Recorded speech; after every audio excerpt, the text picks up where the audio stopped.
Ladies and gentlemen and everybody else, welcome to the Berry Blast Encore. I am LightRose. Joining me is Asher Vok. You had the previous day, and now we're whittling down the competition, ready to get into the best of the best before OWCS starts up. I think it's going to be some great action. Yeah, honestly, same. I just like to preface by saying I don't know how they managed to pull me for this event. I am mostly Here, over in Apex and we're FGC. ready to ball. Totally cool. Ready to have Got some a fun. deep game, lock it in, and overall, I'm just really excited to get on to Overwatch because it's the one game love-hate relationship with, but have an absolute blast being able to cast for. Yeah, I think everybody feels that way, especially when they're grinding out ranks. Let's take a look at the bracket. We can see what those previous results were and what is actually coming up. Here's those winners finals you see on each end. You've got Starburst left and right, and on the other side, which is actually the game that we're going to be covering first, Amplify versus Samsara. Both of those teams barely coming out on top, 3-2 barn burner.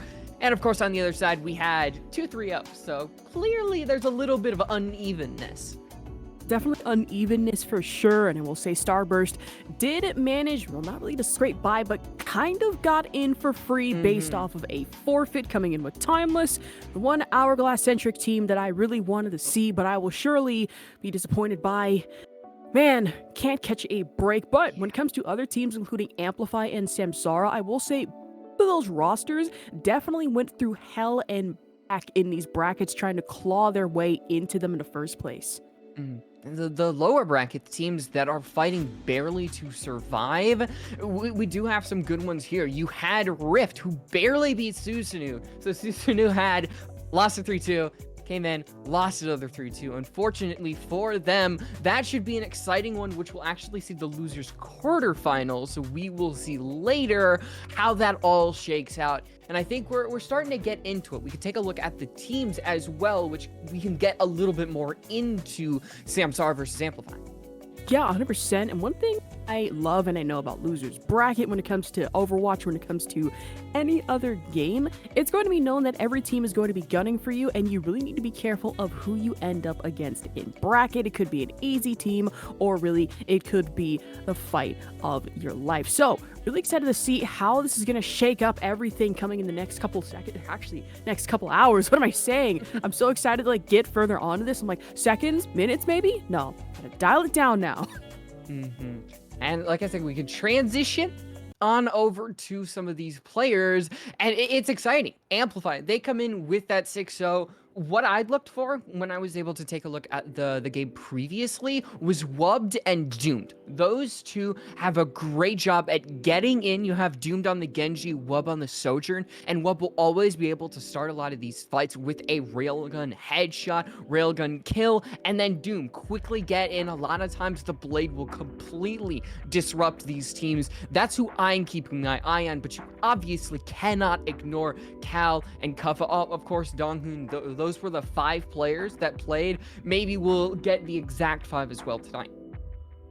When it comes to Amplify 2, the one thing that really needs to be noted is that this is past from previous Overwatch League talent, if you will. I mean, I should know. I am wearing a LA Gladiators jersey at the moment. None for a couple of reverse sweeps here and there, but that's in the past. We're moving on to a new future here. But I will say a couple of highlights of yesterday, especially beginning on the maps of Flashpoint, is that when it came to Doomed and being able to go in with the Genji, was known to conserve Dragon Blade very well, so really played around it sparingly, was still able to infiltrate backline flanks and get much needed eliminations there.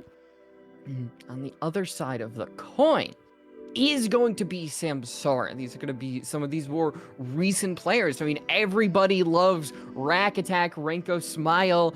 I think they were, even though they might not have been the best of teams, Rack Attack in particular, they are great personalities, and they are pushed forward by some of these other players. PG, there was a little bit of shake on whether or not they would have to be subbed out, but they are playing today along with King on that DPS. And then, of course, you have Iron leading the charge on the tank.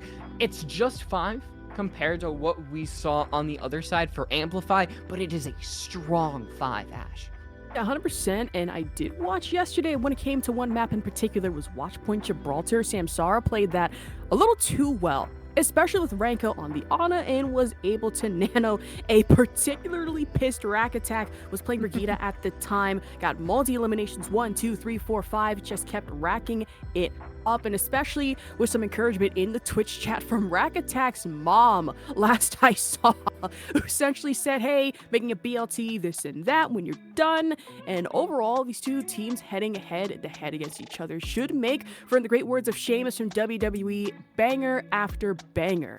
Yeah, I think, speaking of WWE, I think that's actually today at Royal Rumble. So yeah, I'm going to miss out on a little bit of it, and I'm kind of upset about it. Then again, I can't complain. Nah, you got Overwatch to cast, Ash.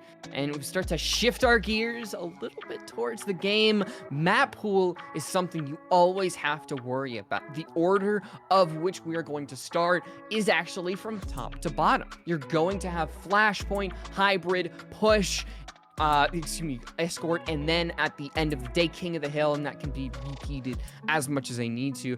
Both of these teams coming in, having played that full 5, they have the ability to extend everything, make sure that they play their best throughout what can be considered a very long match, which is why I think kind of chose this one. We wanted to see some of teams that really would duke it out to the best of their abilities.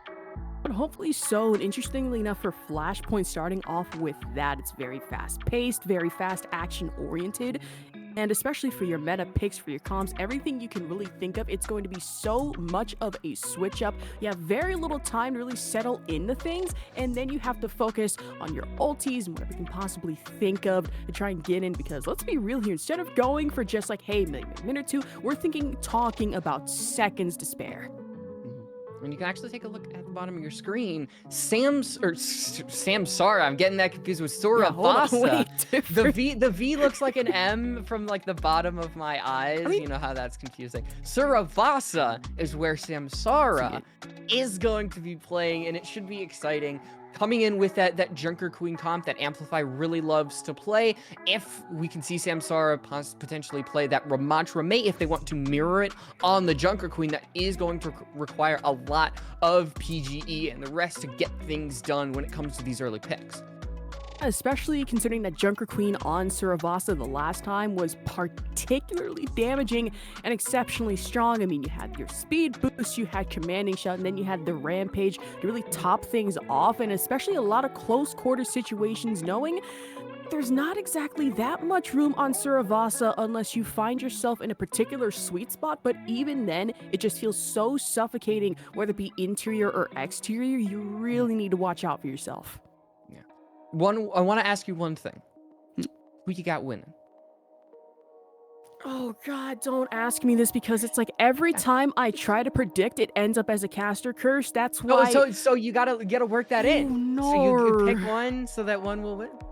All right. So when we really look at it, right, Amplify versus, I was about to say Suravasa for a second. See, like you, was like happened to you. Oh my God. Okay, Amplify versus Samsara. Let's think about it, right? Amplify, I kind of want to be biased because Cal's there, and you see the jersey that I'm wearing now. They have plenty of Overwatch League talent.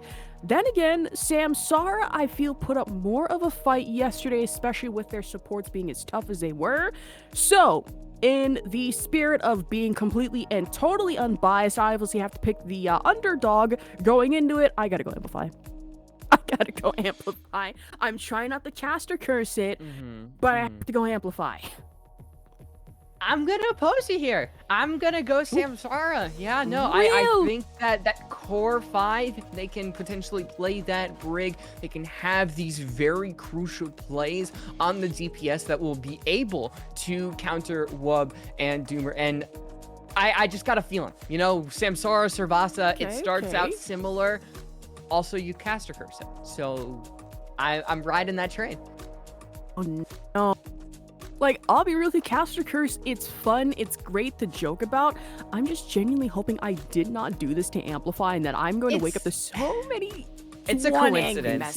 Caster cursing is just coincidence. There's nothing that actually happens in real life. There's no spiritual force, or at least that I know of. That here's your words, and then so you're fine. You're fine. At least that we know of, you say. But hopefully, when it comes to map 1 of this game, Suravasa caster curse should not play any deal in this. At least that's what we're praying for, that there's no spiritual force behind this, and things should go well for both teams, or in my case, Amplify Gaming. Going through the map, a nice little view of everything before we get to see some of the comps that we'll see. Amplify, nothing surprising. It's the same Junker Queen, Sojourn, Genji that we really love to see on their side. And Samsara, they're fitting from Matra. It's very interesting to see. So there's the swap onto the Mei. I was wondering if they were kind of having a little bit of a mesh with King on the Genji. But this is going to be our final comps. How are these two going to battle is going to be the ultimate question. Great question, and I will say that we're about to see a little bit of a Symmetra that I thought coming in from Wub, but of course, sticking to the bread and butter, it is going to be Wub switching back to Sojourn, but some damage being taken right now. Thankfully, we do get a POV switch, and it's going to be Iron from Samsara, which Ramatra would have, could definitely the obvious pick here. Excuse me for jumbling up my words there, especially coming in from Annihilation and Endgame for ulti, but EGE able to get a quick sneak-in kill and onto Wub. Not much you can do there if you're Amplifying. I mean, you can try to get yourself in there, maybe play Rag Attack, isolate one player, but without your Sojourn, you're just losing so much power. All Kuffa can do is back off. Maybe they can save one, and there's where the next player falls. Samsara is going to be able to cap and get a lot of percentage because they take a while to clean up all the bodies. Samsara looking particularly dominant already, and off rip here in Suravasa for Flashpoint, and at 38%, like we were talking about earlier, rather than minutes to spare, you don't have that many fights in between, and it is going to be seconds, but knowing Amplify, they should be able to come back for this, hopefully be able to take point before the minute's up. Yeah, one thing to worry about is the difference between PG and Wub. They are going to have a massive ult change in PG. If they can actually find a good clear onto Wub early again, that creates a massive difference between the two. Yeah, and right now, shots coming in from Kuffa, staying in the sidelines right now. Wub was able to get another pick onto King. And when it comes to these definite disparity when it comes to Samsara and Amplify, but that amplification matrix, no Amplify included. Definitely getting some shots and coming in from Renko, putting in some damage, but not exactly that much as Amplify. Looking to contest, but that's going to be the Kitsune Rush coming in full force, and Cal getting a snipe in on the Renko.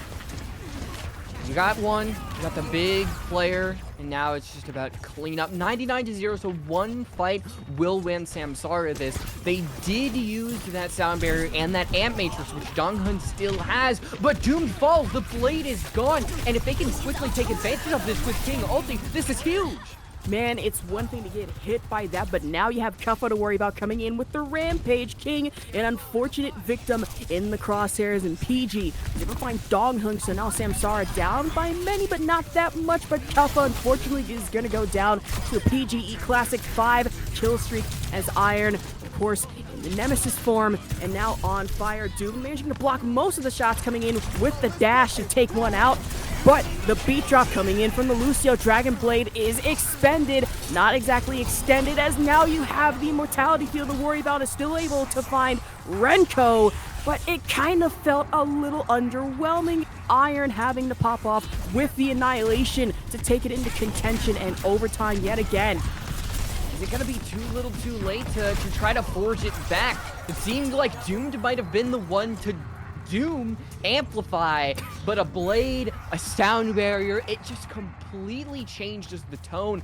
And the only thing these two teams have now is going to be both Sojournal. Nothing to really counter in. I don't think Cal or Renko are going to get it in time when this fight starts, maybe by the time the fight ends, but here it goes, and one headshot is all you need to change the entire course. Man, and the pendulum should swing back in their favor. Unfortunately, Wub was only able to find one before Iron was able to take it out and end the overclock before it could even start. Fortunately for PG and Ice Wall, maybe not able to stop them from getting killed just then and there, but with the shout, and now you have the Kitsune Rush to worry about. Able to rush in, Cal most able to get some heals in, especially off the back of a Suzu, but Iron yet again in the Nemesis form, just punching through any barrier or less, able to find, and Doomed actually making a switch from the Genji and into Tracer.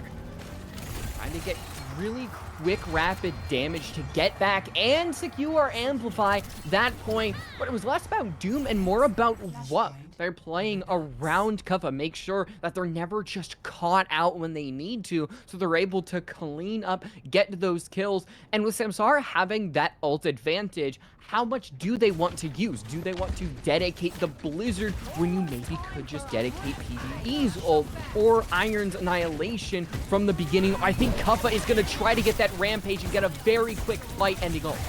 Man, at 98% should be up in just a second here. If everybody groups up on this next flashpoint just momentarily, you'd think it should be easy pickings. It's right then and there. But in this case, going to actually back out, BGE is still able to find Kuffa, who should have ult up just momentarily, so that Rampage would be particularly nasty to deal with. But of course, we're actually going into a pause momentarily. Yeah, could be maybe internet, something along the lines. It's a less than great fight opening for Amplify because the play really was around Kuffa. Somebody walks in, they get rampaged, and suddenly you press Q, and with your tank of iron separated from everybody else, you're able to really clean up that backline since there is no Kiriko. You only really have that immortality field. But Samsara winning the early fight with no ultimates, mind you. They are going to have 5 across the board, and it's really only Kuffa and a pulse bomb at lay on the side of Amplify. This point is going to be so hard to grab from the clutches of Samsara, given how much firepower they have at their side. And they have plenty of firepower, but in my opinion, you kind of need to save on the ammunition a little bit because, God forbid, you find yourself in a situation, you pop everything off at once, and then Amplify would maybe have another team fight left in them, and you really find yourself being very vulnerable and nothing to really do. But now we have the Rampage able to shout through. They got every single one on Samsara, but still the beat drop, and thankfully just in time, Rack Attack was able to counter and save everybody from what could have been a quick and particularly nasty team fight. The longer this goes on, the worse it gets for Amplify, especially if you're not able to get anything. So you dedicate ultimates, one on each side, one in Wub, one in Iron, and a 1-for-1 continues to go in the weight of Samsara because they have the point. They have the tank, and it seems like overtime may be hit, but honestly, at this point, it's a dream for Amplify, especially with Doom Fall. Yeah, with overtime still going in contention, and it's still contested as Donkun and Cal on fire, able to find PG, and Rack Attack, one more coming in with the cleave on Kuffa. That's going to be double with King and Iron caught out almost instantaneously, and Amplify taking it back to put them at 10% and counting. Okay, maybe Caster Curse is a thing? Oh no. Because I did that? I just did that? I said that Oh, Amplify... that's Caster Curse with you! Okay, Caster Curse opposite for Amplify then. Let's go! Prediction, finally something's going right. Yeah, it definitely did go right for Amplify. Because they now are able to get their ultimates back online. You're able to counter the Kitsune Rush with that amplification matrix, tick that point down, and use the fact that you definitely have an advantage over. And there's those dueling ults that I talked about. Matrix off rip. I mean, thankfully, everybody on the side of Amplify knew better than to really be in there and just bunch up. You have the one lone Mei being king, just managed to freeze themselves in the middle of everything, and of course does not end well as Doomed is really able to dome them. And you have Lucio in your backline with Donghun, and with the speed boost, mind you, able to rush in, and Amplify showing real dominance on keeping this point to themselves. 2 points where Samsara has been so close to winning the point. And the last fight, which is a very dirty, brawly style of play, always goes on the side of Amplify. And granted, they do have the Mei, or excuse me, they do have the Tracer, they do have the Junker Queen, which are more brawl heavy, but 2 times in a row. You either have to start considering switching things up or play a little bit more unified so you don't end up being split up, and it's a lot of one-on-ones that you eventually lose. Man, with Samsara, I mean, I wouldn't say they would exactly be at a disadvantage when it comes to this kind of brawl, but considering how nasty Kuffa has been on Junker Queen as of late in this game, you might need to figure out your strategies just a little bit as kill feed lighting up like a Christmas tree, but main advantage is going in favor for Amplify as Cal and Donghun Imagine their backs have to be hurting from not only the support, but then the kill coming in as well, and really setting Samsara back. You have to have these fights clean if you're Samsara, because anytime you start trading kills or the fight goes on for very long, Amplify always wins it. And that is their playstyle, that is their comp, that's what they're built for. A lot of it is gonna have to come from PG to get these headshots, to get just a kill, to make sure that they don't end up continuously trading. Yeah, and here we go with attrition, of course, in the form of the beat drop. And yet again, King was able to get that offset on the Kuffa, but not if the overclock coming in from Wub has anything to say about it. A quick and clean trade, and that's going to add more on the Amplify's board. Cal, of course, coming in with the Kitsune rush, pushing everybody involved from Samsara back. And Iron trying their best to really defense, but gets caught out and pretty much domed yet again. The melee kill actually coming in from Doomed with the assist on Donghun. I don't think anybody can touch. This might be a clean 3-0 for Amplify. And it seemed like they put up a fight within those first two, but they fall with a little bit but a whimper. Map 1 is going to Amplify. Man, we were discussing earlier, map 1 we knew, and especially on a mode like Flashpoint, was going to be particularly fast, and in this case, it went by in a blink. I mean, it's a shame when you can't really clean up these fights. You have players like Cal and Wub who are able to really hit these shots when it comes down to it. Your DPS fall on the side of Samsara, and Ramatra, even though he does have his Nemesis form, that's only for a limited amount of time. You don't have the brawly style of play that Junker Queen has. Is this going to persist going on to that second point and that third point? Because I guarantee you, Amplify are going to continue to run the exact same thing, because why would they change? They're 6-0. They just won 3-0 on Flashpoint. Everything seems to be working. There is, I mean, really, you're right. There is no need to switch for Amplify, but when it comes to Samsara, this is kind of the point where you need to figure out your strategies going into this a little bit, because don't get me wrong, I love my fair share of seeing Ramatra and a little bit of the Mei. When it comes to Kuffa's Junker Queen, and you have Boom's Genji as well, and Wub coming with the Sojourn, I'm not so sure if it's going to work, and it can only go so far. I mean, Annihilation, sure, it's powerful, but what can you really do against something as wild as Rampage and as damaging as that can be? The walls aren't getting the usage out of them that you really would want as well when you bring Mei. That's part of her key utility. And I'm not saying King is doing bad, I just don't think Samsara is ideally playing around them the way you would with a Mei comp. So that allows players like Kuffa, like Doom, to worm their way in and around you, get a lot of these great plays by themselves. And that's a great Mei wall right there, but you're just not able to really connect anything off of it. You take, like, there's so many plays that seem like it would go the way of Samsara. You take out the tank, you take out the support, but they don't end up winning the fight.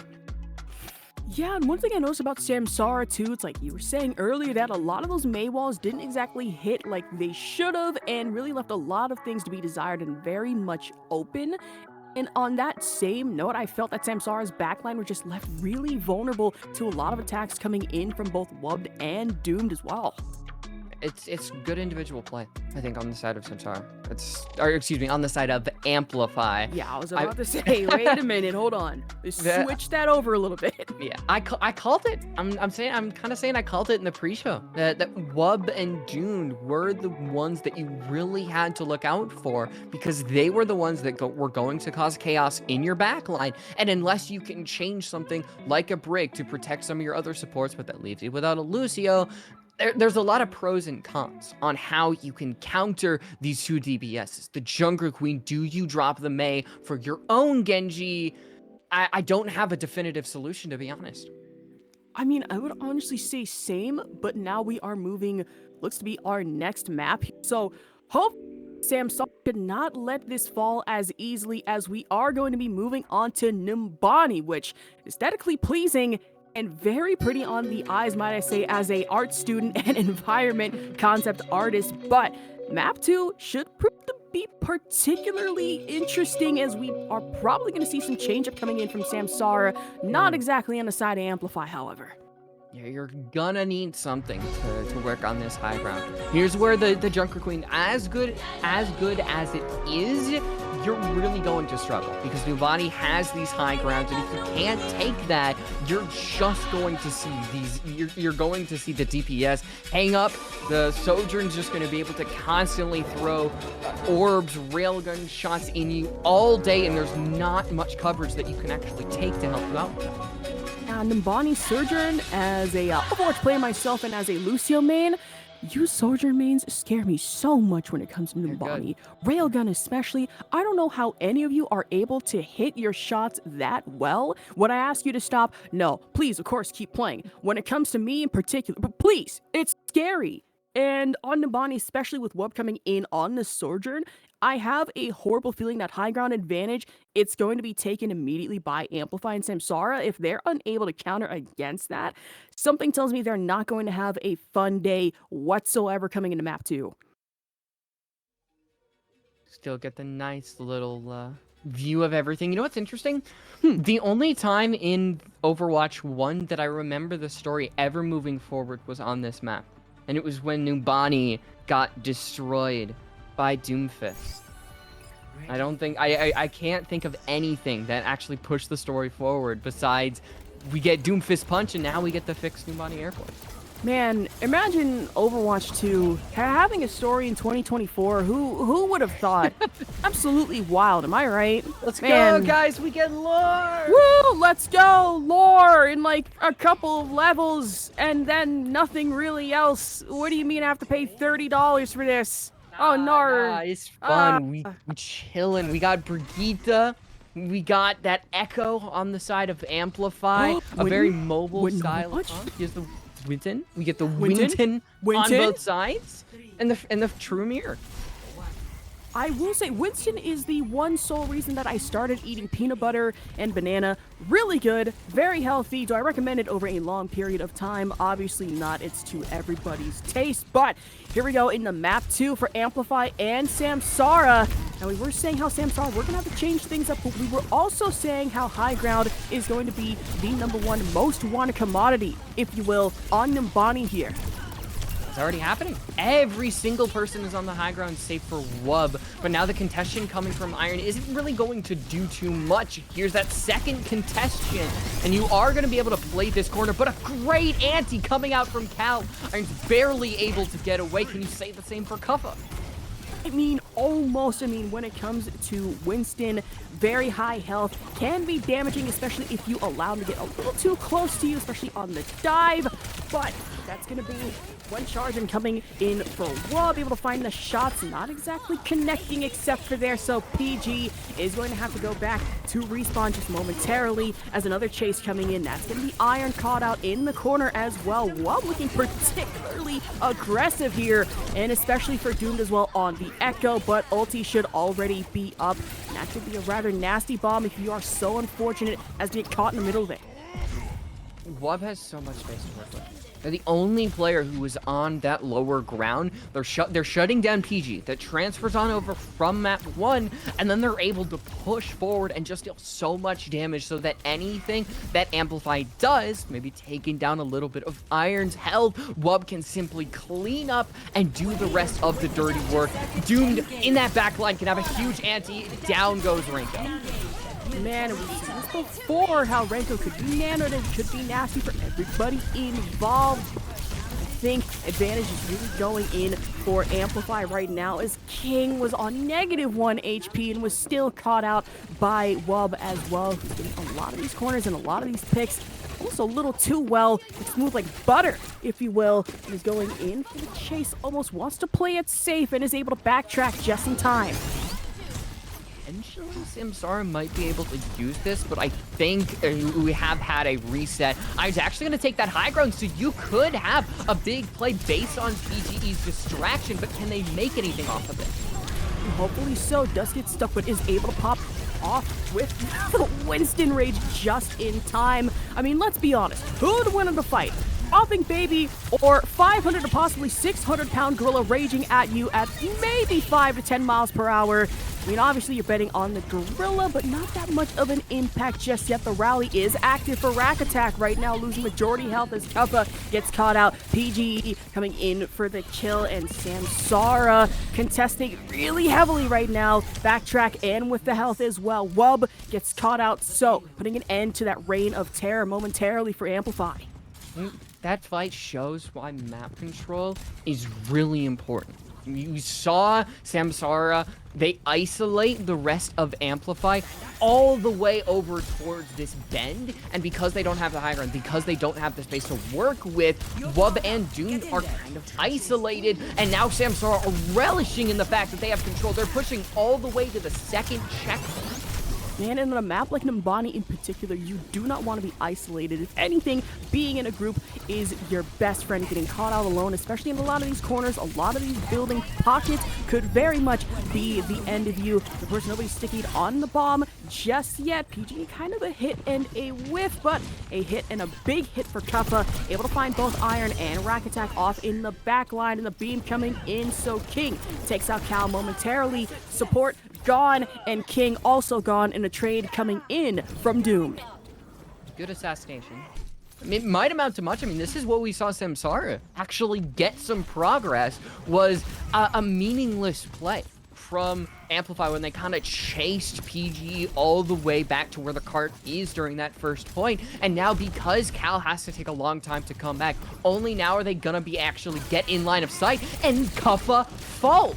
It seems like it's like a very minor thing, but it makes a huge impact in the end.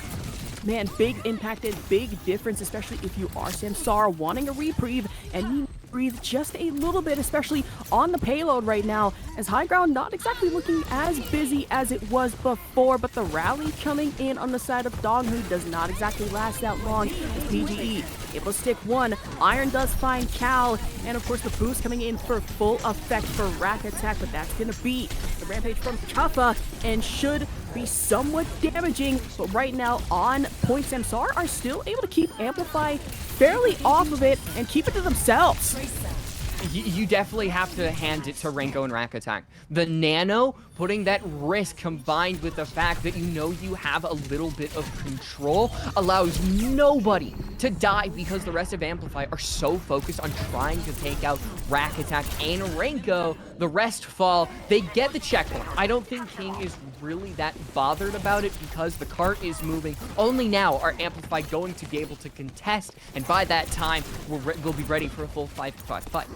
Man, we've seen this particular point before when it comes to the payload, when it comes to the cart. In tunnel can be fairly tricky, right? It's a choke point, but at the same time, if you're not able to put the choke in yourself, you can just really find yourself trounced at all angles. So, you're on the side of Amplify, you're going to have to be careful, and you need to play this correctly, as PGE in the back, the shots in, and pot shots, some of them connecting, but he's able to go in with the dash and gets unhung. So that might be a significant play here coming in for Samsara, especially since most of them are did. The Nano is up for Cal, and Kuffa definitely getting in the damage, getting the boost. But it seems that Amplify, I don't want to say they're faltering just a little bit here, but Samsara are making quick and easy work of some of them, especially catching them out in the choke points in the corners like I was talking about earlier. Great isolation on the side of Samsara. They're gonna try to back off just a little bit. PG risky as all hell. He's gonna throw that pulse bomb in and claim Donghun. The Cal and Donghun have no room to breathe. This is a huge change coming over from map 1. And Samsara, just above a minute, are gonna be able to cap. That is why they win, Ash. They are able to really make sure that both the Brig and the Ana cannot stay safe around these corners. That, and I think I might have figured something out. Flashpoint may not have exactly been Samsara's mode, and I think when it comes to a map like Numbani, and especially for Escort, I may have to apologize. I think I was just unfamiliar with Samsara's game going into this. I really was. Apologize. I was unfamiliar with your game. I apologize. You don't know the Rack Attack? You don't know the Renko? King? PG? Come on. Thought you were an Overwatch League watcher. Listen, leave me alone. I'm trying my best. I have my Sad Aiders jersey on. I'm only familiar with reverse sweeps and 0 championship wins. What do you want from me? I'm really trying my best here. I mean, there's a reason why these players were in the league. They were good at their job. King and PG are able to throw themselves at their opponents, and Raktak Renko do a great job at not only keeping themselves alive, but they make sure that Iron, who plays these corners back and forth, doesn't have the healing problems that Kuffa has, which are a little bit in sync with the pressure that the DPS are putting on the healers of Amplify. It's all a circle, almost, that the problems Amplify have are the strength Samsara is having right now. Like I was watching yesterday, especially with Samsara on the other map being Watchpoint Gibraltar, that Raktak and Renko on support are major anchors and could be such a big help, especially in being able to get those much-needed pocket hills for the rest of the team. Renko's nanos, I mean, you'd think they wouldn't exactly go to the right person. You'd be wondering, hey, why didn't that go to Iron? Why didn't it go to Tank? So-and-so. But then, really seeing it, it's like, okay, this ulti could be needed now, and rather than need it for one person, could use it for the rest of the team. So it's kind of strategizing around that. But of course, playing from high ground, again, we are getting a dogfight off the 2 echoes, especially coming in from King. Separating Iron's gonna be able to get away. Gonna be able to get healed up on that Ana, on that break, but no! Busy being taken out as Wub is able to strike, and that can be where Amplify can push Samsara off this high ground onto the place where Amplify lost that first point. And I'm gonna be honest, I don't know how Iron didn't get healed. I didn't see the pressure onto the support. Who knows? I guess it's just lost to time. I mean, sometimes you end up getting lost in the sauce. I mean, who really knows? You can find yourself being support. You're like, okay, heal this person, and then see somebody out the corner of your eye. It's like, am I forgetting somebody? And in some cases, I mean, hey, it happens, but mistakes are mistakes. We move on still. It's PG. Go some of these pot shots, but the dive coming in from both Winston's, and ulti should be up momentarily, especially on the side of Raktak and Iron. Definitely going up with ulti nano at 89, actually 90 and counting. So that rate should be up in just a couple seconds here, actually for both sides, in Amplify and Samsara with their respective Winstons. Not really doing too much. I mean, as long as you're keeping everybody alive, Samsara is just quietly conceding the point, and now you're going to have a dual-pronged attack. Kuffa is on that primal, and King, before he has a chance to ante, actually gets slept, but Donghun might be the next to fall. It's like a war. You're having so much happen on so many different fronts, and it's about one person to claim victory. Man, multi-sides, multifaceted, if you will. That's a new word I learned in my dictionary today, but hopefully should be able to get in with the rally. Another word I really should look up in my dictionary as well. I know it means come together, and bringing them together, it should be Wub. Actually able to get into the back line and find Iron. Contested yet again, Sticky, but that shouldn't be an issue coming in for Donghun. Getting slept and then disrespected. It's going to be both PG and King. Donghun and Doom keep racking up the kills in favor for Amplify. Very, very late lead up. I don't know if Samsara are going to be able to contest. There's no way Iron is just going to survive all of that damage without Raktak and Renko. So you have to concede this checkpoint, which gives Amplify so much time to work with. You're going to see it right above you, but they're actually going to be able to contest. PGE falls, and now with another pulse bomb following, it's just a missed attempt. You have to back off. 5 minutes to match what Samsara gave you.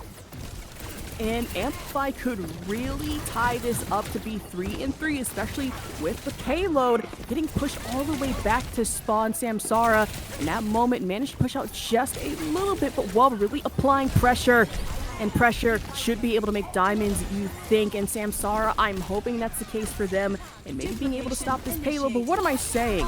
I'm an Amplify supporter. I rooted for them, especially going into this cast, and I predicted. So let me not cast or curse in just this moment. Yeah, as you say that, Kuffa falls. It's a good ante, and the rest are just going to have to back off. Doom The ante was a little bit unsuccessful because it's mainly just Wub's damage that is gonna help you out. And the rest of PG, the Tracer's just gonna quickly zip on back. The ults are gonna make a difference here. Brig falls, and now Rack attack down. The Nano Winston's gonna have to make up for it. So that rage primal rage really needs to be effective, and it needs to be effective now, especially when you are on the nano. But where there's one rage, there is going to be another. Two angry gorillas, 1-on-1. Iron finds one. That's going to be Donghun caught out and isolated off rip, as Samsara able to push Amplify all the way back and take control of the cart for themselves. Just peppering in a little bit of damage. We've seen how the duplications aren't really on anything but the on. It gives the audience a great time to show you how powerful Ante is in a meta like this, where heals really do matter. That Ante that we just saw come out from the side of Cal is actually not going to hit. The Pulse Bomb on PGE is going to fall. It's not going to connect. Oh! I think Doomed fell on the Pulse Bomb, so you take those. That's so unfortunate. That was such a case of Mr. President, please get down. And at least you didn't lose a support, but you still lost a DPS, especially with the Echo.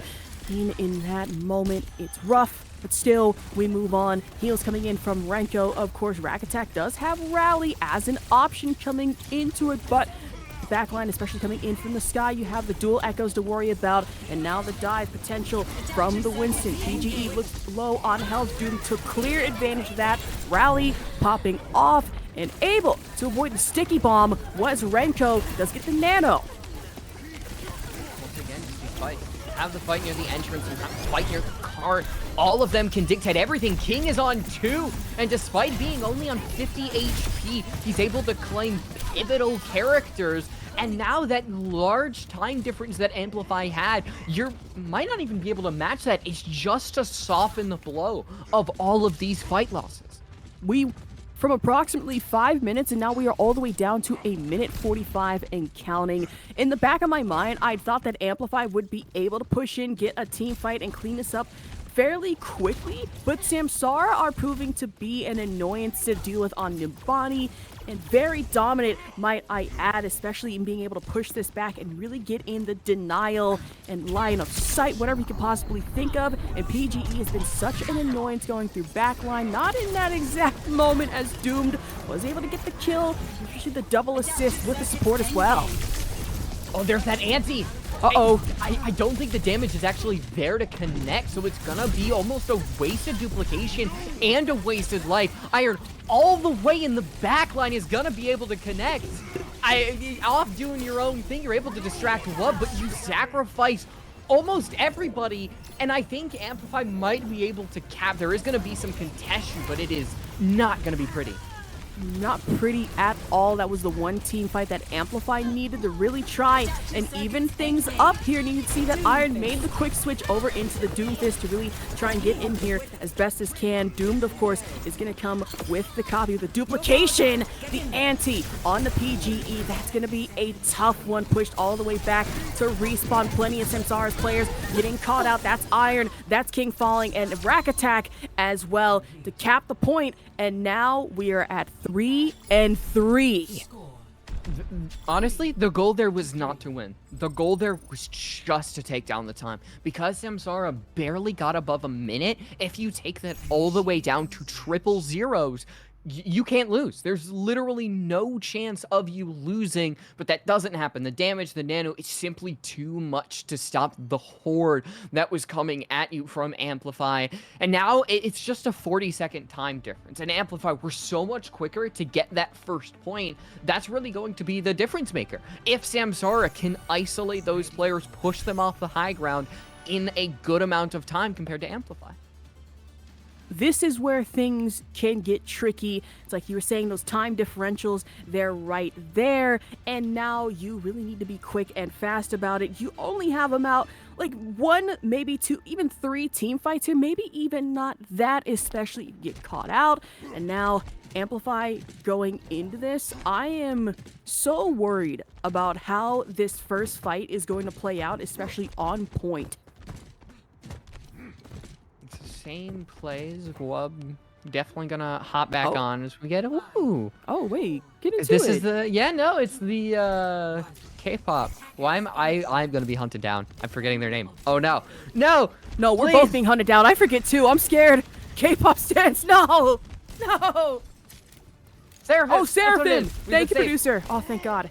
Okay, I think we're gonna live for another day, Ross. Yeah, I don't know if you can say the same about Kuffa. They're booped off the high ground, so they're gonna be able to get heals. Amplify, they mainly just have about one team, but maybe two if the first one ends quickly. It doesn't seem like that's gonna happen. They need to get a pick. They need to push these players off the high ground right now. Comes to the words of John Cena, ruthless aggression. Amplify needs to show that and show that now, especially on high ground, being able to push some of them off, not all of them, but majority of Samsara are still up in there. Maybe not, as Kuffa, of course, does get taken down. However, Doomed is still able to get the pick onto King. Dongkun going down as well, and PGE really hunting down members of Amplify as Doomed is isolated, caught out, and of course we do get sent into overtime as almost able to cap the point, trying to stay on there as best we possibly can. Not if PGE has anything to even say about it. It's a difficult thing to get them off that high ground. A lot of times it's gonna take almost a stroke of luck that Amplify just weren't able to get into. It was just a lot of poking and prodding. There's no area that they can actually get a good team fight in, because if they walk onto the point, you don't have any coverage. It's just the cart, and that small, maybe 3-foot box is not enough to save you from antis, from sticky bombs, all of the things that Samsara were going to throw at you.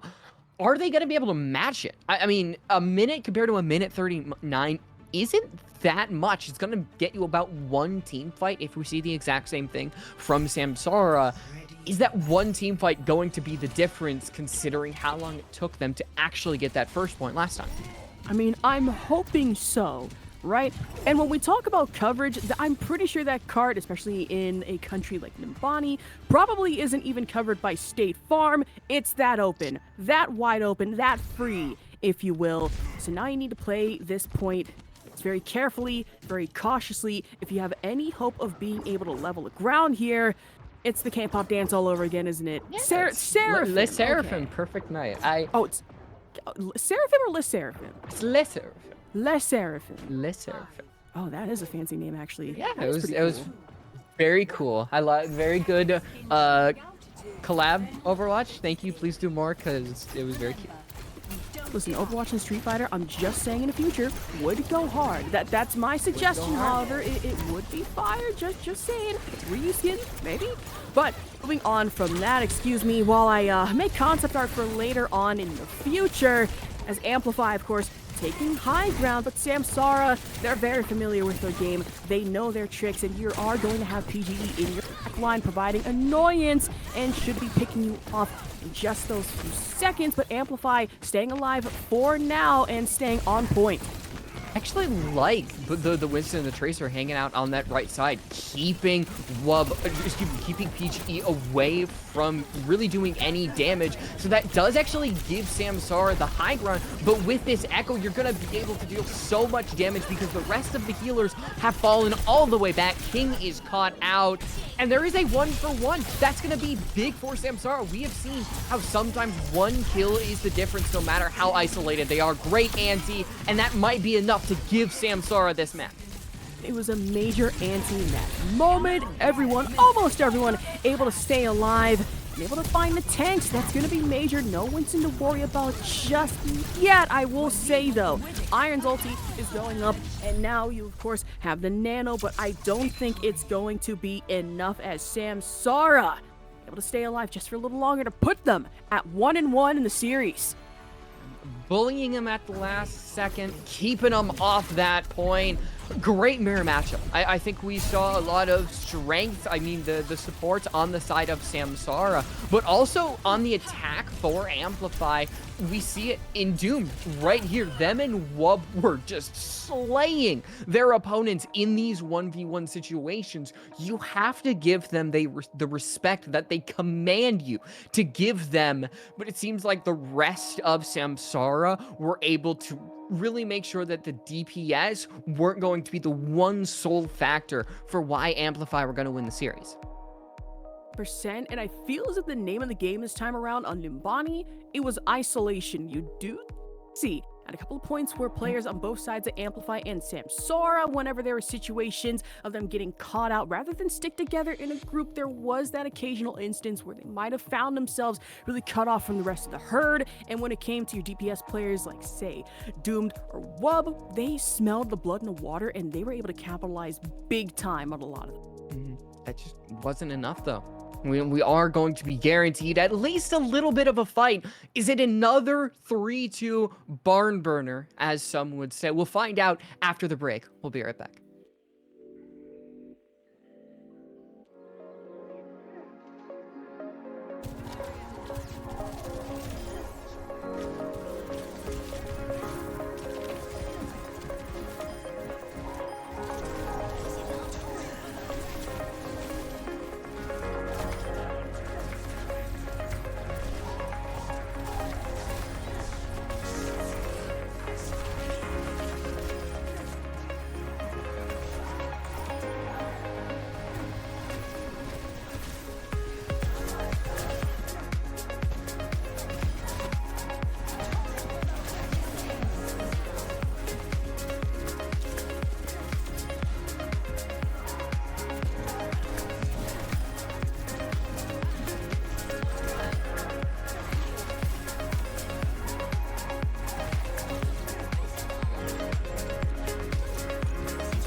comparison between WUB and PG, see very similar eliminations. 2 is the difference. Same deaths, same ultimates, and just 400 difference between damage done. These two players really duking it out for who can do the most on the field. And so far, I can't really say that there's a clear winner. Both of them are putting their teams forward, doing their job, and we love to see it. 100%, and it was like almost instead of lucky number 7s, we were seeing a lot of lucky number 9s when it came to eliminations, when it came to death. So kind of too close to call to say who would be the more superior in that case, but we are leveled out at 1-1 with Amplify and Samsara. So Samsara not exactly going down without a fight here. Amplify did take a very dominant lead on Flashpoint, but now we headed into Nimbani. I mean, sort of was the case in those last couple of minutes, but didn't end up being so. Yeah, it's that last point hold. We weren't able to really get any talons into that actual momentum push, and that last second just wasn't enough to really get themselves that push that they needed to cap the point, put a little bit of pressure on Samsara to get things done. They lose the map, and we go on to push. And these maps are going to be a little bit more open. This is where we're going to potentially return back to the Junker Queen, back to that May Ramatra that we saw in the first map. That was Amplify's bread and butter. Maybe that's why we saw them struggle a little bit on that second map. And as we head to New Queen Street, a map that contains a couple of high ground, you do have the station in the middle of the point, and you do have those buildings at the end of each checkpoint. That's going to be potentially the difference maker if players can hold that high ground, maintain dominance. But other than that, I still do see the Junker Queen coming out on top. Station, you have Cafe to worry about, but yeah, Junker Queen, listen, muscles, cool, and everything. That Rampage and then the Commanding Shout are going to be two of the nastiest things to really deal with, especially on New Queen Street, because if you're able to find yourself in proper backline and set yourself up on the high ground, all you really have to do is dive in Rampage, catch the whole team off guard, and it should be over from then on out. You have command of the field. And I want to say Samsara could be able to maybe take this map as well, but everything is just pointing towards old bread and butter comp coming in from Amplify. I mean, I do want to play devil's advocate. I think the May can fit in these small quarters that we're actually zipping through with the buses, with the pillars that are there. That's a great area where you can really isolate the Junker Queen or any other players that you have the ability to catch out. But other than that, Samsara don't have many other plays to work off of besides PG on the Sojourn. But I'm gonna be honest, I think WUB is beating Samsara on the Sojourn. We saw how equal they were on the Tracer, but I think there is a little bit of a difference on the Sojourn. Okay, I can kind of see that, but I will say this, Amplify and Samsara, mirror match coming in here on to our map of New Queen Street. Now we have to figure out, okay, Amplify, sure, bread and butter, but for Samsara, I don't think I've seen them play this just yet. Yeah. But it does put more pressure onto somebody like PG to get things done. But also, this is the first time we're seeing King on that Genji. You play with Rack Attack, maybe go for some of these flanks to catch out some players like Rinko, who at least on that second map didn't seem to have too much trouble compared to the first map. But Amplify in this mirror matchup, he's clearly established himself as the more dominant one, pushing the attack. Man, and already the cleave off the rip for Kuffa, able to get plenty of the healing in, so shouldn't have that much to worry about as Amplify. Making sure to show their dominance, show their presence, but you have another Junker Queen to worry about. The contest with the Gracie does go out, able to get the pull back. No kill just yet. Kuffa, however, getting very aggressive and very fast. King, on the other hand, able to go band for band, or really blade for blade in here with Doomed and a pause coming in off rip for the teams. We could see King on the Genji. Haven't seen him before on this, but man, they are making an impact. have an unfortunate Discord crash. It's very, very quick, but we're still back in the action. King is actually going to be on Renko, and they have to use the jump just to get away. It's a Junker Queen duo, but with the Genji, it seems like Samsara might be able to get that edge. Yeah, Samsara, I mean, the edge, it could be all they need to get back into this, and I will say, when I saw this crap, I don't know why I thought Overwatch was still physical media, as if, wait, running Overwatch 2 on disc, like the disc crash, and I was so dumb for thinking about that because my PC has a disc port. But moving on from that, as Doom be able to find the melee kill on the King. We have the Kitsune Rush coming in full force, definitely boosting the absolute hell out of Kuffa, and now it's JQ versus JQ as Cal able to take out Iron, and on the side of Samsara, Rakatak and Renko have their ultis up and could be popped just in case, but Kuffa with the Rampage could prove to be devastating, especially rounding this corner if Sam isn't careful enough.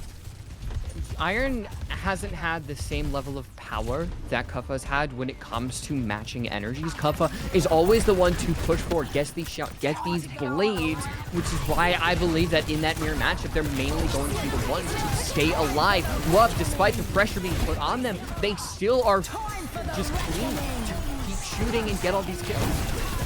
Rampage and countered immediately by the beat drop, so Samsara really cushioned in by the Lucio with PG and Renko getting a bulk of these kills as Kuffa and Doomed.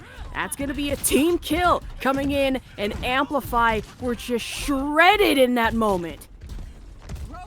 We do have that little bit of a switch around. A great thing from PGE, kind of shutting me up a little bit, saying that Wubbed seemed to be the more dominant one in that team fight. It was clearly PG that seemed to establish themselves as the one on top. But without Renko, your source of healing is essentially gone. And we see that from Iron. They've already backed up, acquiesced the bot on over to Amplify. And I think you can't push. I don't know why PG is pushing forward without their main healer, and you can see them get punished for it. Punish is not exactly what you want to happen to you, but in that case, we just need to move on from it as the JQ caught out up in the cafe. Actually, excuse me, cafe, gym. I am really all over the place right now, but Doomed coming in through, and in backline, you have Wub to worry about. Cal getting one kill as Samsara momentarily without their tank as the push coming in full force here for Amplify. And ultimates are going to be coming online. Cal is one. Is Wub going to dedicate themselves, or is it mainly just going to be the Genji blades that decide two things? You cannot have your Lucio fall because that's going to continue to have Amplify pushing you all the way back to spawn. Bot is already past butt scratch mode, and just the lead keeps getting bigger. I'm sorry, already past what kind of mode here? Butt scratch mode, when you get into the checkpoint. Oh, okay. Oh, you know what? I'm gonna steal that for later. I have not heard that yet in my career of casting, but absolutely wild. And we were talking about this earlier, how Doom's Dragon Blade can be a real nasty thing to deal with, especially if you are caught out. Not exactly that damaging still. Is able to find PG and Cal, of course, coming in for Rack Attack as King, and again taken out and caught out by Donghun. I mean, you push the bot back. A little bit. You buy some amount of time, but you fall back. You have to respawn. The bot is going to get pushed back. I feel like it's a questionable decision from Iron, but the bot is going to get back. You're going to have an equally contested fight with Kuffa still being pushed forward, and having that Rampage online might just send this one all the way down to the brink for Samsara. It's right there. The opportunity is there for Rampage. You just have to time it just right. Of course, the beat drop going out. And Doom, Donghun able to get two, but now the Rampage going in full force. Iron, however, popped out. One of their own didn't exactly work out too hot in their favor. So Amplify now only meters away. I don't think a touch is gonna hit, as Rack Attack was just right there, but will not be enough, as Amplify will able to take this next map and put them at 2-1. That's rough for Samsara, and it clearly shows who the better Junker Queen Rush team is, without a doubt. We had the one team fight where we did see PG do great, and I think it's this actual play right here. It goes to Iron, but you see PG in the corner, able to get to the follow-up coming from Renko and Iron. The only team fight that this team won. Meanwhile, It's just complete stomp coming out from Amplify, and whatever our fourth map is going to be, that can decide whether or not Samsara is able to come back, because it cannot be one that you're allowed to one Junker Queen rush on. I will say, going into New Queen Street, I was really expecting that back and forth battle as we usually like to see. And I hate to say it, but Amplify ended that fairly quickly to a point that I could have swore they had just turned this into Flashpoint for themselves against Samsara. It's not fun to watch. It's not pretty to see. I mean, hey, it happens, but now that next map is really going to have to be a decider for both teams. Yeah, an escort map that maybe does have a lot of high ground. I think you could potentially see Dorado if that's in play, with how high ground heavy it is on all 3 points. But there are potentially Watch Point Gibraltar, I think, would also really demand something other than a Junker Queen. There's a lot of options coming out here for Samsara that make it so that Amplify aren't leaning into their strengths, where they're able to run over their opponents and there's no escape at all. And look at that, 17 entry, only 1 ultimate used, and yet you're still just able to absolutely lob everything onto your opponent. I feel like I can't state how one-sided that map was compared to everything else that we saw tonight. And chef's kiss on a lot of those stats, especially. 1 Dragon Blade used, but is still able to get majority bulk of the eliminations as well at 17. It's something you love to see, especially coming in from Doomed, who's Genji, and on most maps can be particularly rough to deal with, especially. But going into next map, I am interested to see what comps are going to be popped out. I mean, JQ, we love to see. Maybe a switch? Who knows? Yeah, like I said, it really all comes down to the map. And whether or not it's going to be Watch Point Gibraltar, we see that Winston mirror. Samsara clearly is better on the Winston mirror, but there are areas where you're allowed to isolate a little bit more. Maybe that's where we could see Donghun. And I was gonna keep going on and on with Watch Point Gibraltar in mind. That's where we're heading. I hit the nail right on the head. Winston mirror is going to be where my head goes, but I can't really be true or not until we actually see the comps ahead. For sure, I will say that was like a monkey's paw moment of at Watch Point Gibraltar. You just like see the finger going down, like, everything slightly. leads to not keeping everything together, where they have to push the card while also taking out their opponents. You have to choose one or the other, and the Junker Queen rush comp does not play into that. Honestly, Watch Point Gibraltar, I am expecting that to kind of be Samsara's map going into this. I mean, watching it before, we did see them shine fairly well, especially with, who was it? It was the Ana and Brigitte that really made a big difference in support. Yeah, I mean, Cal and Donghun did a great job at making sure that Samsara didn't have the freest thing in the world, and you're going to have to look at them to make sure that they can shut down their opponents when it comes to these really backline dives that we are going to see from the potential Winston mirror. And that's Samsara. That's their only hope here, is if they can get that down. And so far, as the timer ticks down, whether or not Amplify are going to stick to that Junker Queen comp, nope, it is going to be that Winston mirror. Not surprising considering how high ground heavy these are. Very high ground heavy indeed, going Point Gibraltar. I will say, Wub on the Hanzo. I have yet to see Hanzo in the first place coming in from Wub. Rack Attack has, okay, there we go. We're going to be seeing a little bit of a Yardy action. It is still spawned, so. Oh, okay, you know what? Let me hope. Let me just cope for a second here, okay? Please. Yeah, I mean, nice. I just, there's no reason. I'm not going to say, like, it's silly, but there's no reason to run in Yari when your comp is really, really mobile. True, you have the pylons, which that StarCraft time tested reference of additional pylons need to be constructed, but they won't be constructed in this game. As I was baited out, I shouldn't have said anything too soon. With Rack Attack, of course, going with the time tested and true Brigitte. Making sure that your Winston can have a little bit of help up top as you're slowly pushing forward. Hoping that your Widow can get one of these picks. It is going to be Wub striking first onto Ranko, and nothing much you can do here for Samsara besides slowly backing off.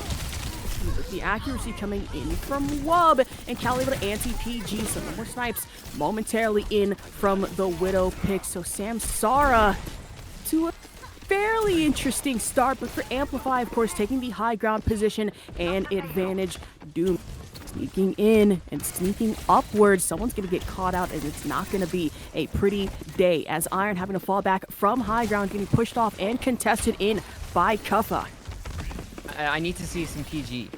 The Widow so far hasn't done much. I mean, we've already seen Wub get a kill, and so far PG, yes, you have to respect the line of sight when you're going up against a Widowmaker, but where the cart lies, where Amplify are playing, PG isn't in a good area to actually get anything done because nobody's simply peeking.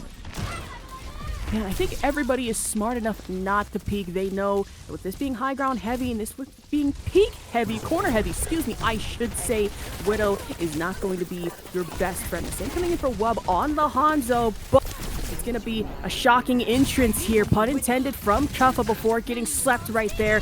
Wub able to take out Iron, and of course the sticky bomb in on Wub, so it's trade for trade, pick for pick. PGE with the quick scope before being meleeed out of existence in by Kuffa. Ooh, able to get away. Actually dedicating ult just to stay alive. I'm very surprised that Kuffa decided to do that, but I think with the Tracer in play, you're gonna have the cart actually pushed a little bit further forward. Can Winston be killed? No. And it seems that Samsara are ready to go bar for bar. Man, Winston attack, Winston zap, if you will. Bar for bar, ban for ban. Actually, rage for rage, if you will. Iron coming in, able to catch out one, but the Twin Dragons, it's going to come in. Doesn't exactly find anybody. However, for Iron, getting a bulk of these kills as well for Wub, but PGE and Renko stacking up. Guaranteed, as Amplify not exactly looking too hot. 2 supports and 1 DPS taken out off rip. Payload pushing in even further. It's kind of funny that on Winston, Iron is being more aggressive than they were on the Junker Queen. And that feels counterintuitive. They're in the backline. They have the support. They don't have the primal rage. But with the help of King, maybe they could get something. They don't. Iron falls, and Samsara, they pushed extremely forward for this to happen, that they can fall off. The cart's still going to be able to push. And with PG on the Widow, that's a huge line of sight that they're going to be able to have. Line of sight is going to be the name of the game, especially for PGE, but also left at their most vulnerable. You really have Kuffa to worry about as well. And on high ground, majority Amplify are going to be stuck up in the ship right now. The Aurora, if you will, name is stuck on the side there. Cute little detail as Cal doing most of the bulk damage and the nano onto one big gorilla. Doomed, able to catch out the headshot on the Renko, and Kuffa is going to take advantage of this as well, getting in with the chase in the back line, especially on the PG, who had no chance of even being able to make it out of there. Same going for Rack Attack and King. That's a great play by Cal. You had the anti combined with the nano. That is just a devastating combo. Pulse bomb use. Ash, I don't know exactly why, but it was dedicated. We're not going to talk about it. Yeah, no, I mean, talk about it. That maybe will help out Samsara, as you do have your own pulse bomb coming up. But I need PG to do something. Like, so far, it's just been fodder. It might happen again. Down goes PG, Ooh. and you have traded an ult for a player, and then great anti will make Renko go down in the floor. Man, just like the power company, I don't think the lights are on anywhere. PG just hasn't really done anything in this game so far. And on the Widow, I don't want to say it's time to switch, but it may be. Wub getting in the kills against Iron and Rack Attack, and accurately so. Doomed on the upstairs as Amplify.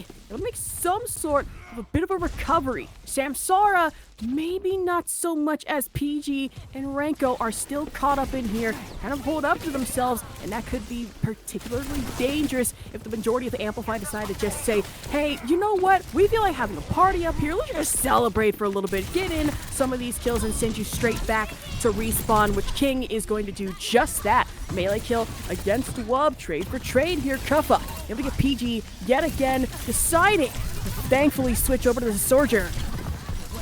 just these two make up for a deadly combo. Some of the time, they create a lot of distractions, but in the chaos, it's Kuffa and Donghoon who are able to get some of their own. That's what happens when you try to engage on everything. You're able to get some pulse bombs, maybe you get a solo kill, but in the whole of it, Samsara have not been able to get any cart progress since they initially got the second point. Up at 1 and they have about 40 seconds left. I mean, one more team fight, maybe 1.5 team fight left in both teams here, and it's gonna have to be close. Kuffa dropping down from high ground. That's gonna be a bomb hitting for nothing. Absolutely nothing, if you will. It was kind of a hope and a dream. You find a pulse bomb, desperately put this team at last second. And now with Amplify pushing up, they know that time is not on Samsara's side, and if they can keep them from really getting to the cart as a unit, then it benefits them. With Renko falling, I don't see much hope for Samsara.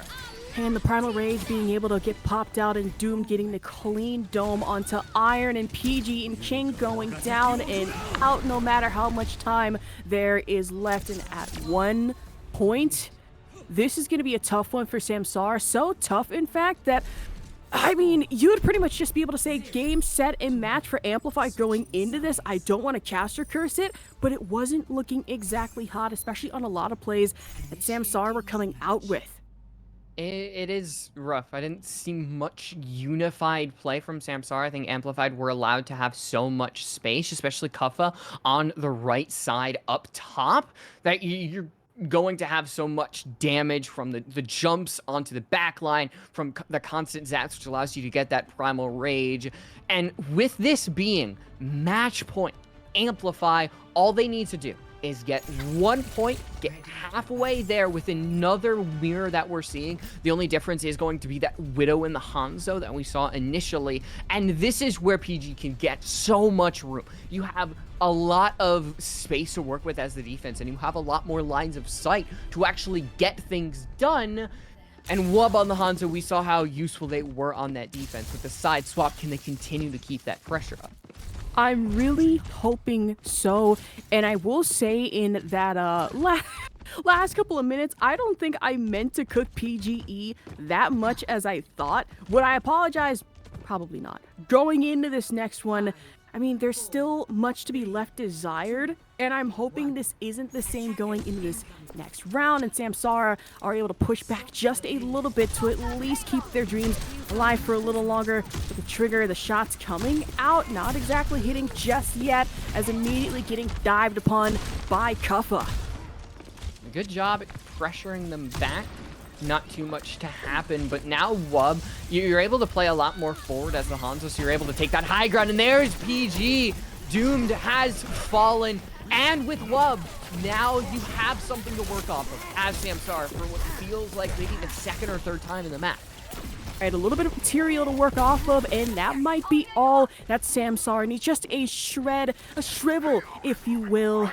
And of course, going into this one, Wub, and actually coming in with the Widow as well. Maybe you might see a little bit. And on corner peak, no shots fired off just yet. I'm really hoping, and I am praying. Quick shot, maybe. No, not in that moment. Iron looking particularly low on health. Able to catch up with the Venomite. We have the true duel, and King strikes at Wub. So now the Widow duel is gone. PG allows so much more space, but it seems like it doesn't even matter what PG does because it's King in that backline combined with Iron, like we saw in that second point. They push this team back where they can't do anything about it. And backline bullies, if you will, and terrifyingly so. What can you really do in that situation? I mean, not much. Of course, you're going to have a lot to view from, especially coming in from PG. And Renko does have Nano up and ready. Venomine is triggered, putting in some damage. And of course, the chip damage going in, not that much. And the Nano onto one Angry Gorilla. That's going to be Kuffa diving in. Primal Rage is up and available, but King could just as easily open things up, sneak in the back line, and maybe get off with the Sticky Bomb. That's going to be just the case right there. Doesn't exactly make up for that much damage. Rally, however, popped off. The same coming in for Primal Rage. Oh, you get Cuff off this high ground, maybe you get something done, but just keeping them back is all good. Maybe you don't keep them in that first point, but if you can just play for time, play for picks, like PG is, they're really turning it up on this defense. It's a direct 1-for-1 in the pulse bomb. Rack Attack knows that he's able to shield that. And so far, Samsara, they're barely staying alive. A great shot from PG. They might sacrifice their life for it, but I take that trade any day of the week. And sacrifice your life for Samsara, that's gonna have to be the case. And finally, one kill at least coming in for PGE. The rally up and active for Rack Attack as well. I will say Wub could just as easily be able to pop off with something. And just right there, we're gonna get the sight lines aplenty coming in for Amplify. Kuffa with the dive, taking a bulk of the damage. It will pull back just in time for the support heals. Nano boost administered, but at what cost? It's going to be a great cost, actually, for Samsara. Maybe not for Amplify, as Kuffa, Wub, and Doom getting in bulky eliminations. And once more for Kuffa, and the assist in from Cal. I mean, sometimes just what can you do? Like, that's a great shot from Wub. You take out the main source of healing. That's Renko falling. And with last-second desperation attempts, it's just going to have to be the second point hold to keep Samsara in it, going on to a map 5. How much can Kuffa do given the space he has to work with? He's able to take out the Ana. Does Brig follow? Yes, they do. And that gets worse for Samsara.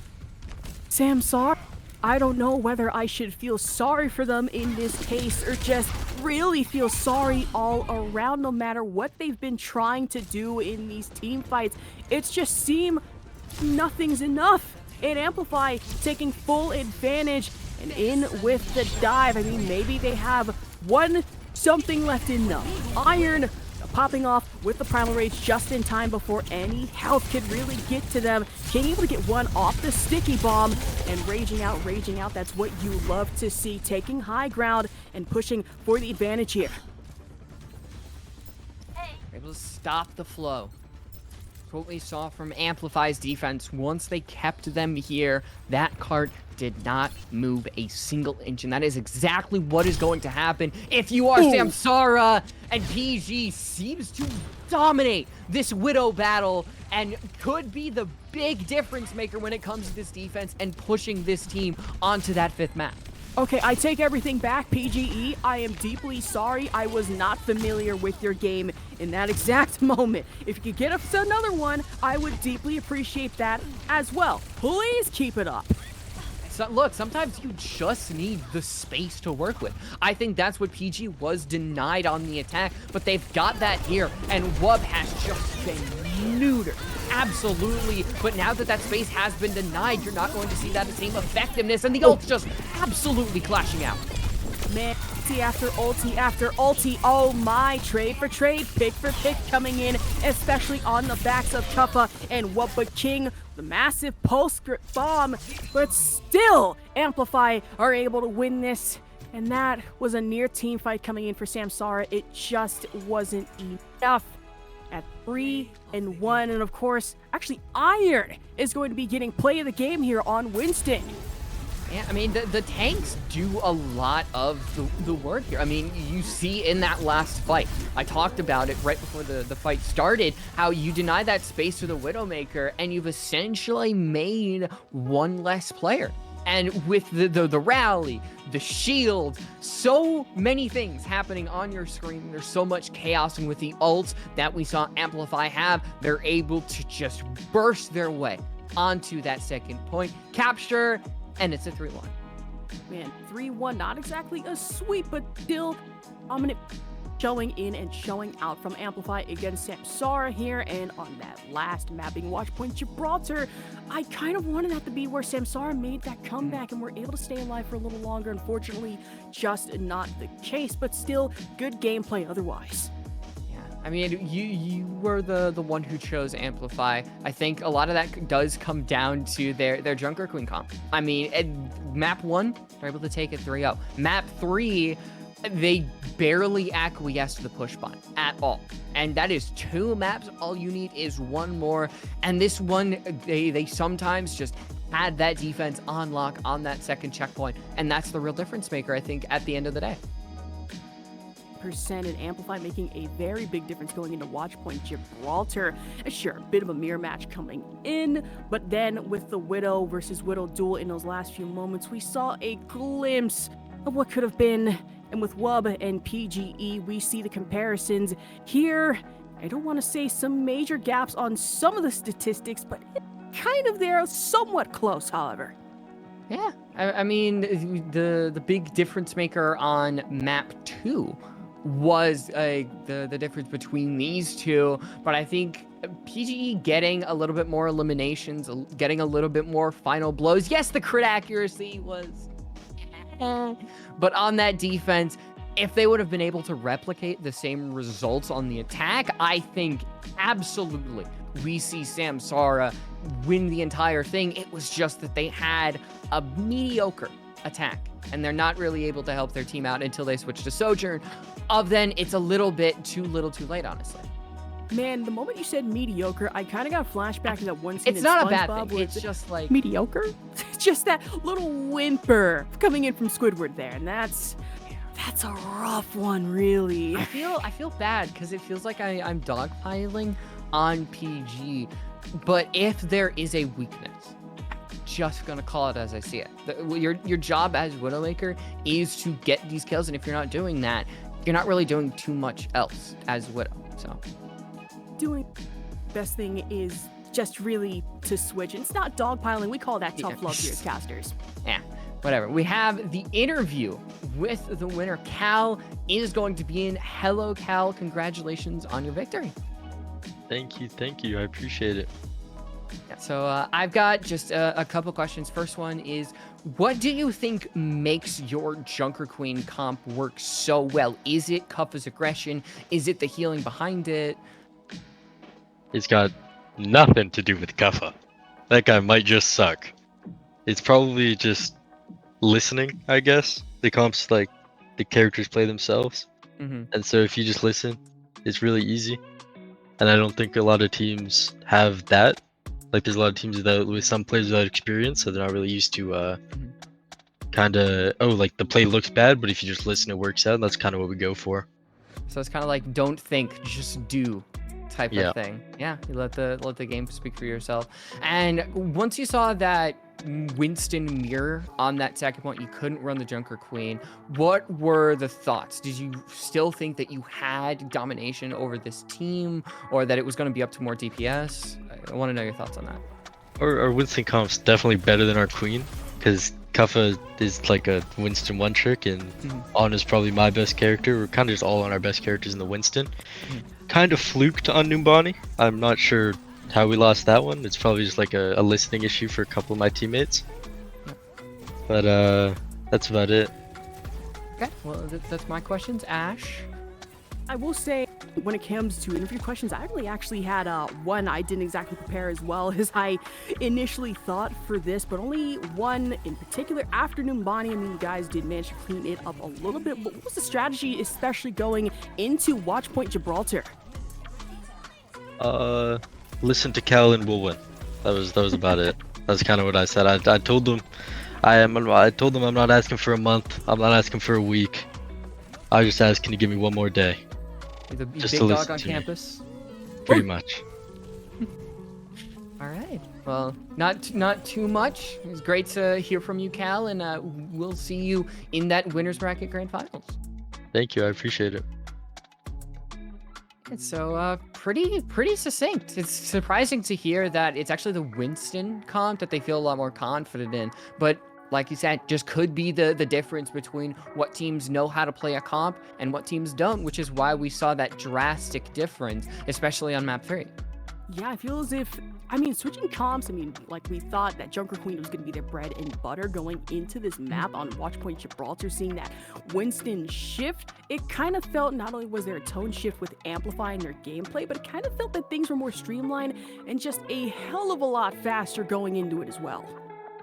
Yeah, as we take a final look at the score below you, 3-1 Amplify. Samsara are not out. This was the winner's bracket, so they will get one more chance. But when we return, it is another Berry Blast Encore games. We get one last look. It was Left Right that was able to win 3-1, the exact same score line. So whoever dukes it out then is gonna be going to the grand finals, but we will have another match right after the break. We're going to have a great couple of games when we return.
Hello, and welcome back to the Berry Blast Community Encore now. I'm your number one caster Vok, Asher Vok, commentating here with Light Rose. And for those of you just joining us, we just wrapped up, of course, with Amplify versus Samsara. Amplify able to take that at 3-1, but we are moving on to Amplify and LeftRightGnight.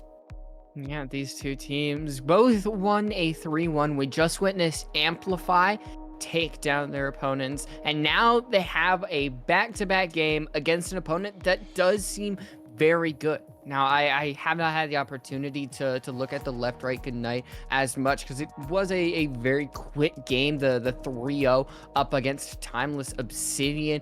It was very standard from what we've seen. We've seen a lot of that May style play, and I think that kind of explains it. They went up against Starburst in that 1-3, and there was that 3-0 against Timeless Obsidian that I talked about. So they have fought their way through this upper bracket. All they need to do is win one more game, and they're going to be in that grand finals. I mean, who knows? Maybe Amplify could very well be meeting their match going into this. You never really know.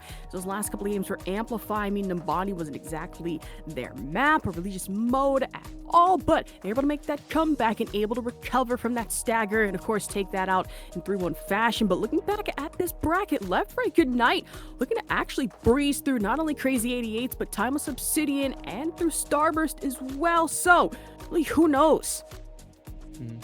With LeftRightGnight, this is the team that we haven't talked about compared to Amplify. So seeing these players and kind of who they match on is going to be very, very important. I mean, you've got Lucamino and Lep on the supports. That is going to be your very strong backline compared to Icy at the front. These all are the core five, kind of like what we saw with Samsara, where they don't have a lot of subs compared to some of these other teams, but that core five is very solid. I've almost rock solid at this point. Look at the stat line, I should say.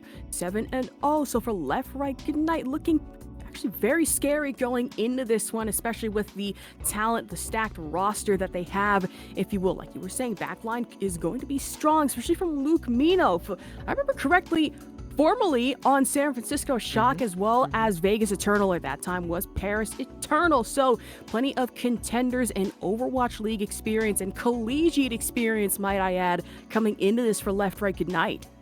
And well, on the other side, I mean, we talked about them a lot. It's Amplify. What more can we really say about them? We harped about their Junker Queen comp, but like I said at the end of last match, Cal said it's really not about how strong this comp is. It's about how others don't know how to play it. They have belief in the Winston dive, which maybe we could see that in some of these maps, or they still choose to go on these rush style plays because they know that they have a little bit of an edge. But against LeftRightGnight, I don't know if they're going to have that big difference up against their opponents, given that this is the winners grand finals. This is one of these teams is potentially getting first. The other, the worst they can do is like third place. So yeah, we heard from Cal. I mean, when it comes to the Junker Queen comp, I've been hearing it's not our strongest one. What do you mean it's not your strongest one? You mean to tell me this entire time y'all were holding back and just waiting on the Winston, which that kind of seemed to be the case, but now going against LeftRightGnight might have to switch things up a little bit, because I haven't seen LeftRightGnight play just yet, so I have really no idea. I mean, going into this blind should make for some fun possibilities, or really just some scary ones. Yeah, with Suravasa going to be our starting map, we saw that it was a thrill for Amplify against Samsara, and with a mirror comp that's going to put a lot of a spotlight on, say, your Genji, say your Sojourn, the Ana, potentially to get some really critical nades, or the Kiriko to get some clutch Suzus. There's a lot of points where individual players can make the biggest difference, and I think that is the play style of a Junker Queen rush comp compared to something like a Winston dive, which is all about unification. Servasa, this should be Amplify's map. I mean, pretty much all day you'd think. Then LeftRightGnight, we were talking about this earlier, right? When it comes to Flashpoint, that's going to be fast, it's going to be tricky. We're going to be expecting to see a lot of Junker Queen, maybe some Genji here and there. I mean, that should be obvious. Am I excited to see it? Oh, 1000%. I mean, Amplify, when it comes to predictions, actually, no, let me shut up on that for now. I don't want to cast or curse yet. The last time it worked out, this time it might flip. Yeah, it's kind of hard to difficult because we have a biased view because we just saw Amplify in those formats. Yeah, we haven't seen LeftRightGnight. So I'm gonna say, I feel like we have to predict, so I'm just gonna say Amplify. I'm gonna go the biased route, given that we just saw them Amplify. I might have something controversial to say here, and I'm not so sure if the Amplify stands in chat are gonna like it, but this time around, I'm actually gonna have to go with LeftRightGnight. We saw on the bracket that they were able to kind of breeze their way through, and for Amplify, it was more of a fight for them. In this situation, both of these teams going head-to-head, bread and butter might not be the name of the game. You might have to shake things up a little bit, and with this prediction, LeftRightGnight's gonna be my top one. All right, once again, we're on opposing ends. One of us will be right, one of us will be wrong. LeftRightGnight, they've had, as you said, a very easy breeze through that bracket, but now they go up against Amplify, who have fought, bloodied, bruised, but they are here ready to go to the grand finals, same as their opponent.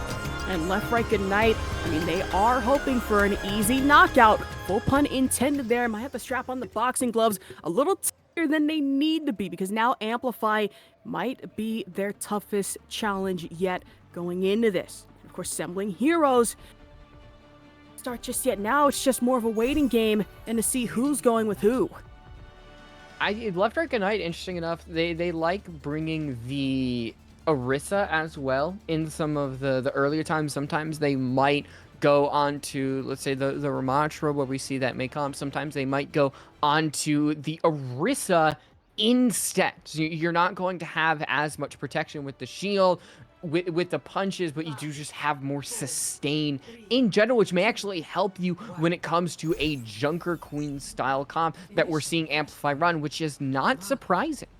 I mean, with Orisa, gosh, I remember the early days of Overwatch 2 where the changes happened, and then Fortify was just a nightmare to really try and get past, and Terra Surge even more so. And on a map like Servasa, might be a bit of a help, especially if you could just crowd control and herd everybody to your favor. Now, Vision taking a bulk of the damage right there, kind of caught out in the midst of everything. Flashpoint unlocking just momentarily. Now the gates are raring open, ready to go for both Amplify and LeftRightGnight. But having to drop off, the amount of damage that's just coming their way is way too much. So they're able to take the point, and now the sustain of Orisa is just going to allow you to consistently get these percentages, even with the pressure that Doomed has on your backline, the immortality field, everything. It's just about sustain. But 2-piece, maybe even 3, that should be enough for him. And you'd think these, oh my gosh, you'd think these immortality fields would come out quick enough. I mean, they're there, but it just isn't enough, as Kuffa and Doomed are making up for a bulk. The eliminations in for Amplify right now. LeftRightGnight are at 43% on the Flashpoint, but with as fast as this is going, they really need to make a beeline for point and make it now. And especially with the speed boost, thankfully, with Lep on the Lucio. Doomed. I mean, on Servasa, he's been just an absolute threat. The Genji blades, you always have to watch out for them. And you may be able to get an edge over Lep, just a very small one, but the window of opportunity as Lucamino deploys the window is going to be very small, but Kuffa and Cal just cut that to pieces. Kuffa and Cal there to shred the backline just a little bit more, as Icy, no matter what they try to do, Kuffa, yet again, with Amplify's bread and butter comp with the Junker Queen, is just there to cleave away at it, as LeftRightGnight, maybe not exactly looking too hot on their first point here, first attempted point, I should say, for Flashpoint. Damage coming in bulk as well, with the pot shots off from Doomed, and of course, with backstepping, trying to actually backtrace as little as possible. Unfortunately for Amplify, point is up in their favor and up by 1. Next Flashpoint up in about 30. Now you do have that time to respawn. That's gonna give LeftRightGnight good time to actually rotate onto the point where they can use that Mei. Because in that first point, there wasn't a lot of areas where we saw the ice block get used, but with the entrances being as small as they are, it's almost perfect for an ice block. You just have to catch one Amplify player out, and that's where the struggle is going to be. They're going to move together, make sure they don't get caught.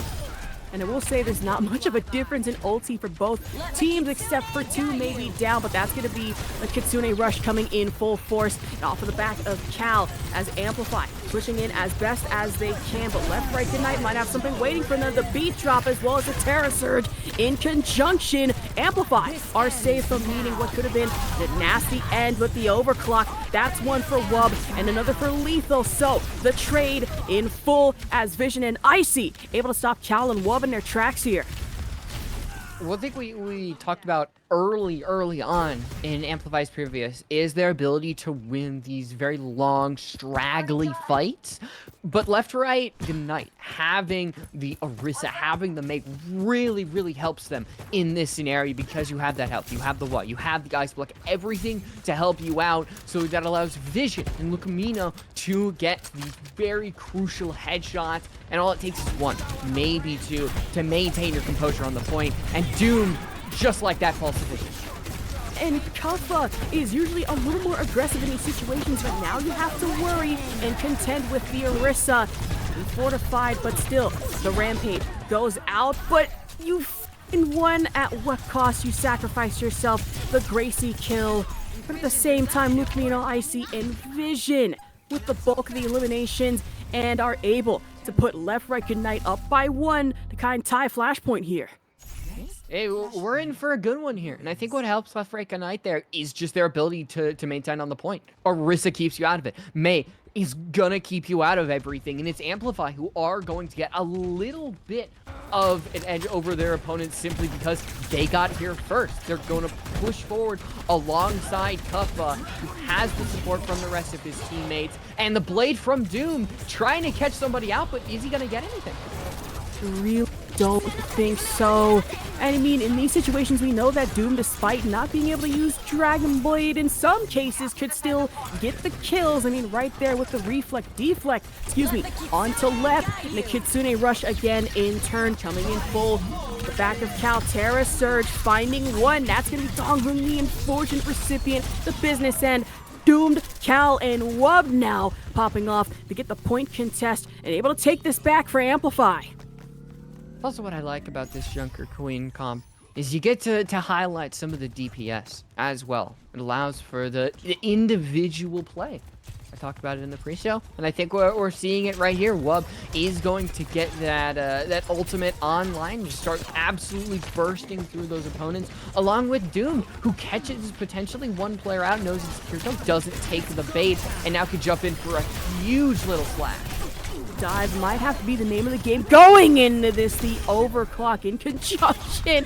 Doomed and Wub ripping and tearing their way through to net themselves a team kill with that last headshot. I mean, it was Kiriko on Kiriko violence with Cal against Lucamino in that one.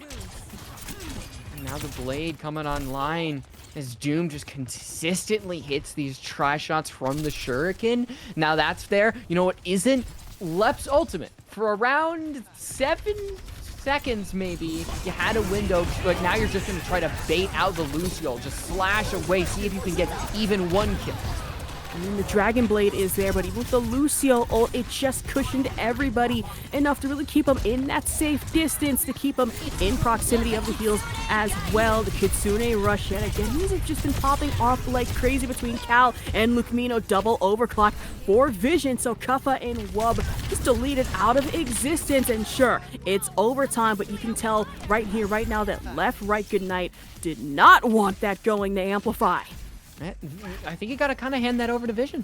They had the very clutch ultimate, but shuts down the individual star power that Amplify has, which might be the big difference maker on this point. They're able to start racking up their own percentage, get some ultimates online, but it's gonna take a long time to get those ultimates compared to the two that Amplify already have.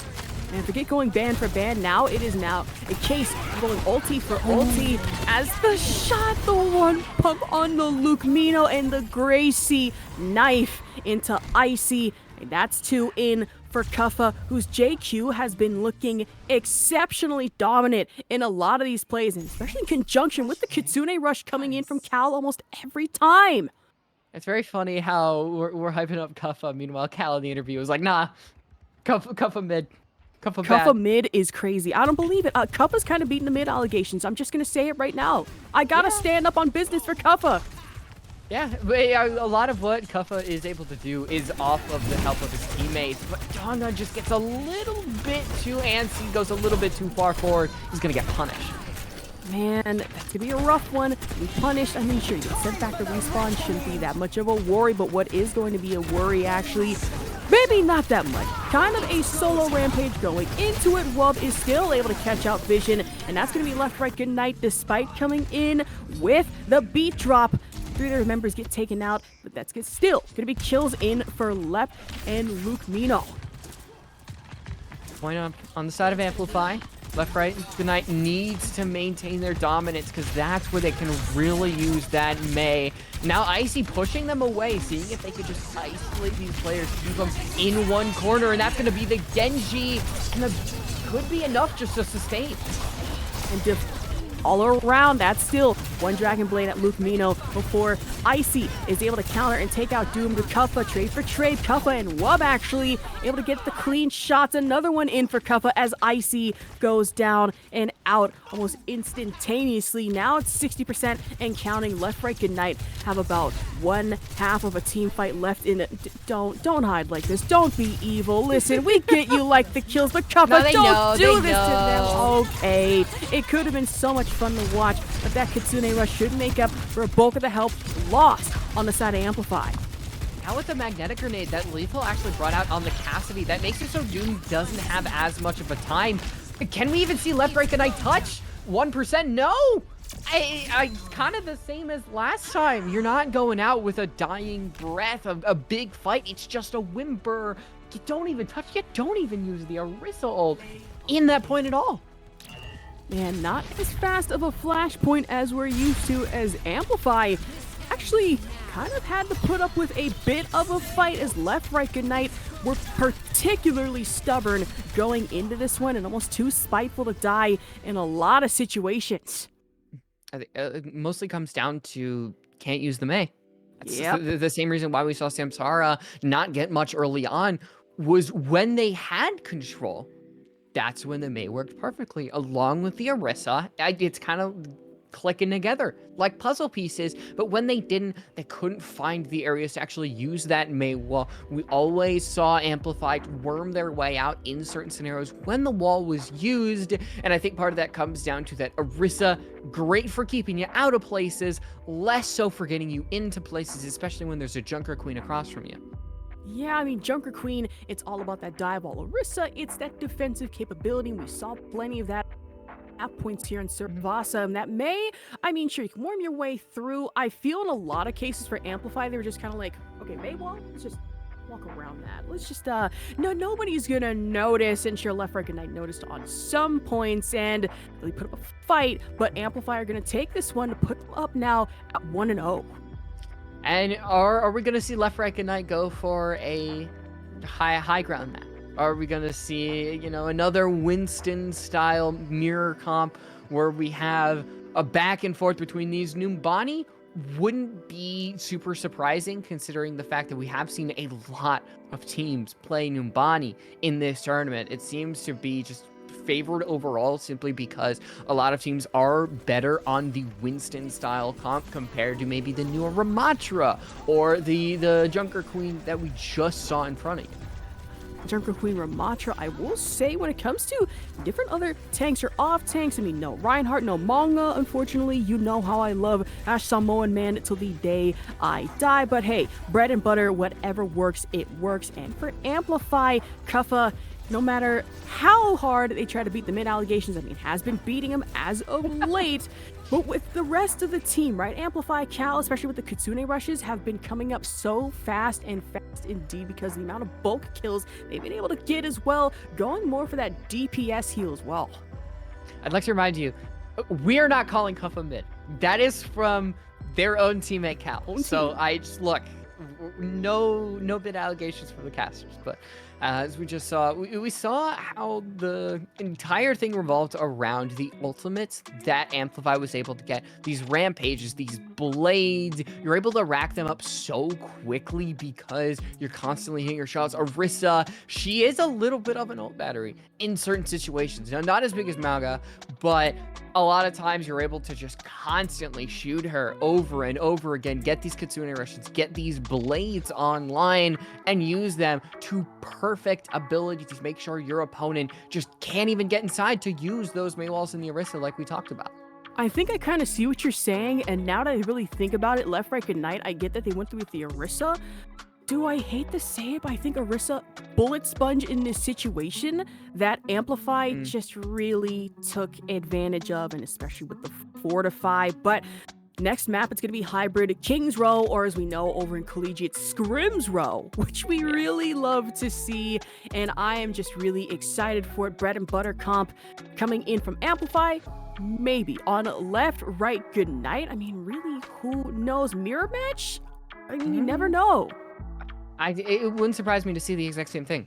Orisa May, and then you've also have the Junker Queen style comp. Both are able to work with a very limited high ground that is available. Genji on the side of Amplify will be able to get up top, and LeftRightGnight, they're able to establish themselves up top with something like a Sojourn. Like I said, it's the exact same thing from LeftRightGnight. Just take out the Orisa, put in the Ramatra. That's a much better play, in my opinion, especially given the shield and given the certain angles that Kings Row allows. Amplify, doubt they're going to stick with the Doomfist, because it's just a weird play in this meta, but the Junker Queen or the Winston would be preferable, given the fact that Amplify seems like they just feel natural on either of them here. You know, this is really showing my age, but I do miss the days on Kings Row, aka Scrims Row, where we used to see some Roadhog here and there, but we're never going to see Roadhog ever again. I mean, let's be very painfully really... No, not thank God. How dare you, first of all. Roadhog, that's my bread and butter, bread and bacon, if you will. For Amplify, though, of course, sticking with Kuffa on the JQ as we're heading into it, and LeftRightGnight, Amplify are up by 1, but LeftRightGnight have been putting up a bit of a fight, too spiteful to die, if you will. So on a map like Kings Row, we're gonna have to see where this action takes us. This is a constant play that you will see, is with the Genji, the Lucio, and the Kiriko who can actually dash up there, is just to take out one of these players. And that in case was Vision and Left. Both have to fall back. Vision is down, and now Lucamino has to dedicate the Immortality field. It's almost clinical for Amplify, the way that they can split apart this team. Apart, isolate them, you find Left, you find Lucamino, and finally you find Icy. Almost able to get yourself a full-on team kill right then and there, as taking objective, and in just seconds it's going to be Amplify, put themselves at 1 point with 5 minutes still on the clock. You won't see as much isolation as I say that. It's Vision just kind of going off for a good adventure, and Doomed will be heavily punished for that. Maybe put them in their place for now, so says Vision. Listen, you should know better than to really try and track down a Sojourn, especially into an extra lobby. Lucio and Lucio violence we see in the feed, with Lep able to find Donghung, and now Amplify down by 1 support. Not for long on that hand, as LeftRightGnight stopping the point, actually stopping the payload just momentarily. This is going to be a difficult choke point to get through. With the Mei, with the Ramatra, you're going to have to push together, get through this very, very quick, because you can get walled and you can get bursted down with this Sojourn and the Baptiste that LeftRightGnight have. Take a look at the top of your screen. You can see the flank coming out from Doom with that blade. They're going to be able to get through that choke point and just rush onto their opponents the same as always. Man, there's a Kitsune rush, of course. You're going to have Amplification Matrix at the business end of that as well. Dragon Blade is up and readily available for Doomed, and trying to find at least some gap, a little bit of accessibility. You can move the deflect, but that's going to be the Lucio ult, the beat drop to really cushion the entirety of LeftRightGnight and save them from what could have been a slice and dice shredding. But now that opens up the Rampage, which is countered by the Blizzard. Which one is going to come out on top? It seems like it is Amplify, barely by a hair, but his Ice, still with a massive amount of health remaining, is actually going to dedicate Annihilation.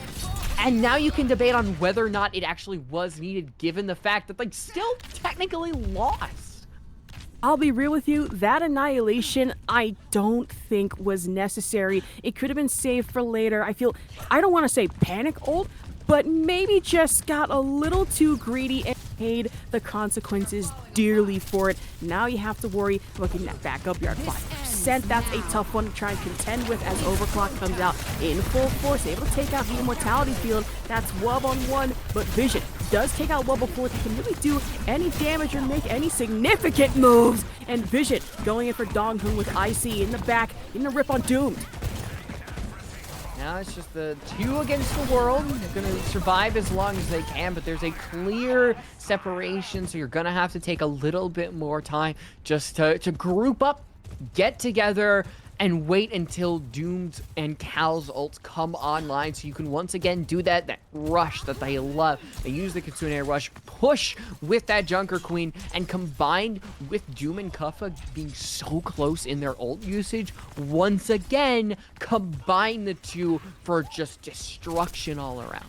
That and those Kitsune rushes come in just in time. Almost every select situation, Cal knows just when to time them, just when not to, just when to hold back, if you will. God, it's that card game song, know when to fold, the amplification matrix, and hopefully LeftRightGnight trying their best not to fold. In this case, the beat drop goes down. Dragon Blade almost avoided as Duke trying to get in as best as possible through backline. Finds one, finds two, actually finds three. It's going to be Luke Mino and Vision to get the business end, and now the Ramatra separated and off kilter with the cleave to try and take him out.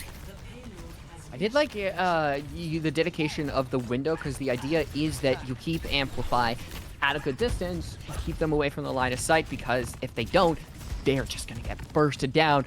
But Amplify just simply walked past it. And if you can't shoot through the window, you're not going to get that increased damage, of which Doom is going to be able to slash through the ult that Lep was able to utilize. And now the cart gets around the first corner, and it's going to be stopped before it gets around the second corner where Lethal can dedicate to Blizzard. Man, and that Blizzard could really be massive, especially in the next play. I mean, it's right there. You just have to find the opportunity, find the gap, if you will. Majority of the Amplify being pushed back. Overclock is active. Wub able to take out Vision. So the Soldier near a match, gonna be able to win that one, but Doomed and Wub now getting in bulk of the kills. Donghung fighting another, so a little bit of that flex heal violence, if you will. LeftRightGnight almost got themselves into a team kill and able to be back on the up and up and out of respawn. Hopefully have another couple of team fights left in them going into this one. But LeftRightGnight lack is that backline pressure that Amplify had. But Vision is able to get one. He can change the tide, and it seems with combo, that's exactly what he's going to be able to do. So it's all about the combinations. With Left and Lethal able to take out a in back. We're skating with Jet Set Radio Future action coming in full force. Really love to see it as Amplify kind of getting held up just a little bit. They're only just a few meters away being able to hit this.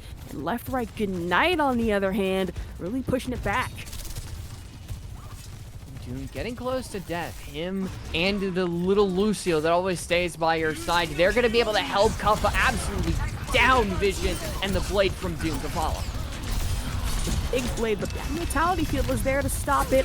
Only put a band-aid on it, if you will, as still the kills are coming in full force for Amplify, but Vision actually switching over to the Ash in the headshot kill on the Doom, and now the melee with Cal gone down and out. So LeftRightGnight holding on the point as best as possible, pushing back as Luke Mino still able to find one stray Lucio with Donghung. and they're able to keep Amplify below a minute and probably just at triple zeros. Can you get through the rampage of Amplify? That is the difference between winning and losing, is how effective that is, and if the Immortality Field is going to be able to help you, because you don't have a Susan, you don't have any cleanse, all eyes on Kuffa. Man, here we go with the rampage. It really is time for the reckoning. You have a Ramattra to try and stop you. That Immortality Field came out just in time. Gracie is out, of course, not really pulling anybody in just yet. Magnetic Grenade should hit for some chip damage as Doom able to capitalize off of that Kitsune rush in for Cal. And now Doomed in your backline, sneaking in, finding the gaps, much needed. Kuffa and Donghung, as well as Wub, getting in the bulk of the eliminations and still pushing the point to nab themselves 3 points and up.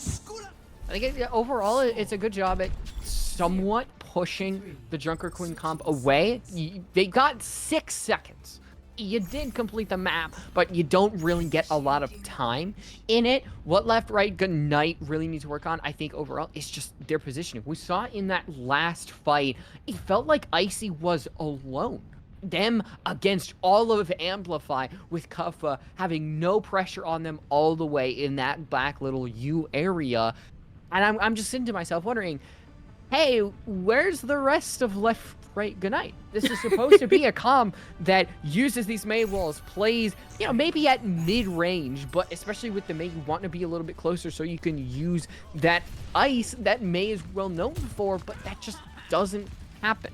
And it feels like Icy just isn't getting the support that Kuffa is when you look at equal parts of both comps. Yeah, Kuffa, when you really look at it, is getting anchored and pocketed by pretty much everybody in Amplify. On the other hand, LeftRightGnight with Icy in a lot of these team fights just, I don't want to say, well, I'm going to have to say it just gets isolated in a lot of select situations and then just can't really recover because it's like, okay, where's the defense? Where's my heals? Where's my Maywall? You know, try and save me the pain of having to circle all the way back around and really waste Annihilation, maybe even have to waste Nemesis form. Ash Swap is pretty nice. No, because you can consistently keep Wub out of a line of sight. You have that shotgun blast to push away Doomed on you, and potentially Kuffa as well. The fire's always going to be great, but is it going to be enough utility-wise in pressuring your opponents away from you?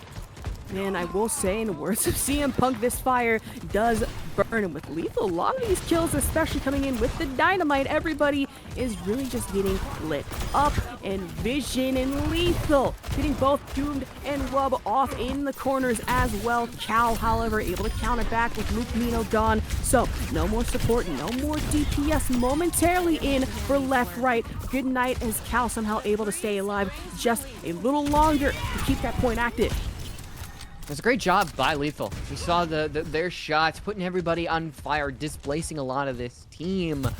But great job by Cal. The headshots, the punches, keeping alive, keeping Kuffa healed is always going to be beneficial as a team, because the tank is always the spearhead of your attack. And if Kuffa is alive, Amplify still has a dog in the fight.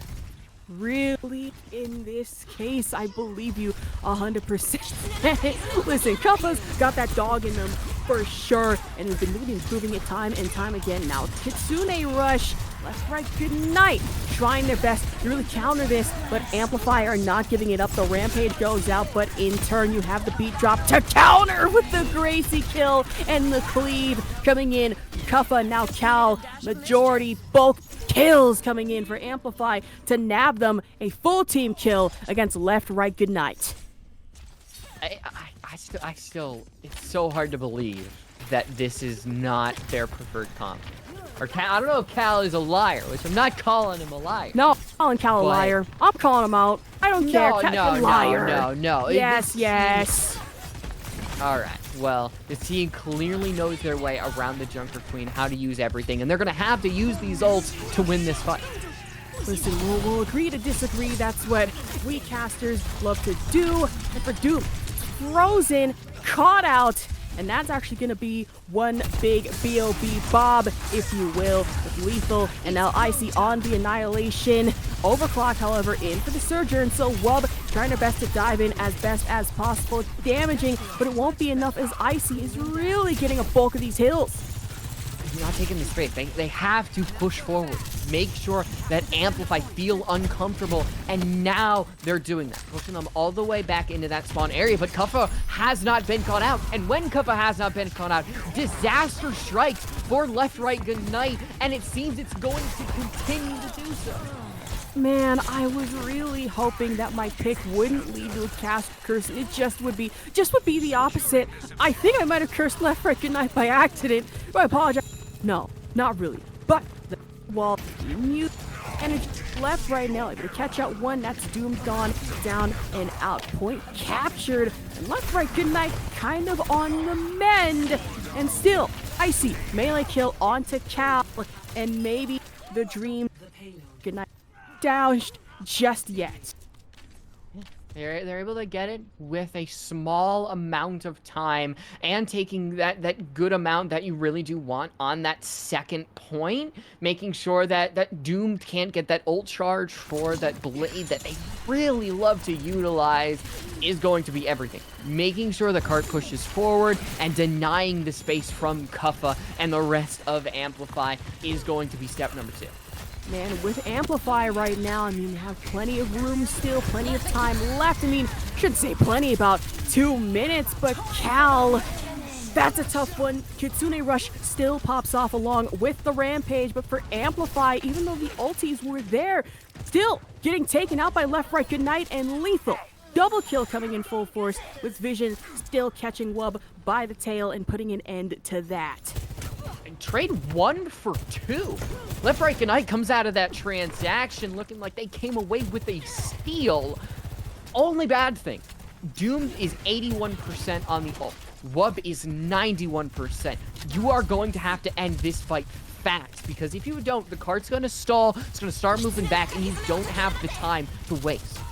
And you really don't. Kitsune Rush down and out yet again. Lukemino able to catch Kuffa, so putting an end to the rain momentarily. The bread and butter comp, but with the Dragon Blade, the beat drop. And not only that, you have one angry Ramattra and the Blizzard to worry about. Every ulti in conjunction with Vision and Lukemino, as well as Lethal on the overclock, taking out Amplify. And now we are seeing... Actually, okay, I thought I almost saw a switch there for a second. My eyes did deceive me, but LeftRightGnight are still up and active. I have to commend LeftRightGnight for that. Not having a beat drop a lot of times will doom certain teams, but they're able to use the boop, use the Sojourn Slide to get away and damage the Genji from not getting anything.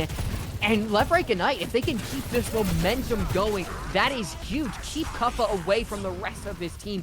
Make this cart move, and Kuffa can't get anything done when he doesn't have his teammates.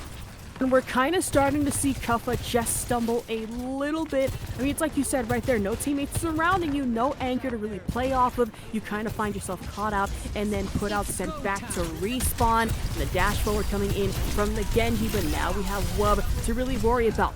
Able to find one, able to find another. Icy, however, with the counter and in Nemesis form, no less, as it's back and forth, and that's a fall hazard. You really hate to have that happen to you. It's a reset. It's a reset. Yeah. It's making sure that you can respawn with your team so you're not wasting time, because time is of the essence. You got a minute 30. That's around 3 or 4 fights, and if you're taking time to still fight, die, you cannot do that. As Amplify, the more ults that they get online, the worse it is going to get. Do hit a little bit of a pause. I think we can look at the ultimates, because a lot of times the ultimates are going to be a dictator of how things are going to go. It seems like LeftRightGnight, overall as a team, their percentages are going to be around the same. Amplify have some ultimates, but they just recently used some, and they need to make sure that they use these ults sparingly, because they're going to have about 1 more usage each. And I think Amplify have the ability to still take this, go on 2-0, really put the pressure onto LeftRightGnight, but they need to make sure that those Mei walls that it seems LeftRightGnight have been using to cut out Kuffa, that is the big thing that I think that is really stumbling this team. Yeah, pressure is really what we did see in those last couple of minutes. I don't want to say staggering just a little bit, but Kuffa was really getting pressured bad going into it and got caught out on a lot of spaces. But LeftRightGnight, they did make some smart plays and they were able to get that reset when it came to team fights as well going into it.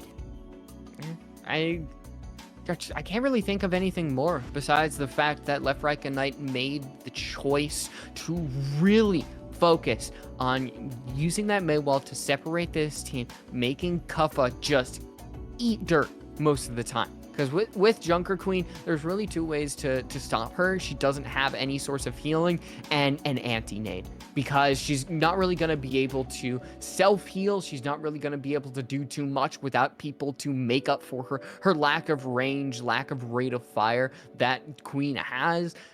And overall, just using that Ramatra and that Mei to perfection. Yeah, you can only self-heal so much, especially with JQ and the Gracie, the melee attacks as well.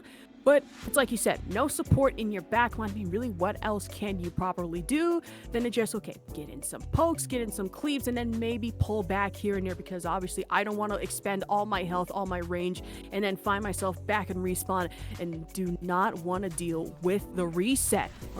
Are seeing a little bit of the replay action as the pause is still underway, so figuring some things out here. Yeah.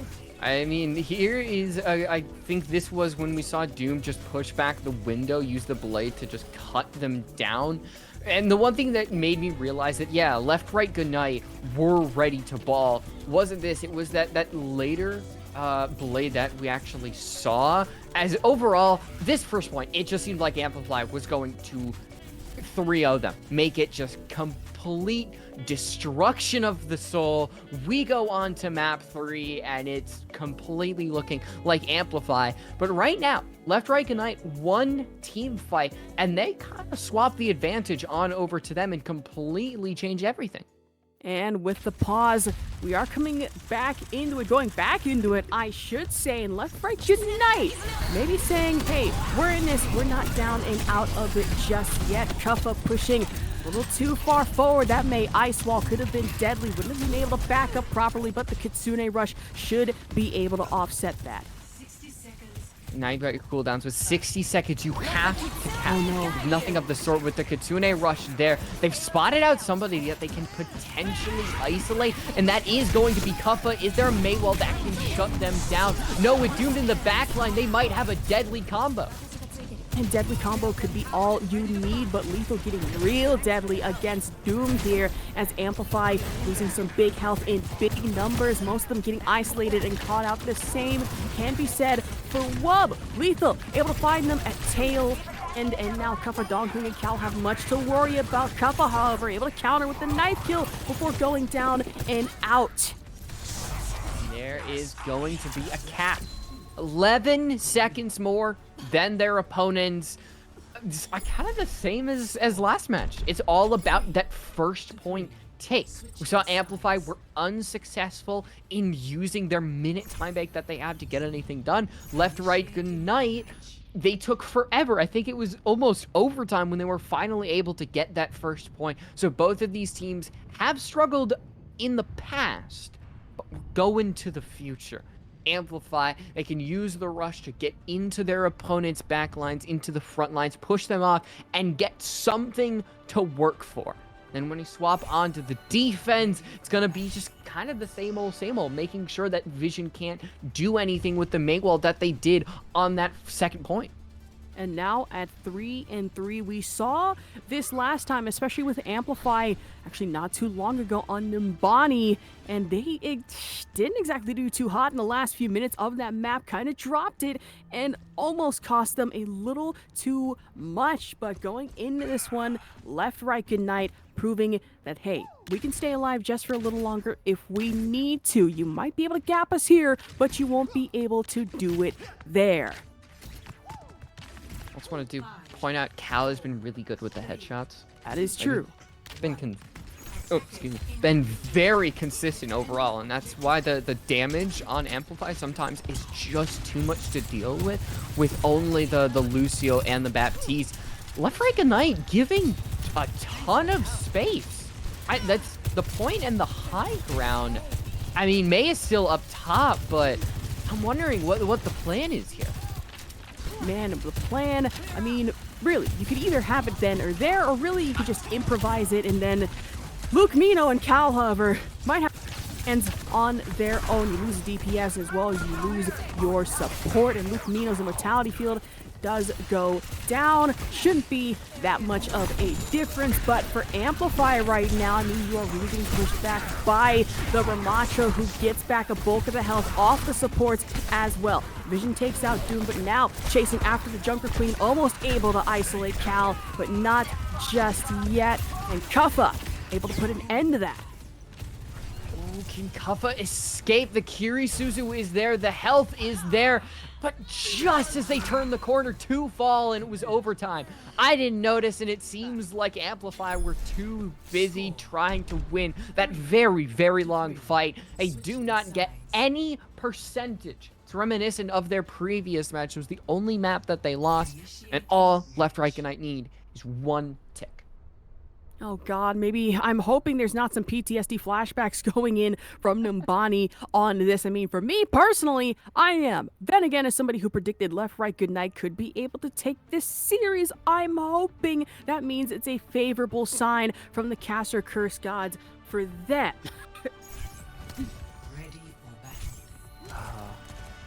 I was expecting Amplify to absolutely rush onto their opponents given the amount of space that was given and the fact that Vision was taken down on the high ground. I think Amplify just didn't capitalize on that. They didn't force LeftRightGnight to engage on the point. And I think that's because they were trying to keep Kuffa alone. Use that Mei wall and shut them down. And originally they did, but it just wasn't there. The Mei wall didn't connect, and the barrier wasn't enough to keep Kuffa dead. And so the rest of the team are just going to have to hope that they get this tick. Otherwise, they are still going to be losing 1-0. And some copium hopefully going out in here for Amplify. You have any hopes? I mean, listen, we saw what happened last time, that last game, but I want to move on from that. I want to hope for them at the same time for LeftRightGnight. The same goes out for them as well, as the pick gets frozen momentarily, able to get back that health, and now the cleave in for Kuffa, able to get in and group LeftRightGnight in that one spot, but the immortality field saved them just in time with the cleave. Wub able to take out the field, but the Mei wall, and with the melee coming in for Icy, Kuffa just got isolated, and that Mei wall really put them in a corner, literally, with Lethal getting in double kills onto Doomed and Donghung here. Well, you could really say that Amplify got ice. I hate you. Yeah, No that's puns, but fair. you're so right. There's nothing you can point to. The Mei. Kuffa just played a little bit too alone. Having that support from the team wasn't enough when you have this gigantic Mei wall up. The Kiri doesn't have line of sight to heal you nothing. Suzu of the sword. It is the exact same thing that we saw in that previous match with Amplify winning the first one, losing the second. Are we due for almost a mirror matchup, and not in the way you would normally think? You know, with the Mei, I had such a witty line in mind, especially with the Backstreet Boys of "It's gonna be May," essentially with the ice walls going into that last one. I mean, hey, I did it anyways going into that one, but now we are at 1-1 with Amplify. I mean, kind of dropping the ball in that map on King's Row, and LeftRightGnight were able to pick up the pieces, and just in time, and rightfully so. Are we going to see Amplify turn it up on push like they did in the previous match? Or is LeftRightGnight finally woken up and ready to duel? We will see after the break.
Welcome back to the Berry Blast Encore. I am Lightrose, and joining me is Asherbach. We just witnessed two maps, both of them pretty exciting. First one, we saw a 3-1 sweep. Second one, a 4-3 duel that came down to a minute and 1:11 timer, and it's 1-1. We're all equal, baby. Yeah, we're equal, but I will say this is like pattern recognition for me, right? And I'm seeing this, and it's Yeah. like, what was it, Amplify? And Yeah, I was about to say Samsara. Suravasa again, but Oh, yeah, no, we've Samsara. gotten over that. You can't We've do that gone again. over it. I have to stop in Samsara, where Amplify, they win by one, and then drop another, and then go on to win the next few ones. I'm hoping that's not the same case with LeftRightGnight, which in those final few moments, final few rounds, I should say, on King's Row, looked particularly stacked, especially in being able to isolate Kuffa and get the rest in with the Mei as well. Yeah, now that they've woken up, are we going to expect the Maywalls to actually come through? Kuffa gets shut down, and now Cal's prediction of Kuffa being mid is maybe correct. I mean, it all comes down to the type of map that we are going to on this push, and whether or not you are going to be able to work Maywalls into that.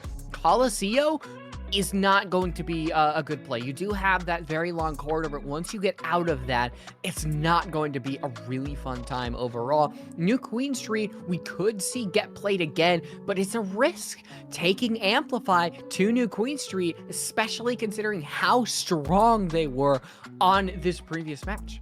We saw what happened, especially with New Queen Street, and the last time that Amplify were on that map. They made it look like Flashpoint, and they made it look exactly like their home, just skated their way through and had no contest. But moving on to another map, especially with LeftRightGnight, might be the best choice for them going into this. Just kind of shake things up with Amplify, hoping that there's, oh my god, it's New Queen Street. Yeah, Never I mean, mind. like I said, it's kind of, you're stuck between a rock and a hard place here. No matter where you go, you're gonna get a bad draw. You gotta make the best of a bad situation. Try to get these Maywalls where you can. Kuffa can push forward, but a lot of times on New Queen Street, we've seen that there's not a lot of situations where you can get that Maywall in, where Kuffa is alone and not with all of these other players.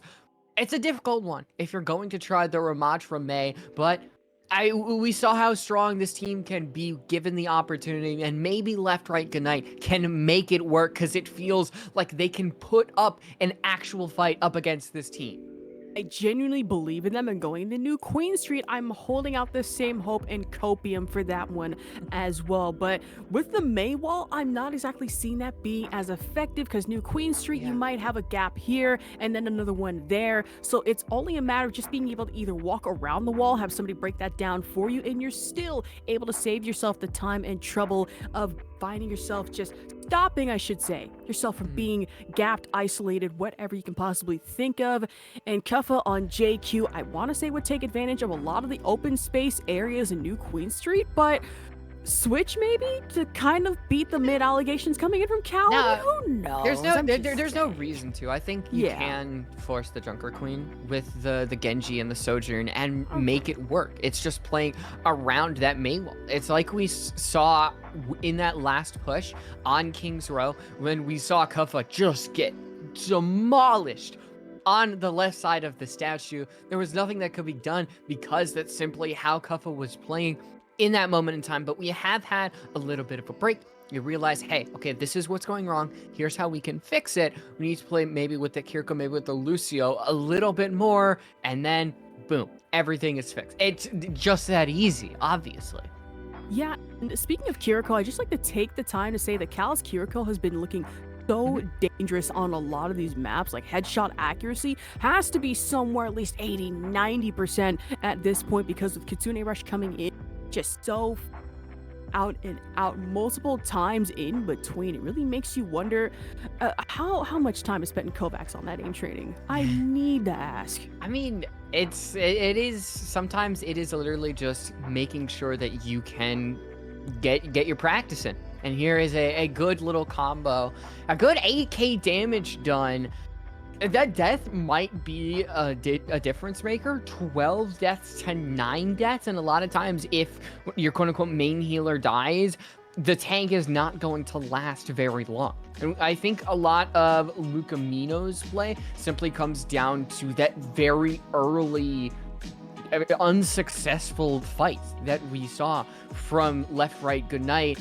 But same with kind of what we saw PG, where once the sides swapped, their stats looked infinitely better. Yeah, with the heals especially, Luke Mino was really getting caught out on a lot of spaces, and that did leave the Ramatra very vulnerable. And it wasn't fun to watch on King's Row, but unfortunately they did manage to clean going into those next final few rounds and were able to get themselves the win. But now going into this next map, we really just have to wait and see how this is going to play out for both supports and really trying to anchor your tanks and off tanks.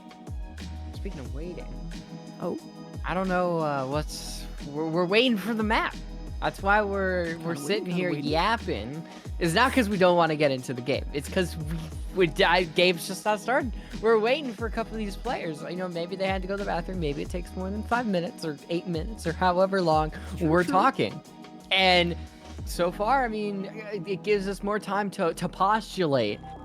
And I think we talk about cursing. I think I cursed it in a good way. But you know, it worked. We love curses that just are positive in this one. And thankfully, it's like, oh, we're probably just going to be here for a while. Nope, we go right into the game. It's going to be Map 3, New Queen Street. Yeah, Junker Queen, not surprising. I think the other players on the side of LeftRightGnight might be the one change that we say. I mean, we talked about it in the pre-show. We had so much time to talk about what the potential comps could be, the pros and the cons of whatever happens. And it seems that LeftRightGnight might bring out something different. I mean, they could have vision on the Ash, which does allow you a little bit more distance, but we also have a mirror potentially on the horizon, and that scares me because we've seen this before. We have seen this before happen. We part said it's pattern recognition. Did I not say that earlier? Oh, no.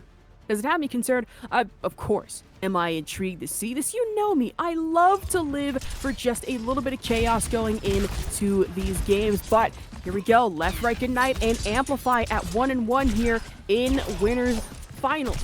Hot shots coming in and the dash in forward from Doomed here on the Genji. Have the Ash. It's one main difference that you want. So you're not going to be able to isolate players as you did, but you can instead put so much more damage with these headshots into the JQ, into, let's say, Doomed as well. But it seems that it's Sojourn who's going to dominate today. Down goes the Ash. It should be Amplify taking his first fight. And with some health, I mean, at the same time, you are getting shredded. So Doomed and Wub are both going to have to pull back just a little bit here as LeftRightGnight being a little more aggressive than Amplify kind of thought here. But it's still going to be Amplify on the bot, able to push forward at 19 meters and counting forward, but through the window of the gym and with the deflect, shots going out, nothing happening just of yet, but Kuffa still in line and off with the shotgun shots. It's just bob and weave. That's what they're doing right now. Seeing if they can catch out maybe one player. If that is Lethal, who doesn't have to deflect, he's got that Kiriko heals behind him. And Amplify don't need to be the aggressor, but a great little dynamite combo coming out there. Lethal just needs to get out, and it should be LeftRightGnight who end themselves with a 5v4 fight advantage. And an advantage is going to have to be the name of the game. Double Kitsune Rush coming in for both of these teams. But on one side, you do have the beat drop to worry about. It's an added cushion. It is a big cushion. And with nothing to really counter with, I mean, you have the Rampage up and available for Kuffa, which does hit. And LeftRightGnight get antied all the way. But Lethal adding on to the lethality with the dash to catch out Donghung, Wub, and now Kuffa going down and out. Kill streak coming in for LeftRightGnight, taking out majority of Amplify. Yeah, this is a dangerous fight. Trying to see if you can win the fight without dedicating your Genji ult, because that's essentially another fight win. Because the only thing you have on Amplify's side is maybe a Suzu, but dedicating it, you make sure you win the fight. You're going to be able to get your reserves back, and now it's pretty equal. Only thing that you have to worry about if you are LeftRightGnight is Doomed, whose Genji blades have been absolutely lights out. And now that you're going on the top, that space is going to be denied from the side of LeftRightGnight. You start to worry about when Doomed is going to ult and where you need to worry about.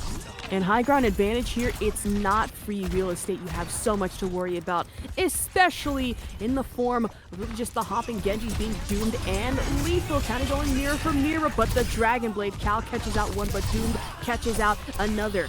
Both Doomed and Kuffa get left icy, and now Lethal. No more Genji mirror in the moment. And the deflect now popping off, but still for LeftRightGnight. I mean, use a bulk, and now with the bot back into possession of Amplify, looking to try and clean this up best as possible, and maybe in quick fashion like they did in their last series.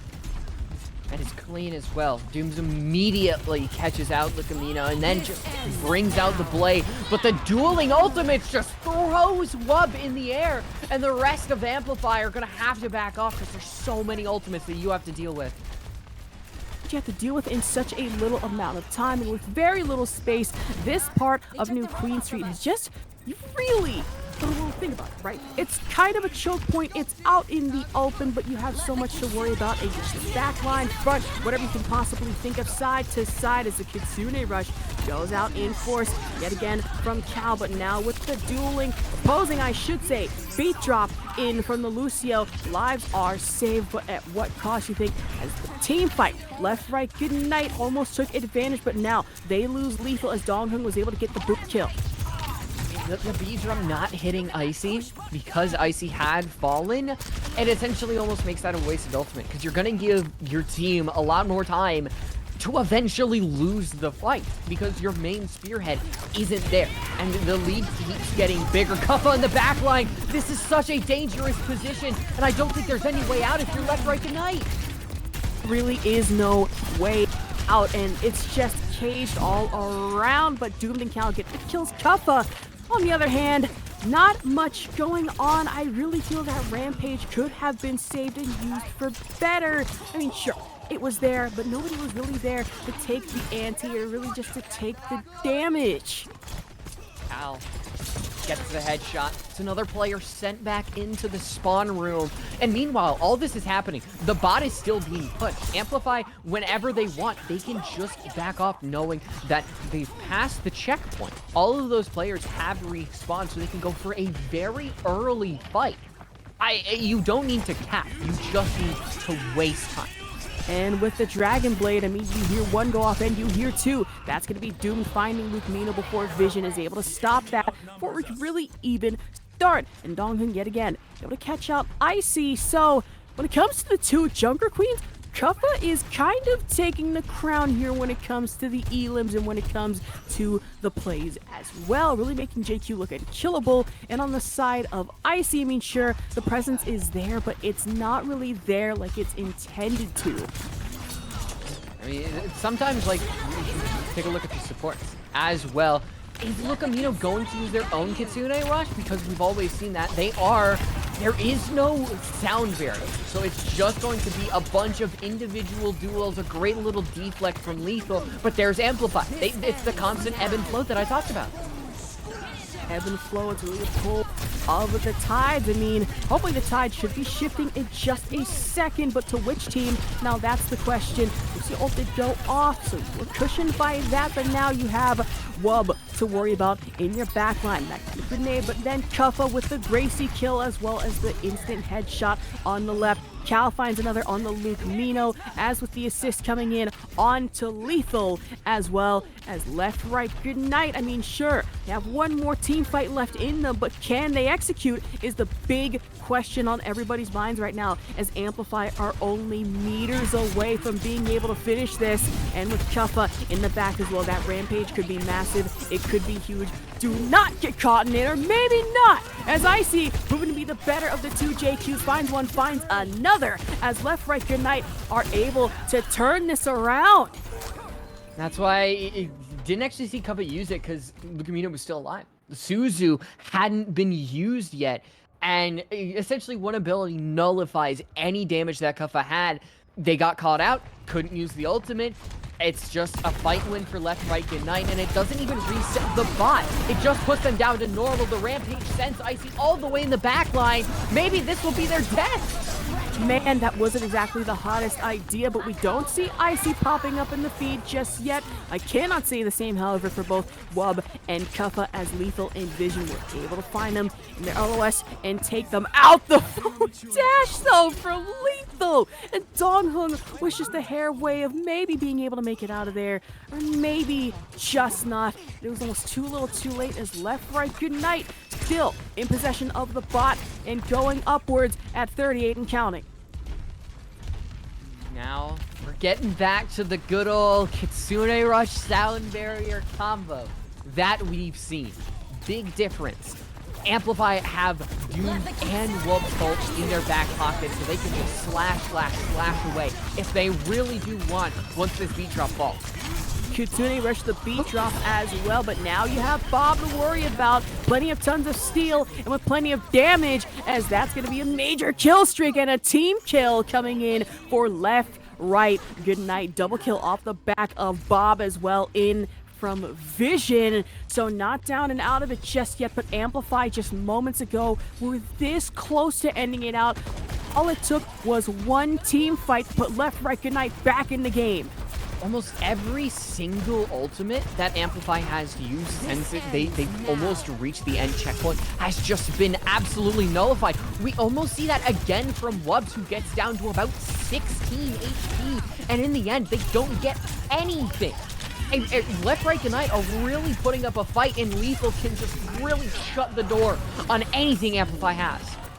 I'm having some hope out for them still. My passion is reignited, as LeftRightGnight, no matter how many hits they may take, no matter how many kills they may have against them, they really are dishing it back out, with Donghun and Cal going out. And Amplify may have very well met their match here on a map like New Queen Street.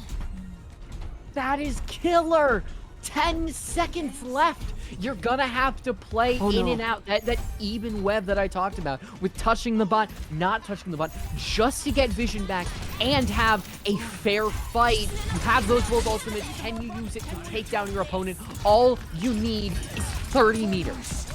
Oh my god, here we go with the Kitsune Rush, and now the beat drop, but where there's another, there's also the double Kitsune Rush with the Rampage coming in. Icy, Left, and Icy yet again with LeftRightGnight getting in a massive team kill onto Amplify, staying alive. Hopes there just for a little longer. They're only a few meters away from actually being able to take the lead over Amplify. Been so dominant in this series, in Barry Community Blast just overall, but maybe not just yet. One more team fight, and you have the Rampage up for Kuffa as well, who's been doing everything to beat Cal's allegations against them of being mid, has really been proving it, only able to catch a few out, but the cushion is there for Amplify, especially on the beat drop as well. Lethal going in, but Vision and Icy yet again ripping and tearing to shreds the game plan that was on Amplify's mind. Wow. What a comeback attempt from Amplify, almost hitting the end checkpoint to Vision falling in the last 10 seconds. I didn't want to say it, but it looked like the comeback attempt just might be out of reach. But I do have to commend Lethal. I think Lethal and the Blades absolutely outshine Doom in every single way. The Ash pick was the superior play because of that dynamite. The distance was allowing so much damage to fall through the headshots. All assisted the Junker Queen in great ways. It is hard to say that LeftRightGnight did not absolutely earn that victory. Man, forget Napoleon Dynamite. This is straight up a dose of Canadian Dynamite on a map like New Queen Street. LeftRightGnight were there to kind of trounce Amplify's hopes leading into those last few minutes, which the JQ mirror, I mean, Kuffa was there to try their best as possible, but Icy was really proving to be a nuisance, especially in a lot of those backline keys as well. Yeah. And the one last thing, just to kind of harp on the Ash, is the dynamite fire. In the last fight, we saw Doomed die to the dynamite fire. The amount of damage combined with that fire being thrown on in Amplify are losing for the first time today. We see that King's Row game that was really good, and unfortunately Amplify just could not connect on that second go around, and then we transfer on over to this map where they once again get so close to winning, and that last fight just kills them. Where do you go from here on out? I mean, that's a really big question, as LeftRightGnight are kind of turning the volume down a little bit on Amplify. I mean, we saw on King's Row, Maypick really came in handy, but when it came to a map, especially like New Queen Street, I mean, they really the stops. You had Lethal on the Genji. Vision's Ash was really a turning point in a lot of cases, like you said, the Dynamite, Bob, and then Icy on the Junker Queen. Rampage at a lot of key points, but in that last team fight, and when I thought Amplify would be able to take it, Cleve and Gracie really came in clutch. And the Rampages on the side of Amplify just didn't hit like you really wanted them to. And part of that does come down to the apprehension due to the Suzu that was in the pocket, but also just in general. They were only able to hit 2, maybe 3 in key situations, and Rampage can be a big definer of fights, especially considering where and when you use it, and a good Junker Queen like Kuffa can capitalize on that, but there just wasn't the space on New Queen Street to get that done, and now they face potentially going down to that lower bracket finals.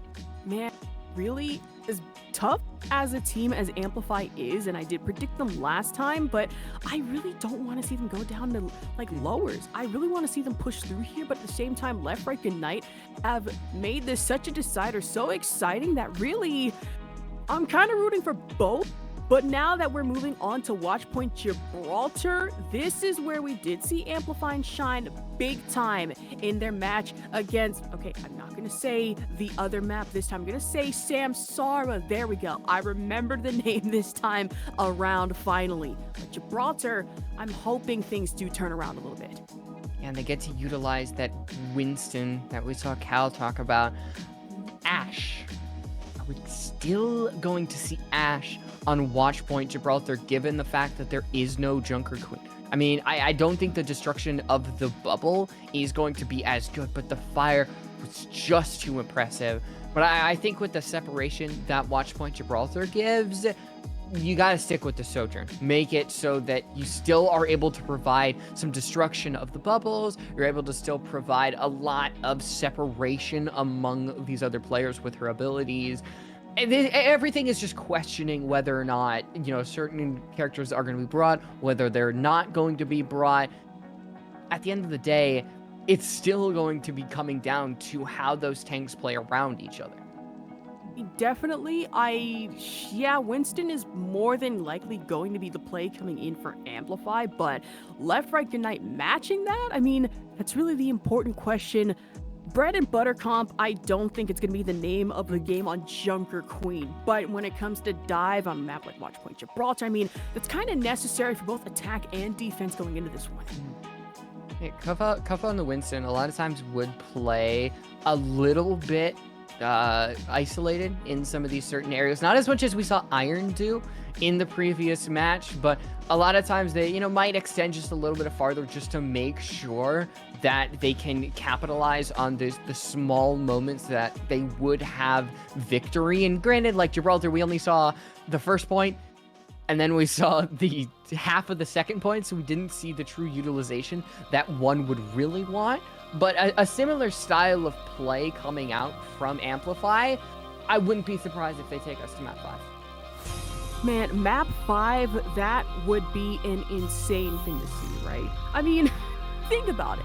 Amplify right now and LeftRightGnight are more and more looking like the once-in-a-lifetime match. John Cena versus Dwayne "The Rock" Johnson levels, kind of tough. It's a nail-biter. Who's going to win? I mean, really nobody knows, because you want to root for them both, but at the same time, you kind of know the outcome. You just really do. It's confusing all around. You kind of see what I'm saying here, Rose, and I don't mean to confuse anybody, but my excitement levels are off the roof, especially after that comeback we saw with LeftRightGnight on New Queen Street. Definitely. Ooh, the Widow duels. Amplify gonna be bringing it out on the attack, Vision on the defense. And how impactful you are can be pretty important to how your team does. I kind of talked about it in the previous game when, PGE and WUB, how they intersected with each other and how they did on the attack versus defense. But Icy on the Diva might make a big impact simply because a lot of times you are going to be able to negate that. You're going to be able to negate the anti-nades instead of just trying to tank them. And will that be something that Kuffa has to learn around? Because Diva can deal a lot more damage than that Winston. 100%. I mean, Kuffa on the Winston, like, did see that Icy now on the Diva. God, this is going to be a very divey game, I can tell you that right now, but at the same time, you're going to have to worry about Vision in with the Widow, and that's where that Tracer is going to come in clutch, getting in through the back line. Plenty of harassment, but the same in for Kuffa as well. Wub was able to find Luke Mino on one hand, but now going into this, majority of LeftRightGnight are not going to take this line down. Is Leppin Lethal able to get Kuffa Donghung as well as Cal, provide big advantage to LeftRightGnight. Without Lucamito, you're not going to have much in the fight. Kuffa just finds Lethal, drops them, and I don't know if that'll be that big of a play considering how far LeftRightGnight are playing with that Widow and with that Diva, as Lucamito has actually swapped on over to that Kiriko, making it a little bit better just to provide Suzus, to provide damage that we obviously love to see. And what a great eat from Icy, a source of damage is off the clock. That could have been a major play, but fortunately, no major plays just yet. Nothing too upsetting, but at critical health, it looks to be Kuffa having to pull back. Cal getting in with the health, thankfully, as high ground is looking to be busy, but everybody else should be having a party downstairs. But Kuffa going in for the dive. That Diva, it's going to be too tough to try and really gank, really try to tank there, but Pulse Bomb there doesn't exactly hit for the damage as Kuffa able to find Left, but now going downstairs. Everybody else safe for Cal gets caught out by Luke Mino in the back line, and the Primal Rage taken advantage of as Vision gets downed, and both players, actually both teams here, LeftRightGnight and Amplify, losing bulk of their supports and DPS.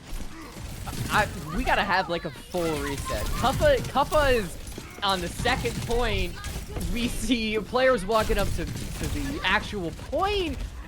Everything is so chaotic. It's really hard to grasp who is currently winning. It seems to be LeftRightGnight right now, especially with Doom falling. There is going to be a full reset on the side of Amplify, especially if Cal and Kuffa can get away. But the ultimates that LeftRightGnight have on the board, that Kitsune Rush is really going to be difficult to deal with, and barely getting away is Lukamina. Man, that could have been dangerous, but now in for sight, active for just only a few more seconds. But on the side of LeftRightGnight, it's still very much active, and it's still a big worry with the Kitsune Rush, however, and then the rally in conjunction. Doom getting a melee kill onto Left as Amplify. They are also going to be losing Wub. Lethal in with the harassment and able to get the pick. Loving how LeftRightGnight, it feels like they should be falling, yet somehow they still remain stabilized. They get separated, and Amplify do a great job at dealing damage, and yet they persist. Lethal gets a pulse bomb onto Cal, and now Left is back, is able to find Donghun, and with 30 seconds left, Amplify might send their upper bracket grand finals run goodbye, and a last-second desperation is going to be on Sombra and the JQ as Vision going onto the Cassidy. It is just really a bare-knuckled brawl, as the only ultimate that's online is going to be Icy's nuclear bomb. As I've said before, fisticuffs! Fisticuffs, please, anything to keep your hopes alive for just a little longer. You still have that nuke to worry about, and that's going to be the Diva Bomb, but everyone skirts away just in time. The same cannot be said for Donghun and Doom, who are still caught up by Luke Mino and Lethal, with Left getting in that support kill. The violence is Amplify looking weak for the first time ever going into the series. I think a lot of that is just the coordination that came out from this team.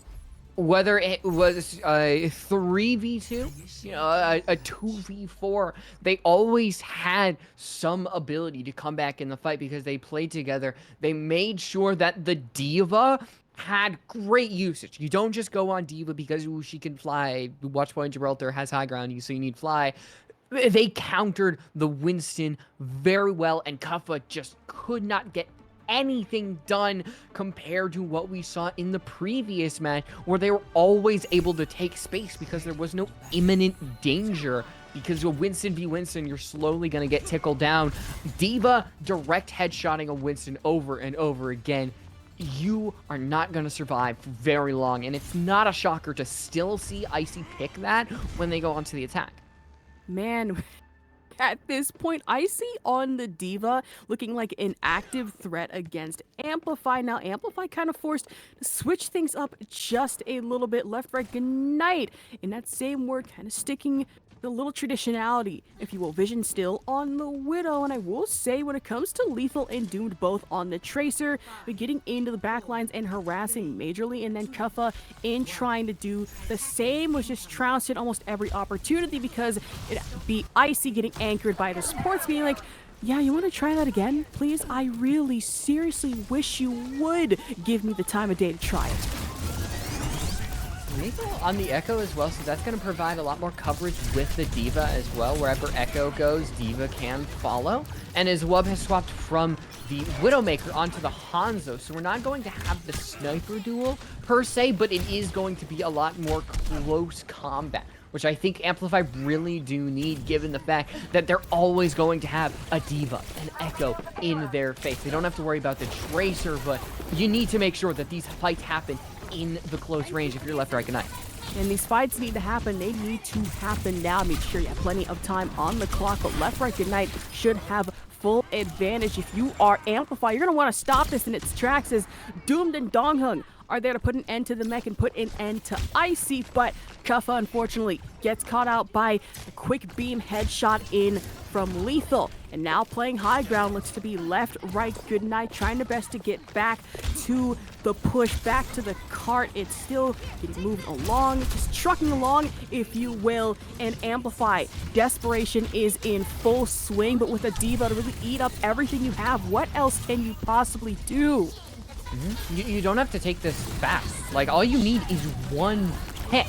They get it onto Donghun, and it might be one on Lep as well. It's a brig for a brig, but if the Widowmaker can keep this team split over in the corner, you can always find one to make it even, and you still have a chance. But as Amplify dedicate their own ults, specifically that Nano, to keep themselves in the fight for a little bit longer, Amplify, it is really just one shot from Vision can change the entire course of the map.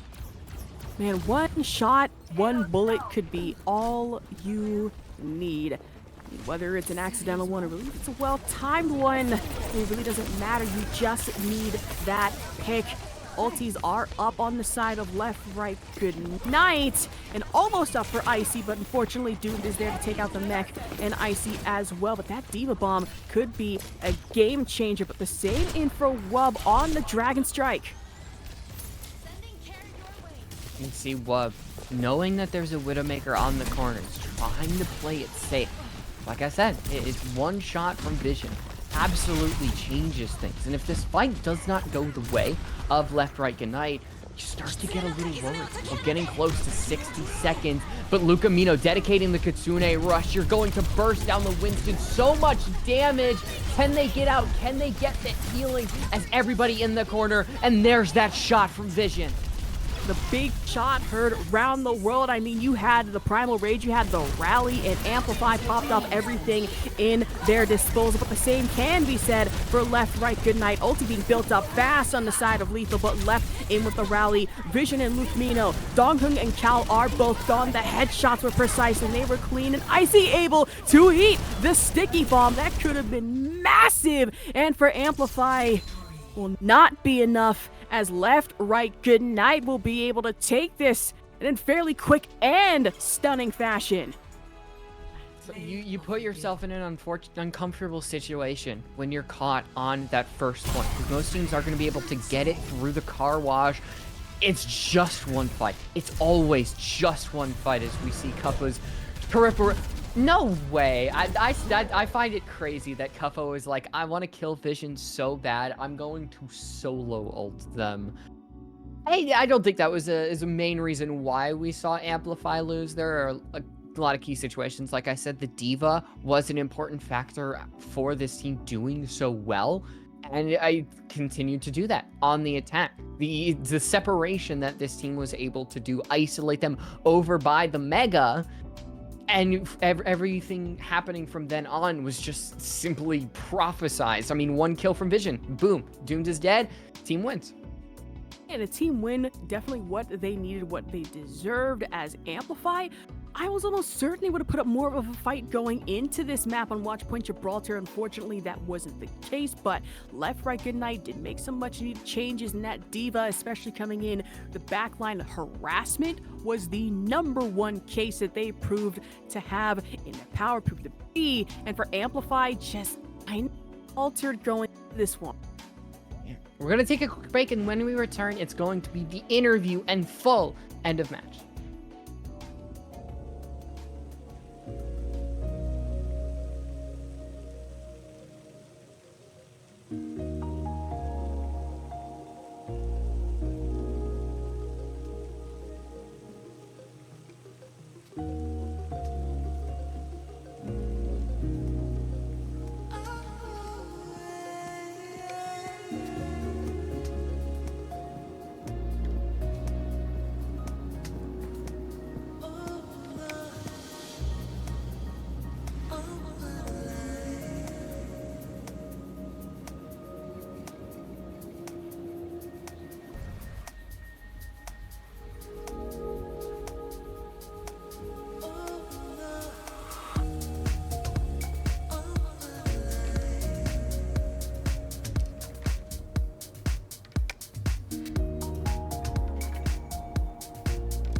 quick little break, and we actually have Lethal here for the interview. So congratulations, Lethal, on your victory. You guys are going to the grand finals. And first question I got, were you prepared for like the Junker Queen style comp that was run by your opponents?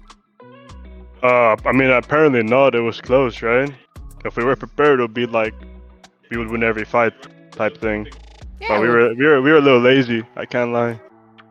you guys still won, so it doesn't really matter. So when you saw that that first map, you guys obviously were prepared. How did you respond to it in that second map and beyond?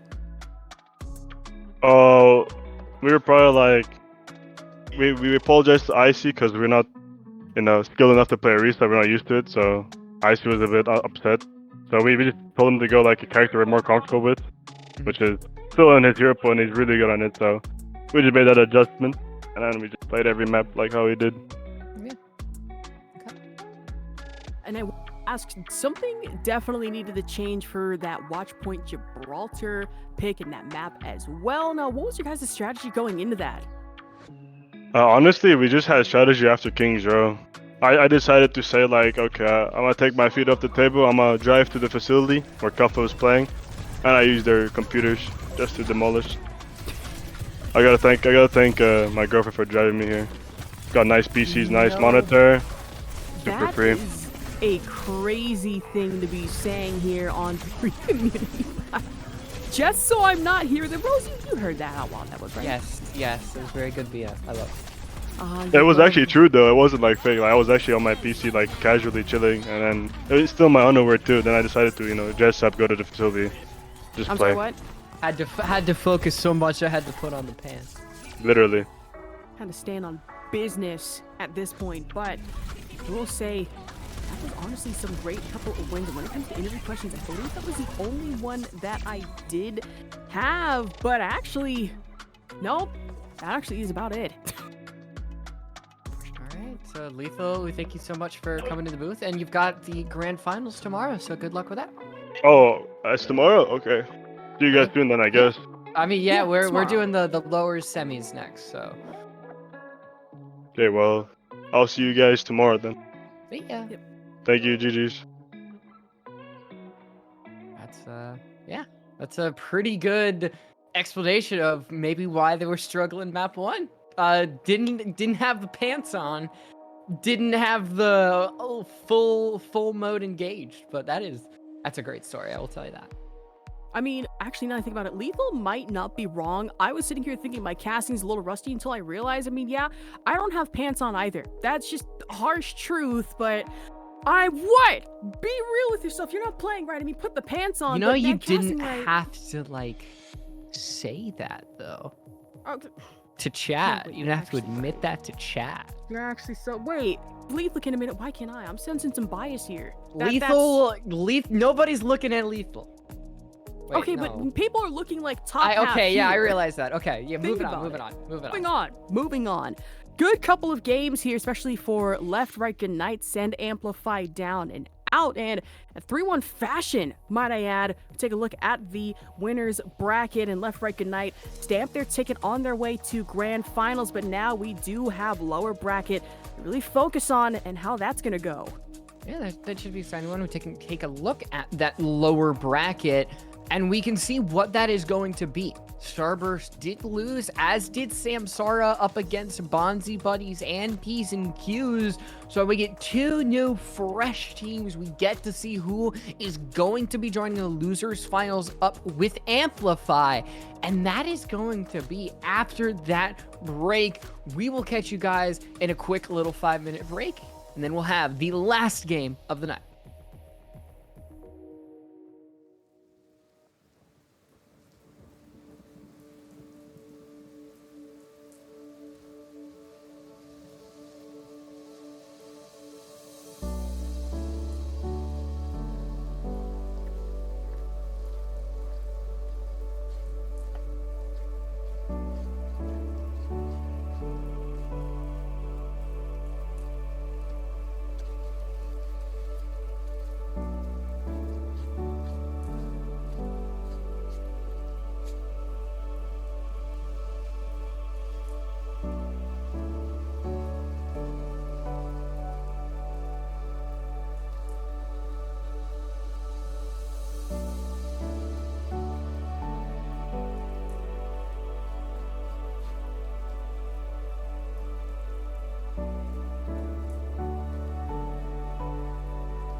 Welcome back to the Berry Blast Encore. I am Light Rose, and joining me is Asher Vok. We've gotten through 2 games, and we arrive at the final one tonight. It's the losers semifinals. 4 teams remain, and one of them will be eliminated within the next couple hours. I'm excited to kick this one off. It's the last one we've gotten through all of this. P's and Q's versus Bonzi's buddies. Are finally, okay, there we go. Microphone was not working for a second. Things are finally coming to a head. Last game of the day for us before we finally move on to the big buckaroonies tomorrow and grand finals and anything you can think of. But P's and Q's versus Bonzi buddies, and if I remember correctly, some familiar names going into this, but I believe we should be taking a look at the bracket to see how we even showed up here in the first place, Rose. Yeah, both of these teams is decently easy. I mean, especially considering the last 2 games. Bonzi Buddies had both Samsara and Pirates and Pajamas. One map was taken off the board. But for P's and Q's, it was a clean 3-0 across the board. And the only time that they've actually lost a map so far was up against Strix. So far, both of these teams are looking like they are ready for a real duel to face Amplify in the losers finals. Really excites me to see about this. We've been seeing some tough teams, tough contentions, if you will. So going into this one and considering losers finals, you will be facing Amplify. Imagine losers semifinals are going to be tough, if not just tougher. And looking at P's and Q's, you talked about some familiar names you can see right in front of you. Hanbei on the supports, as well as he was 7-2, so they have had a little bit of rough roads, but they definitely do have the roster to overcome and at least make it into the top 3. Are going up against a tough team, like you said, 7-2 stat line right there. But with Hanbei and Redx on support, I have some faith they're really anchoring down the line there and should beef up everybody in sight. Taking a look at their opponents, we can see that Bonzi Buddies consist of a good amount of everything in general. I mean, you have these 2 DPS, you have these 2 tanks. It's kind of the same thing as before. These 2 teams do seem to be on very equal footing. Not only that, I feel that I should point out... Sorry, microphone cutting in and out, but Otters and Zebra are really endemic to the collegiate scene, especially here in California. And Zebra, part of UC Santa Cruz's Overwatch team. I thought I remembered that name because, of course, I go to the school. I was a part of Slug Gaming at one point. And if I remember correctly, isn't it Zeb's? There's one of them. I believe it is Zeb's birthday. Okay, today, so we'll say so happy birthday out to them. Happy But birthday. overall, both these rosters stack, but Bonzi Buddies do have that added advantage of having a time-tested UCEI couple of players here. I think, maybe you've got a little bit of a bias potentially towards the Maybe as if you don't see the UCSB, yeah. flag in the back. Not Los totally Angeles. not. There's maybe some there. As New the Yep. for the 3rd time today, we will be heading to Suravasa. Wait, we did do Suravasa right, last one, right? Yeah, it was Suravasa the last time, and I think for that, unless I was New Junk City before. I'm going to lose because I was watching the games. Oh, Yeah, it was just- New Junk last time. The Okay, graphics yeah, was it was awesome. New Junk. Okay, so that's not my fault. We, get I, to we blame my thought, producer for that thought one, so. you were just going a little Delulu there, huh? I genuinely did. I was like, hold on. I remember New Junk City, but I swear I must have been. Whatever. It doesn't really matter. We've gone here before. It's one of two. We're going here again. And we've seen different types. I mean, we saw Orisa May being brought out. That is what Bonzi buddies are going to go for. But P's and Q's, they're going to be bringing out the Junker Queen Rush. And if we're going off of previous results, which aren't indicative of everything, the Junker Queen Rush was the superior comp simply because a lot of times the Orisa May couldn't get in position to really use everything. But that was a different team, a different match. We're on fresh new ground here. Fresh new ground. Should be a fresh new start for both P's and Q's and Bonzi buddies going into this. I mean, those May walls, I'm a little worried to just skirt around them, really skate around them. But it's like you said, these are totally different new teams going into this, and play style should not be indicative of that. See that Sojourn getting in that long-range damage that she's known for, and a Javelin comes swirling in. Neither of these teams really want to take the point. You can see that Romani pushes forward using that, but damn, a headshot just completely knocks one of P's and Q's players off the board. All right, this early in, I don't want to say, but maybe a glimpse of what's to come, especially in for the May. Those icicles are no joke, but Zeb and Zomba coming in on the Sojourn and the Orisa respectively, really giving it to the rest of P's and Q's for now. Now you can have that setup coming from the Orisa, from the May, that they can have comfortably shut down any Junker Queen, any Genji that really arises amongst that point. And because you've already gotten essentially half of it, one more fight from P's and Q's might send them all the way back to that spawn room. And the first point would go towards Bonzi buddies with a really big ult advantage. 63% and counting, ult advantage in tow. It's going to be a rough uphill battle coming in for P's and Q's. Dude did slightly, especially in health, but that's the Kitsune Rush coming in full force. Zeb able to stay alive for a little longer. Javelin hurled and Zomba fighting off Suguru in the back as well. So, the Bonzi buddy staying alive, but not the same for Tap as Romani able to find one and then two with Abertings taken off. But now, Zeb and Aberting have Beat Drop and Terra Surge could be a possibility. Double dash to find Otters and Zomba to give P's and Q's better of a push, but Terra Surge is there to stop Red X. Cosmic off with the Javelin, back and forth as Tap ends Romani's reign. Did you know that it's Zeb's birthday? He put it in chat. That is actually crazy. So even the Spectre just wishing him happy birthday. So I would hope it would be his birthday. It would definitely be very mean to lie about your birthday, but so far Zeb has had a pretty good birthday. First point went really well, and now you go on to it. You're gonna be getting some good ultimates, and if you can just work with this beat drop, you have a huge advantage. A great thing to work with as well, that beat drop, getting that cushion over to P's and Q's, but Bonzi buddies, they're still in it, not out of it just yet. Overclock is up, and Tap does have some availability with the Blizzard that could be up at any second, but the Kitsune Rush, and to go through the ice wall as well, they knew it wouldn't be up for long, took big advantage of that. Zomba on the Overclock, and Abertings and Zeb especially with the Javelin. They really trounced P's and Q's here. The Javelin really seems to be working. Like, it is throwing P's and Q's off their balance, combined with everything else, all the CC that Bonzi Buddies is able to have in their back pocket.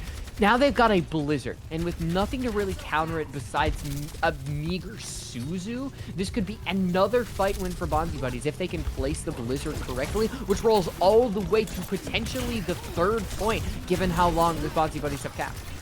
The ice wall just sitting right there. I mean, it's not that much of a worry to Cosmic, able to hop over it just as well. Not much of a worry to anybody else in tow, but Otters now with the Kitsune Rush. Aberting is off with the boop kill on the Red X, and Zeb able to find one. Romani able to find two, however, one with the headshot and another with the cleave onto Otters, and Zombo puts Sugar Railgun into Zeb, right into the unfortunate sightlines. Didn't even have a chance find their way out.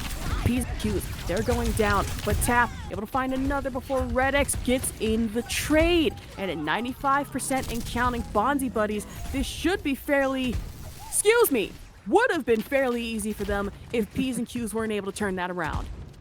Yeah, the fact that you're able to take it all the way there as well gives any chance of a comeback if Bonzi buddies turn this around, completely takes that off the board. The good thing for P's and Q's is that there isn't a real ult advantage either way. The B drop is really just going to be saved for maybe a Dragon Blade or Romani's Rampage if that happens. But Sugu can just stay on the point and throw in a bunch of rails and cause a bunch of chaos. Man, gun after railgun after railgun, oh my, but also having to worry just a little bit. The Terra Surge, it's not as effective as Zeb had hoped. Magnetic Grenade was still able to find them, and railgun also finds Averting, so Suguru get plenty here, and Redex does come in with a melee kill, same for Romani, so P's and Q's still in it for now, leveling things out at 1-1. Are we in for an equal flashpoint, or is it going to be another team wins one, loses the other that just has continued to happen over and over again? With how entry heavy this point is, you're not going to get too much out of the Maywall, considering that if it's placed in one area, you can just walk right to the right and it has absolutely no impact.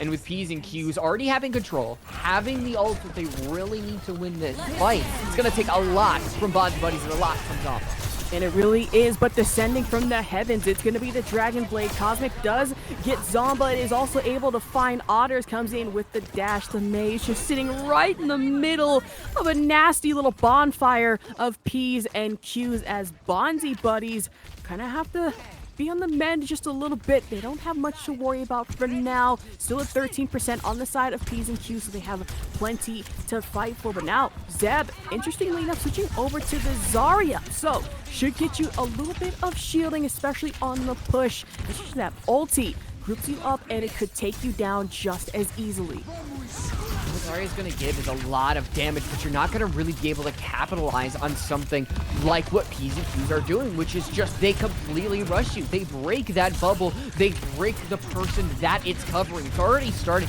with Averting's Fallen, and even though Zeb is on 80% charge, there's no easy way forward. I feel like the Zarya pick is a huge risk because you can't do anything to keep Romani from entering your front line. Listen, where there's huge can't be huge reward, and that's a major risk coming in with the Kitsune Rush, but was able to stave off a little bit of the Rampage, and now in room for the Blizzard as well. Zeb and Tap, Romani and Suguru are gone, and that's going to be double in for Zeb with another for Zomba. Really turn this around, overtime leading into 5% uptick for Bonzi buddies.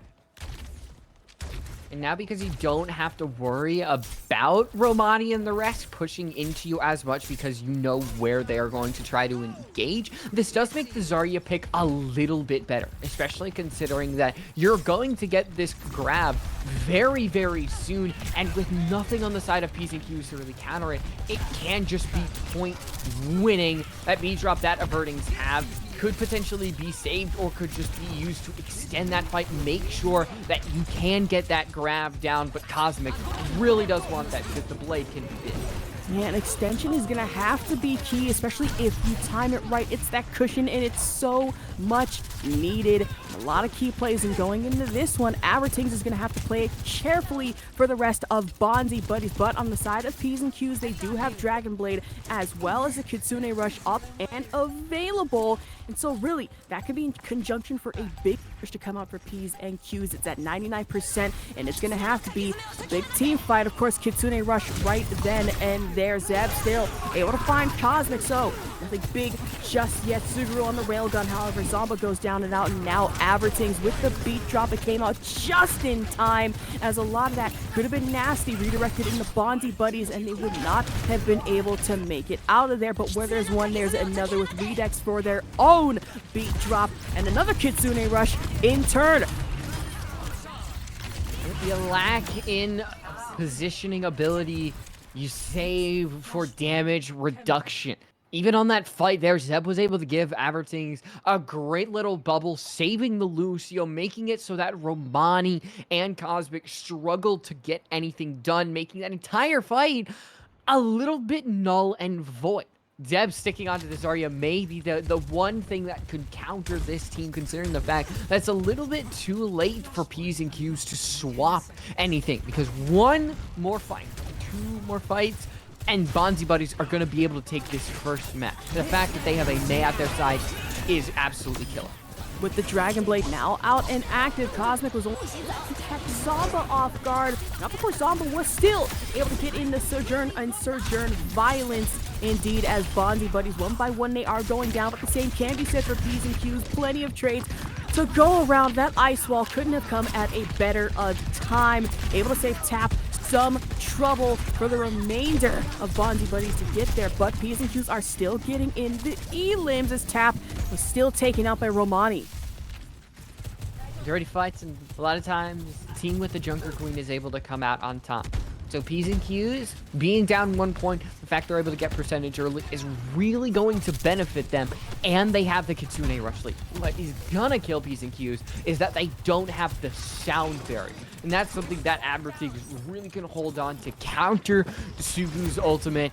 And so far, it's a game of rock, paper, scissors, and we don't know who has what.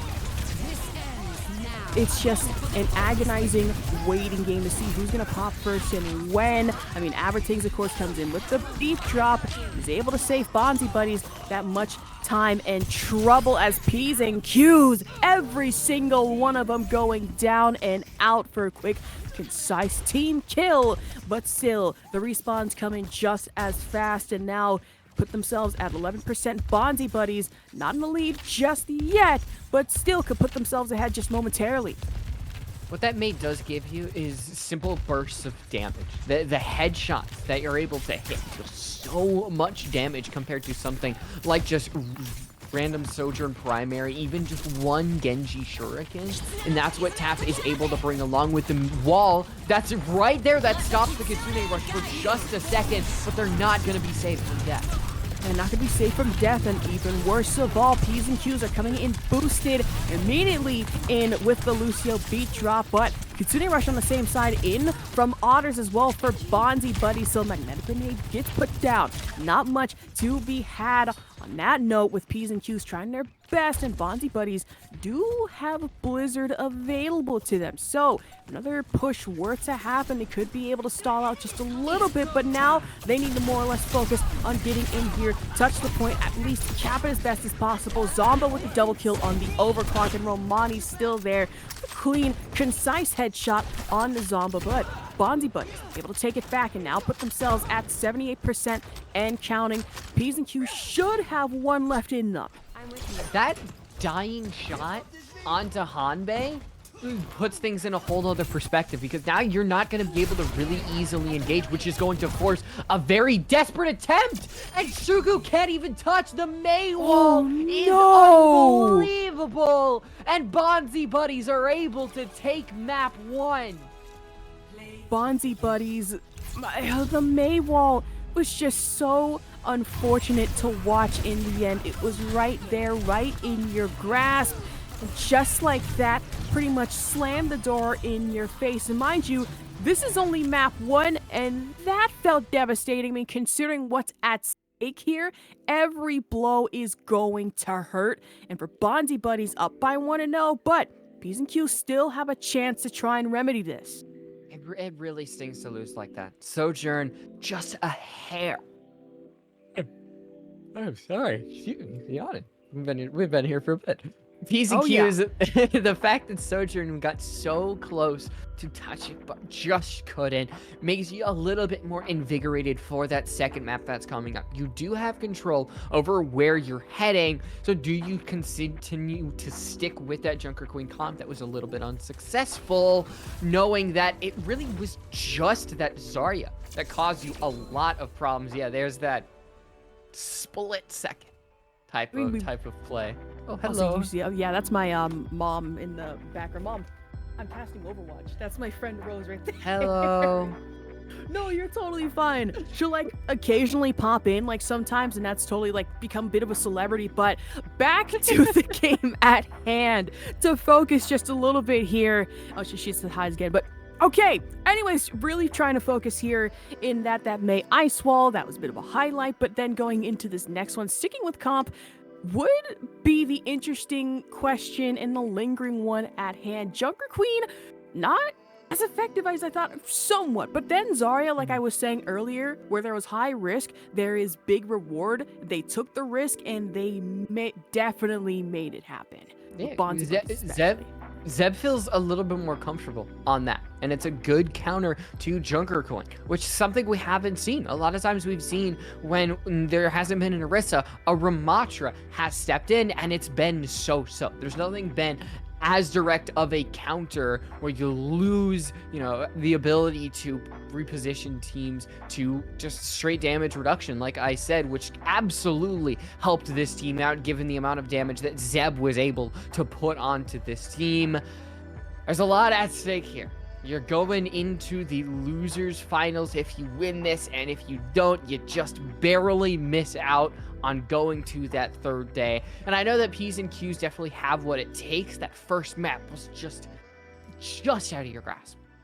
Man, it was just right there. And if I were in that position, I'd be fairly upset, but even cooler to make me slightly not upset, forget Disneyland, we are going to be heading over to Blizzard World, the one map that has brought me so much joy in Overwatch. For me, for others, possibly not. It really depends where you are, depends on what hero you pick, and this is going to be an interesting one for both Bonzi buddies and P's and Q's.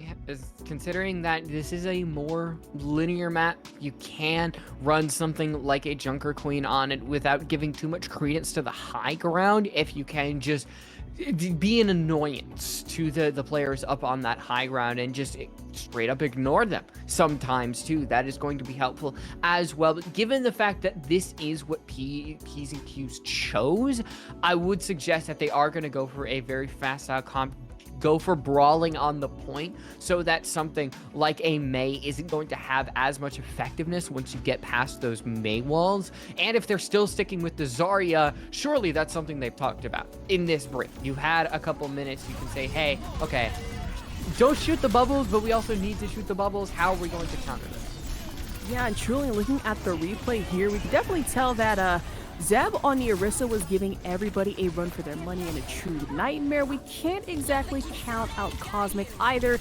Truly in those backlines was able to get the sneak onto everybody, to drop, if you will. Zeb and Tap, I mean, especially making great use of the ice walls to really close people in. It just wasn't a fun time, but Graviton Surge shined on a lot of cases, especially in conjunction with Zomba, who was on the Surger. And there's the one more time you get to see it. The devastation. One more time.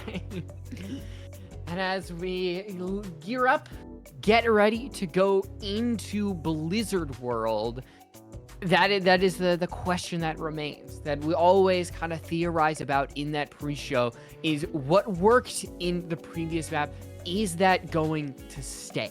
Is it going to be something that was just a fleeting thing where it was like a very hastily attempted change, or are Bonzi buddies just going to continue to run it knowing that they do get a modicum of success with it?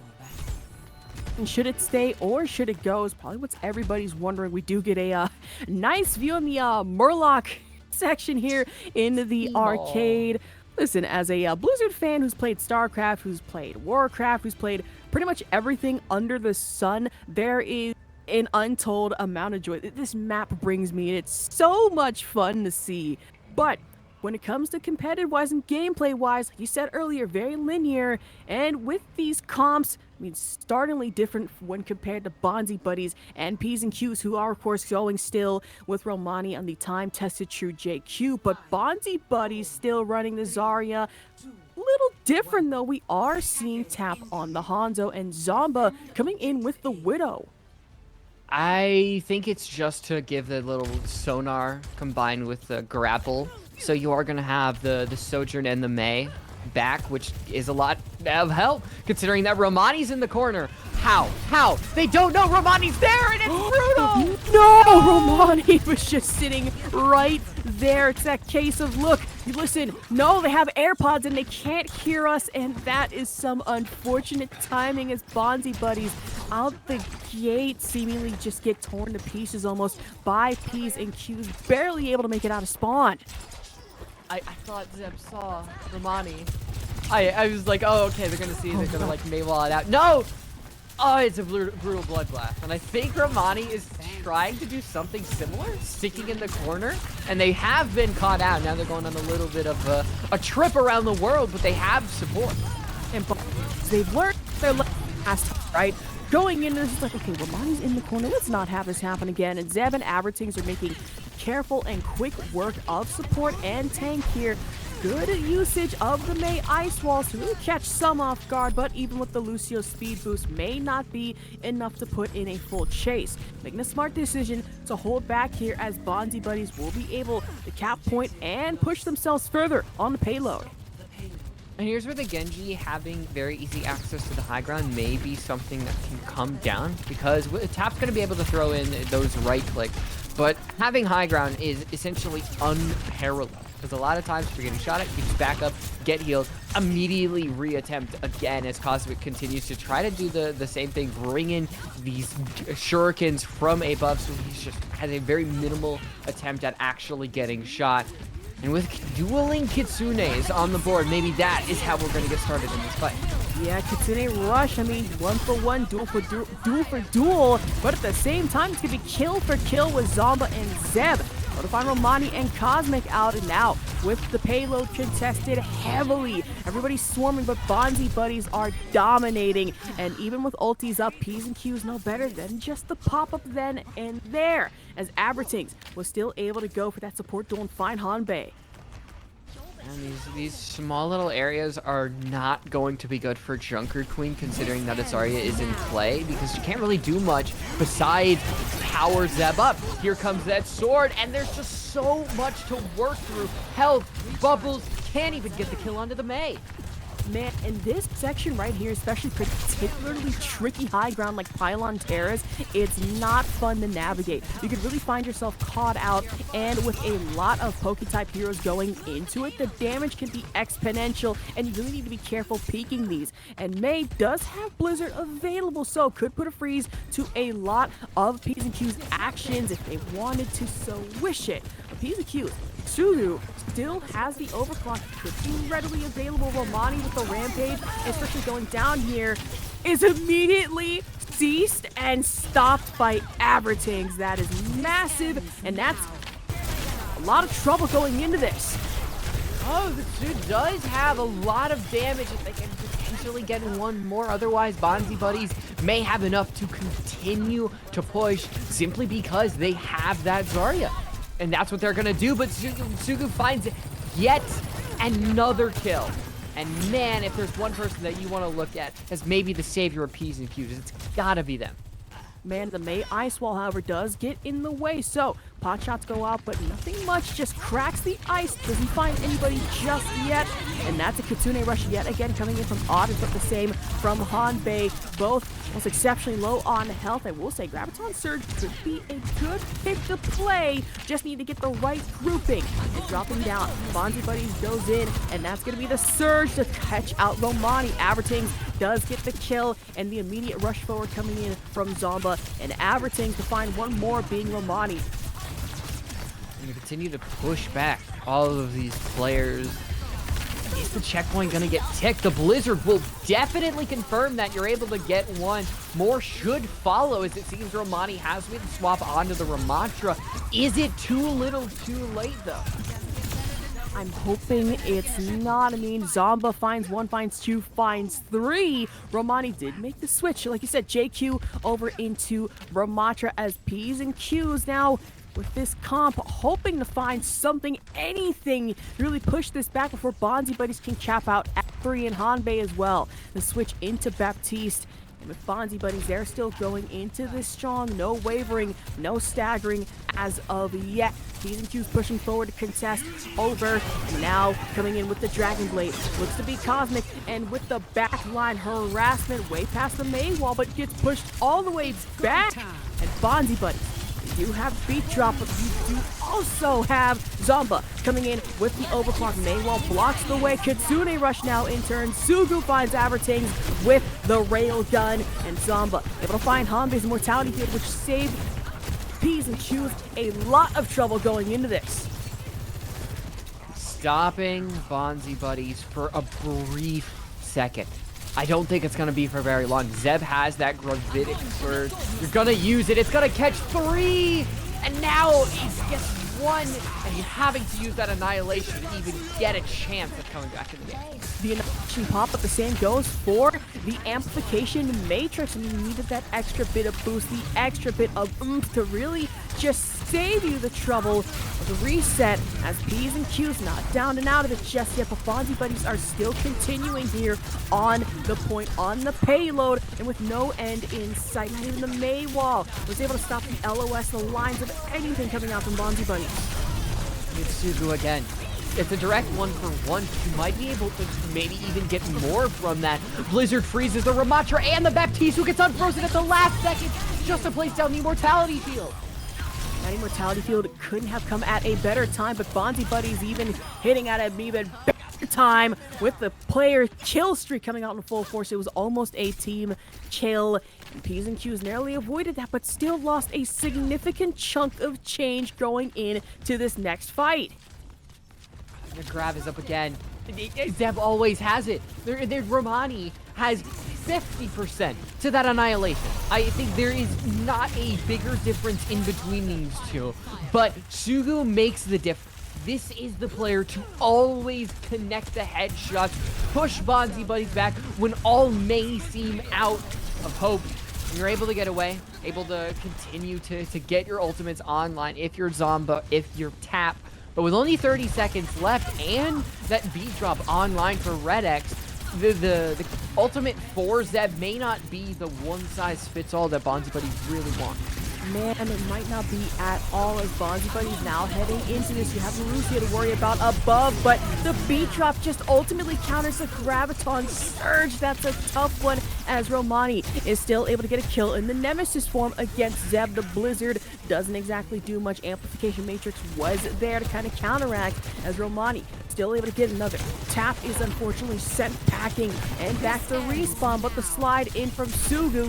Overclock, however, is active, finds one, and still on the point, still trying their best. Annihilation is popped as that extra bit of insurance. Deterrence in for P's and Q's, but the Kitsune Rush in conjunction might be massive. Zeb, however, having switched over to the Doomfist, the Ramatra to worry about back and forth, trade for trade, pick for pick. P's and Q's, everything going almost in their favor. And Bonzi buddies somehow still alive, but not for long on the point, and are only able to cap it at 2.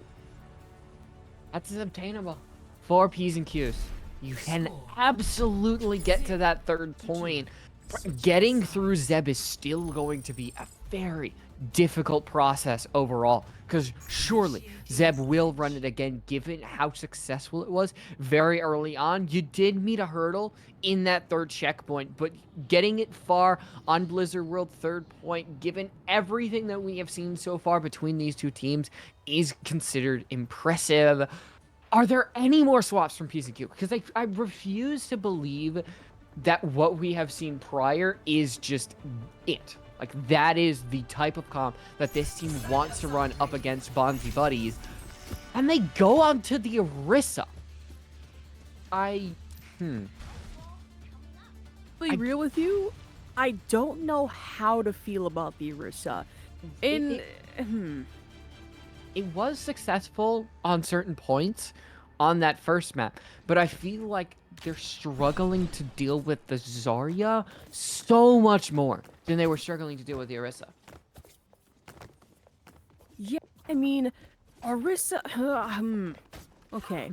I really need to think about it this way. I'm trying to, like, kind of figure it out in my head, like the one scene with, like, the whiteboard, or, you know, this, it's confusion.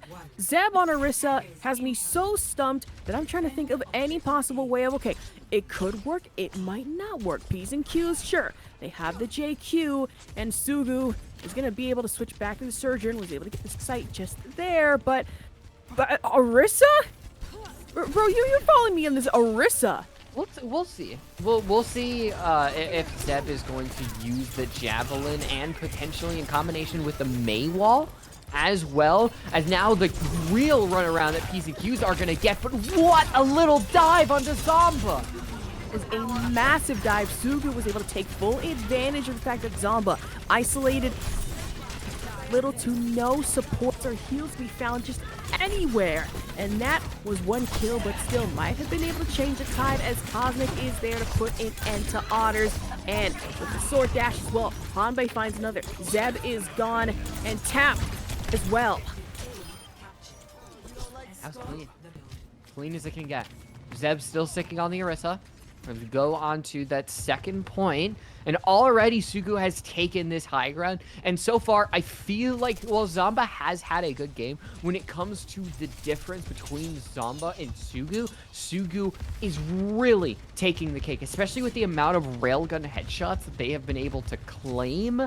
It feels unmatched. But as Zeb and the others reclaim that high ground, Romani is going to try again. But I think overall, the real runaround strat that P's and Q's have been doing has been working so far.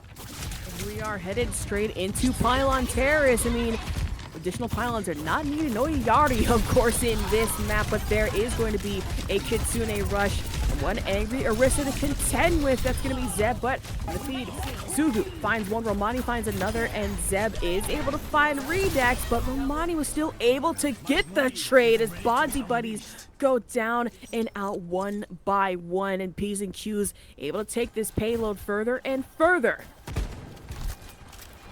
The longer this goes on, the more I just still don't believe that the Orisa play is it. Zeb is pushing forward. They have the ultimates that they really want. Great Maywall to shut down the Junker Queen, and I think it should be enough to shut her down, and, well, that'll be it. That is worthy of a one. Damn! That was not fun, especially if you are Romani. I mean, the Rampage was just utterly wasted. Panic ulti for sure. I mean, what else could you have possibly done? You guys got push punished. That Maywall directly redirected you right into the building. And on Pylon Terrace, the high ground advantage is going in for Bonzi buddies big time. But P's and Q's are really in an uphill battle of their own. Cosmic in the back getting off some of the pot shots. None of them really connecting just yet. 3 ultis up, and Zama's going to be able to pop theirs with the overclock, but Terra Surge not being that effective as Redux was still able to get into the big drop for P's and Q's. Cosmic gets cleaned up, as it seems that P's and Q's, they are going to be able to push the cart forward, but not enough to really get to that checkpoint. The time is going to be getting taken off of the board as the rest of this team is just getting cleaned up at this point. The fight win is out of the question, as Hanbei is going to dedicate ult, and without somebody like Sugu there, it's a huge risk. Playing the Orisa was definitely a risk, but I really don't feel it's working as much as Bonzi buddies really thought it would. I mean, P's and Q's are able to trounce him almost at every corner and really getting in that tank diff, and Romani able to find that Gracie kill on the Otters, and Cosmic down and out just as well. So trade for trade, pick for pick going in for P's and Q's as well as Bonzi buddies, but already past the point, and now at 2-2. I really think a switch is going to be needed for Bonzi buddies to be able to stop this payload. They're not? What do you mean they're not swapping? Zeb is not swapping. Zeb's Wait, what do you sticking mean? on to the Orisa. No. With 4 minutes left, it is going to take a lot to cut this team down to size. Waiting 4 minutes, and it's going to start with a great Maywall. Oh, swap. That hurts. Great Maywall and a Kitsune rush, but still the Orisa. What? You know what? I have to look past it.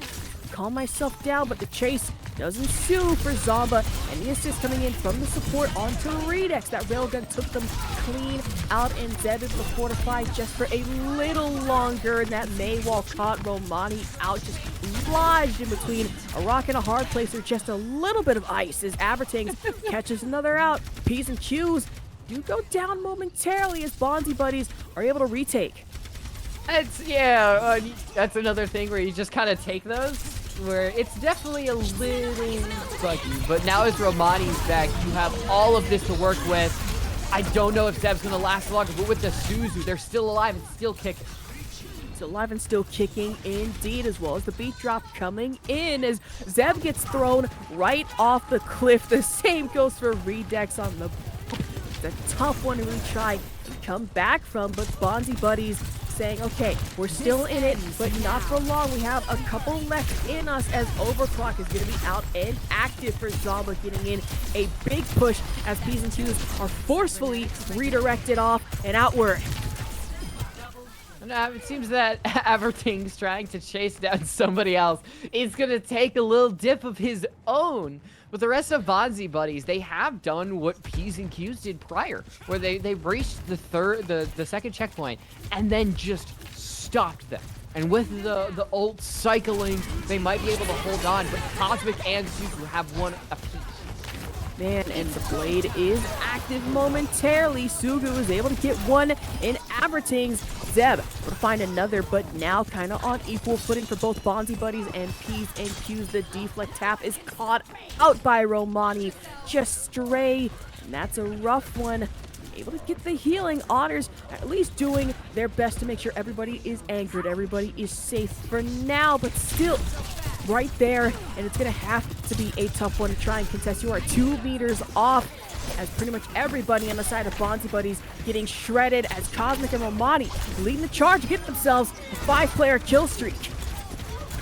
And with only Zeb and Tap remaining, a couple of slashes, couple of dashes, and it seems like it might be P's and Q's who are able to get past that third checkpoint and eventually kill the horde of players that lie in front of them. And I was so hopeful that Bonzi buddies would be able to stick onto point just a little longer, but P's and Q's are able to take Blizzard World and now tie this series up by at least 1-1 with... I mean, let's be real, took advantage of a questionable Orisa pick. You hate to see it, but for P's and Q's, I guess they really love to see it. Yeah, I know that Zeb is very good at Orisa. Like, that is obvious. They have a history of Orisa, but with how good the Zarya was, I just don't understand why you would swap off of it when the Junker Queen has been shown to have problems with it, and only when we saw the Ramatra swap, that was when the Zarya maybe struggled a little bit more. The map is over. There's nothing much you can do by now, but having hindsight, I think, is an important thing, and that is something that I would look at as, hey, the Zarya is working. I don't really think we should swap it. That exactly the best swap or the best decision. I mean, hey, it's a little bit of tough love for me, but Bonzi buddies heading into this, you gotta remember, we're in losers semifinals. You kind of need to shape up if you have any chance staying in this, and that choice, questionable as it be, I mean, hey, they have another chance going into this. We're still at 1-1, so again, Bonzi buddies and P's and Q's have time to be able to shape this up a little better. Yeah. And that is going to be after the break, though. After the break, we will return with the third map and beyond. We will see you then.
Map 3 is on the horizon. We have reached what seems to be the second half of the Berry Blast loser semifinals. I am Lightrose, and joining me is Ashervok.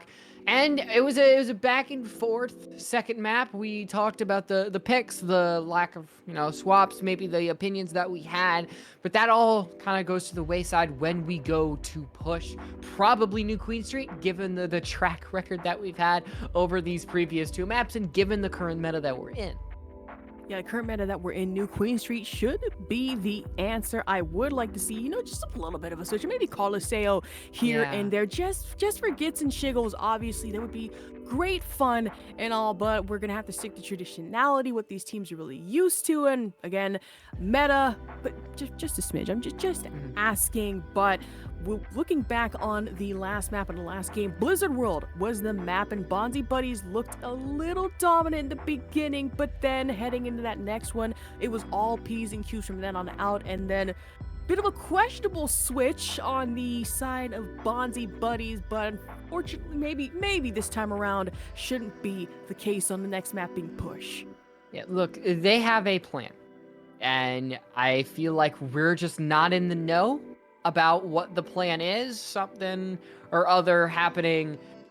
I'm just putting my belief in them, saying that there was a reason that they went the Orisa, as we get to look at the damage differences and the damage taken differences, and you can see with Zeb on the Orisa, 10 less eliminations, and this is with the second half, dealing more damage, yet having less eliminations, and I feel almost like that is a staple of Orisa and Zarya almost, where you're going to deal a massive amount of damage, but it's about the kills, not the damage. It really is, but on the side of Romani, you also have to look at the damage done. I mean, sure, it's lessened, but the eliminations are up by a crazy amount. 36 compared to 26 coming into this one. Yeah, it's like that's why I said it's a very big difference when you come down to it. It is Colosseo, so we get something different, and I will make Orisa a little bit better, given the fact that she is going to have some more high ground presence. She has the ability to deny high ground more than some of these other tanks do. So you can work the Orisa into this game if you really want to. Is true, but Colosseo, I would like to say finally my one map prediction that I get right after all this time, and I'm really looking forward to this one. That Orisa should shine just a little bit, but any other heroes that you would be looking forward to on this one? I don't think there's going to be anything really different. I mean, the Genji Sojourn works with the Mei as well, so it's like, this is the meta. Reason to bring out something that can be considered a risk, or that you haven't really practiced before. That is true, but going into this one, taking the beautiful sights here on Colosseo, actually never really appreciated some of these in the first place. The architecture, whatever you can possibly think of. What a little health kit in the corner there, as Bonzi Buddies and P's and Q's, like you said, should be sticking to just traditionality in this one, especially in a map like Colosseo for Push. There's that Zarya, though. I'm trying to do, like, justification for, like, okay, here's why Zeb would want to go Orisa, and then they don't go Orisa. Which is still a good decision, because Zeb is very good on Zarya. In combination with everything else that's happened, there's no reason not to. But also, I kind of look like an idiot, so... My god, I can't believe you cast or curse the Orisa pick. That is actually insane for one. I'm joking. Of course, I don't want to incur the wrath of the caster. Please, I beg, do not hurt me when I go home later on as we get game underway. Robot unlocking in about 3 seconds and counting down. P's and Q's and Bonzi Buddies here on Colosseo. A couple little picks going on through. You're going to see Romani get so close to death, but the Suzu is going to be in there for the healing. And right now, it's just about who can get that first pick. Who is brave enough to make the journey to try to find a kill, lest you get caught out. And so far, nobody's won so far. No one wants to risk it just yet. I mean, you find yourself in the middle of that robot, it is going to be a no man's land. Your personal little panopticon of pain, if you will. It's not going to be a fun time, just to put it in layman's terms, just saying that. As Gracie does go out a couple times coming in from JQ, doesn't do that much damage, save for a little bit of chip here and there. What is this, Junker Queen Goats? Where we're stuck in the first rooms for like 17 minutes as finally Romani is just gonna push forward, make that huge jump, but it's Sugu who gets caught out first. Man, both Sugu, Romani, and Cosmic who all get caught out, as well as Redex. So Bonzi buddies really going in hard and pushing for the team kill off rip and very early here on Colosseo. Now you've got that Zarya racking up a little bit of ultimate charge compared to somebody like Romani. In general, I think Bonzi buddies have the ult advantage. As stale as that opening fight was, it was enough for Zomba and Cap to have a significant lead, about 20%. And here's where P's and Q's are going to try to change the tide with their one ult. Right now, Cosmic kind of just hanging around, lazing around in the back right now. Able to get some of the shurikens off, but now it has an Echo to contend with, especially coming in with those volleys. Those stickies cannot be fun. Kitsune Rush is going to be fast, going to be quick as Zomba taking full advantage. Melee kill onto Hanbei. The jump up in from Zeb. Sugu caught out almost off rip, and now the Lucio in from Otters as well. Same from Surger. Wow. Zarya is working. That's crazy. I would have never expected that in my life. Man, Shocked me. year of our Lord 2024 Zarya on Colosseo. Who would have thought heroes? Not I, says Asherbach. I mean, with Zeb, you're gonna be able to get to almost to the checkpoint, but with the combination of ultimates, it might be enough. But Cosmic tries to turn the tide with a blade of his own. Man, it's all about the ebb and flow. That Dragon Blade, not as effective as initially hoped, as now Cosmic having to drop down, contend with the Zarya, who is especially shielded up, and now Immortality Field is able to save him the time and pain. And of course, we come with the duplication in from Tap. And on Bonzi buddy's side, Baptiste doesn't exactly wear out that well. Sugu finds one, but Zeb gets in the trade. Abertings does manage to get another Cosmic going in with the dash, however. Zeb, Redex, and now Abertings all falling victim in a back and forth battle, as it looks to be P's and Q's almost able to take the bot. It looks like they will do just that, as Bonzi buddies, most of them going down and in spectacular fashion. Still, these fights are lasting so long. And I like the Sugu pick onto the Tracer. It's going to help a little bit more with trying to maybe ignore the damage onto the Zarya, zipping around, being as annoying as you can, just to make sure that Zeb doesn't have that almighty power that we've seen them have at 100 charge. It's Bonzi buddies. They maintain coverage. They're at 60 meters. They haven't reached that checkpoint yet, but they still continue to flash that they have control over this entire map. Say that's a Kitsune Rush coming out, so pushes them a little further than they really want to. They're gonna need it in this case. I mean, you're at 58. You need that bot to go further and faster than ever before if you have any chance of staying in it. But now it's contested. Graviton Surge, however, is able to catch Romani, but fortunately with the boots coming in with the shout, and that's gonna be a massive Dragon Blade to catch one. Cosmic is able to catch Zomba, and Romani and Cosmic able to catch Tap and Otters. Romani again on the kill with Zeb, and with a full team kill, Bonzi buddies force the reset. Finally, you can get some forward progress, and you've got both Redex and Hanbei. They themselves have some ultimate charge that should be able to deny both Zomba and Tap's ultimate coming. And with Junker Queen hanging up top, Romani is just going to try to provide a little bit of coverage, but having to back up very early because Zeb can deal so much damage when they're on that high charge. And a great ultimate by Hanbei that is going to push a lot of these players out of these peak positions. With the amplification matrix really scaring a lot here, you also have the beat drop to really try and contest with. Hanbei does get tapped, but that's double beat drop coming in. So Lucio versus Lucio. Bonzi buddies have that extra added insurance. Allstate, maybe not, maybe a little bit of that State Farm action. I mean, hey, they are in red, but also seeing red, it's going to be the Rampage in from Romani, but you also have the Matrix in from Tap.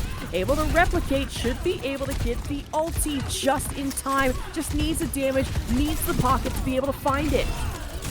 Ooh, Tap with a little swing is not only going to get the Rampage, is also going to take out the Junker Queen opposing them. And it seems like despite these back and forth ventures, it is going to be P's and Q's. They take the lead and give up the bot just in time. At 61 meters and counting, it is still, however, contested as Bonzi buddies are able to quickly retake it. And Tap with the headshot onto Redex as P's and Q's are now going to have to fight this yet again. With 3 minutes left on the clock, though, have a little more before things start to get tense.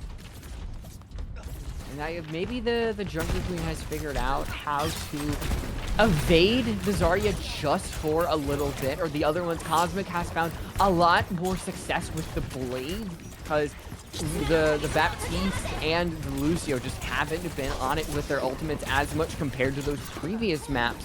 And the ultimate coming out from Otters seems to not do too much but push the rest of P's and Q's backwards.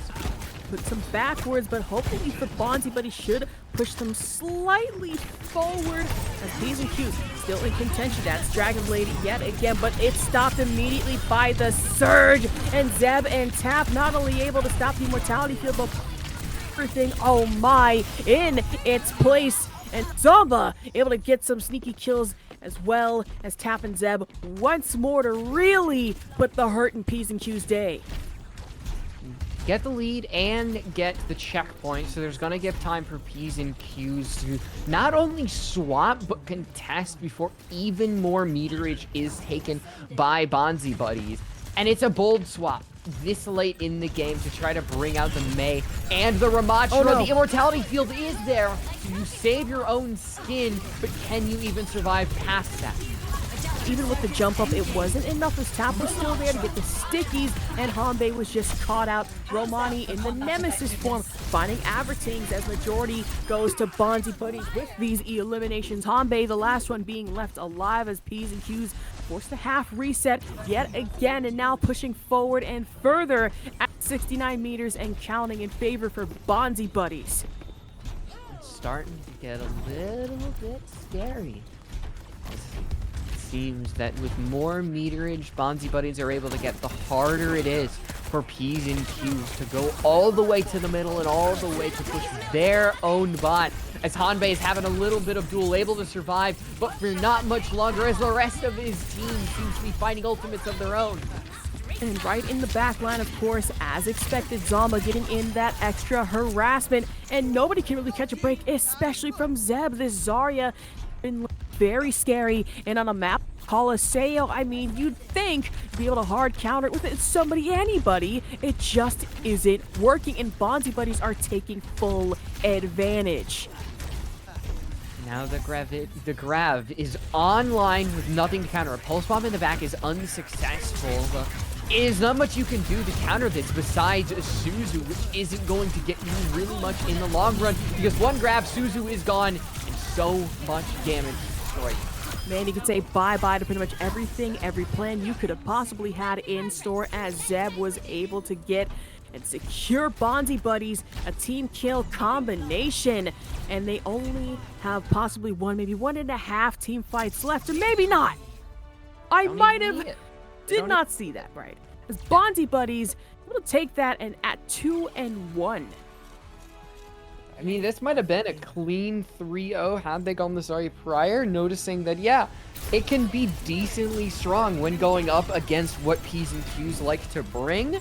They can take that onto the 4th map and work their way all the way to that losers grand finals, as we see the Echo from Tap really get their work in. Put the work in majorly as Bonzi buddies on Colosseo, one map I did predict, and it turned out to be a pretty good one for them, especially in the Zarya. So no questionable picks here, but really some great picks, I should say. Yeah, I mean, it's not surprising that the Zarya combined with everything else worked out because Bonzi Buddies do have some great players. And considering how much Tracer was able to do onto that backline once we got to that checkpoint, it was going to be really hard for P's and Q's to react without changing their entire comp. And they didn't. They only brought that Mei and the Ramattra, which was simply too late. And I think at that point, you threw away a lot of what you had gained previously, hoping that that drastic change would get you what you want. But this isn't hybrid. This isn't where you get a second chance. It's push. You get one chance. Yeah, if it's not broke, really don't fix it. And in that case, I mean, you tried to fix it and you only broke it just a little further than you needed to. You see a piece of glass, try to put it back together, just shatters a little more. As we do get the highlights, and JQ as well as Zarya were looking particularly powerful going into this one, but I think in the end it was just Bonzi Buddies, especially coming in on the side of Zeb, that were tough. But we can't go without saying that Cosmic, especially on the Dragon Blade, could be a contender to deal with. Cosmic had a great game on that Genji.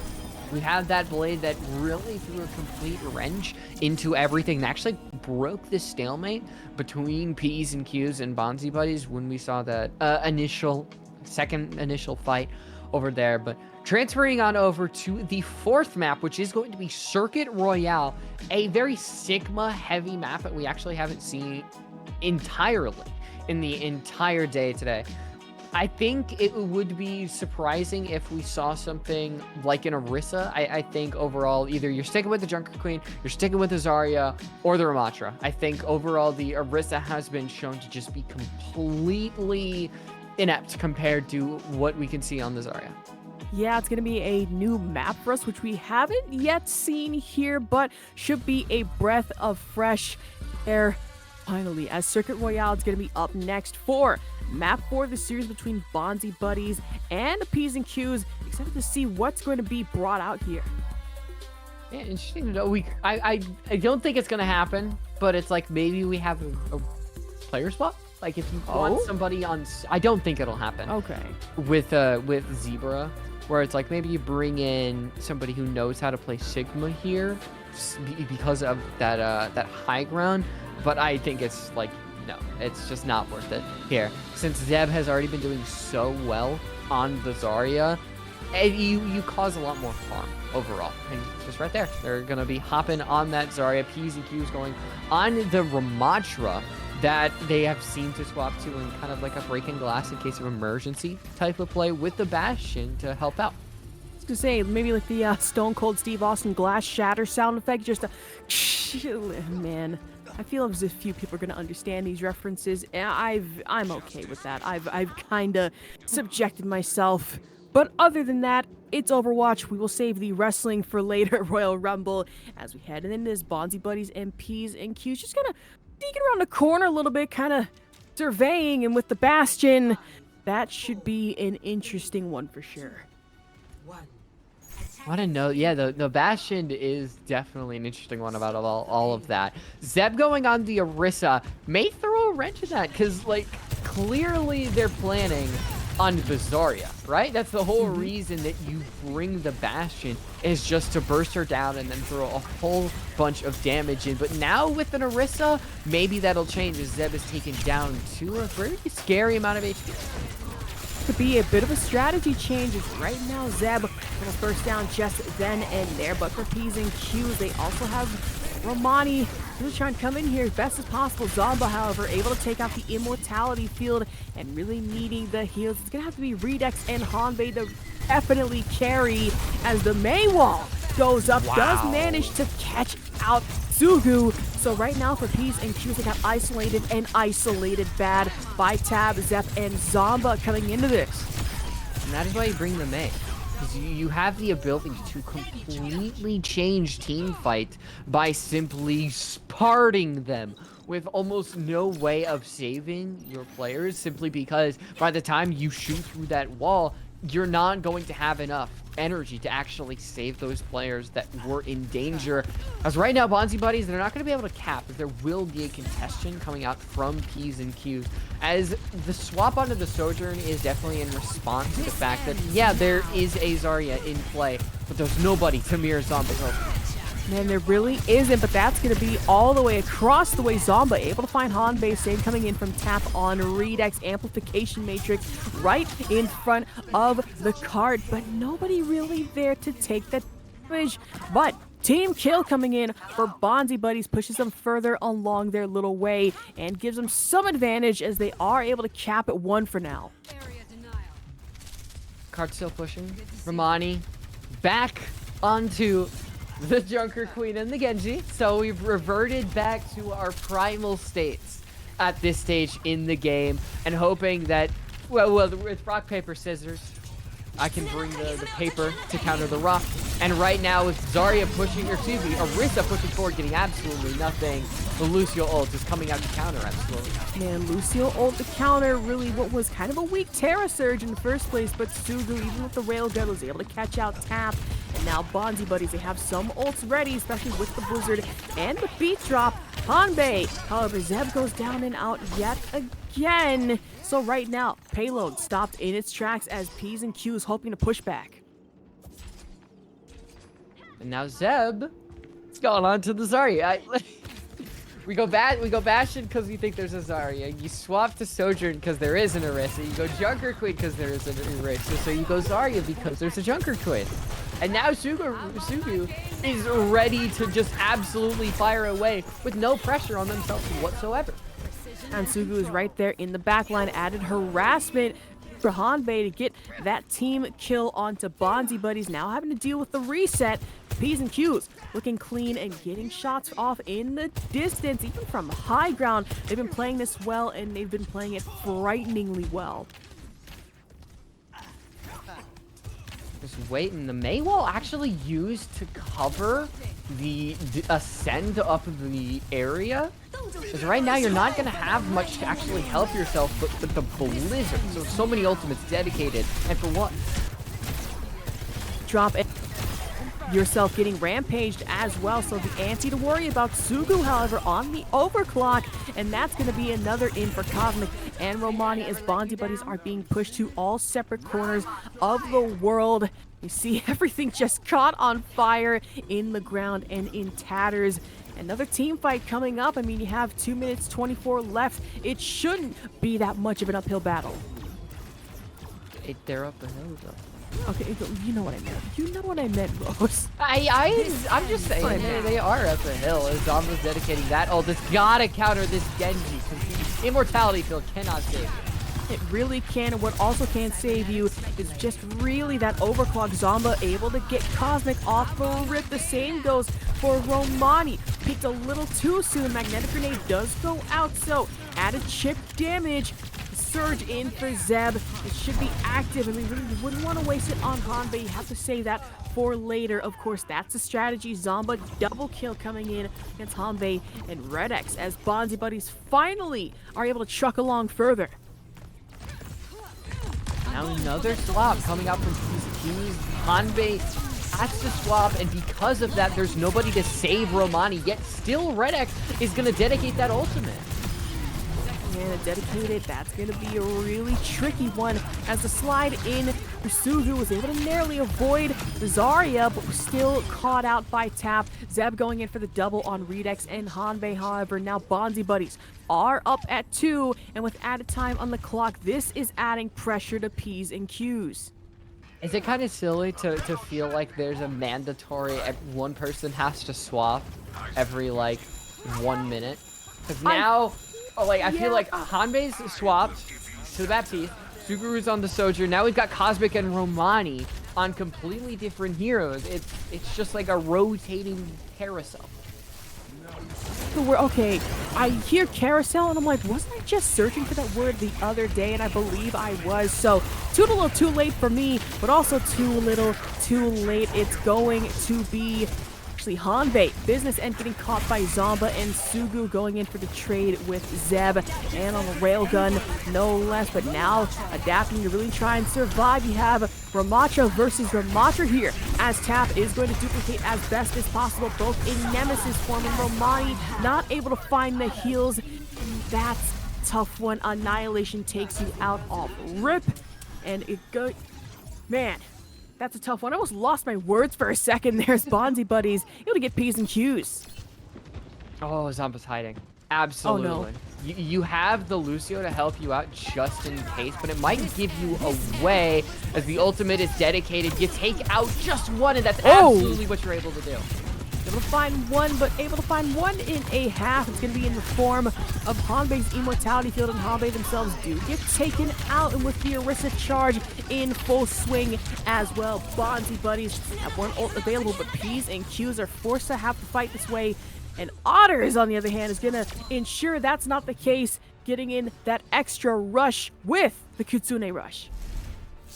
56 seconds is pretty brutal to see if you're on the side of P's and Q's. You swapped so many characters, swapped tanks, and 3 of them to begin with. You swapped DPS, and nothing could help you from Bonzi buddies getting 3 ticks. I think whether Zeb is on the Zarya, whether Zeb is on the Orisa, he's really flexing on just everybody on P's and Q's so far, because he's always able to find good bubbles, either good javelins. The tank space that Zeb is able to give is unmatched compared to P's and Q's. Man, it really is. Also, off that, I never knew there was a inflatable duck in the pool here on this map. No, I never knew. I guess I just never paid attention. Man. Yeah. They would always, like, whenever you had, like, a break or, like, a beginning thing, like right now, that would be a great thing to just have the observer watch, because you just get to watch a little duck. My God, it's like plastic duck simulator all over again. Great game. Would definitely check out for anybody there. But headed into this next one, Bonzi buddies, of course, not switching out from their bread and butter, which has really been working out for them. If it ain't broke, don't fix it. And now that they are at 3 on the point cap, P's and Q's, we're gonna have a tough one to try and break out of.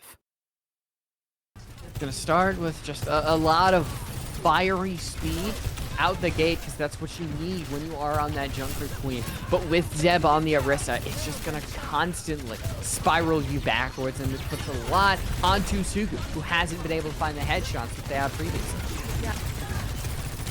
Really. So,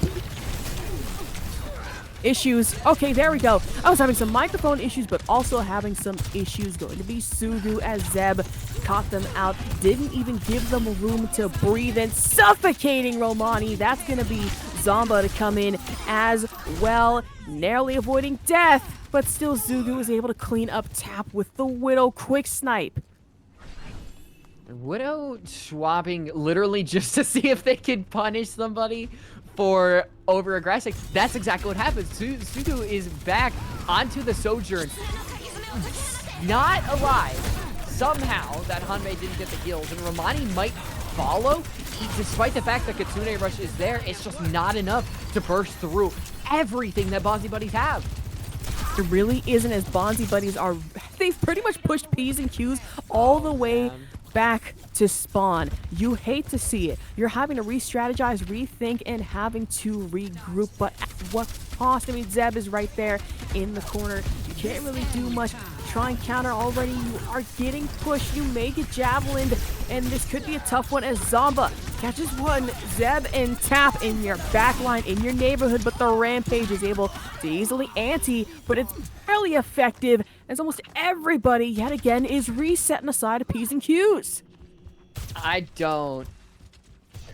Okay, so it was mainly just to swap, realizing the jungle pool wasn't working, which I mean, that makes sense at that point.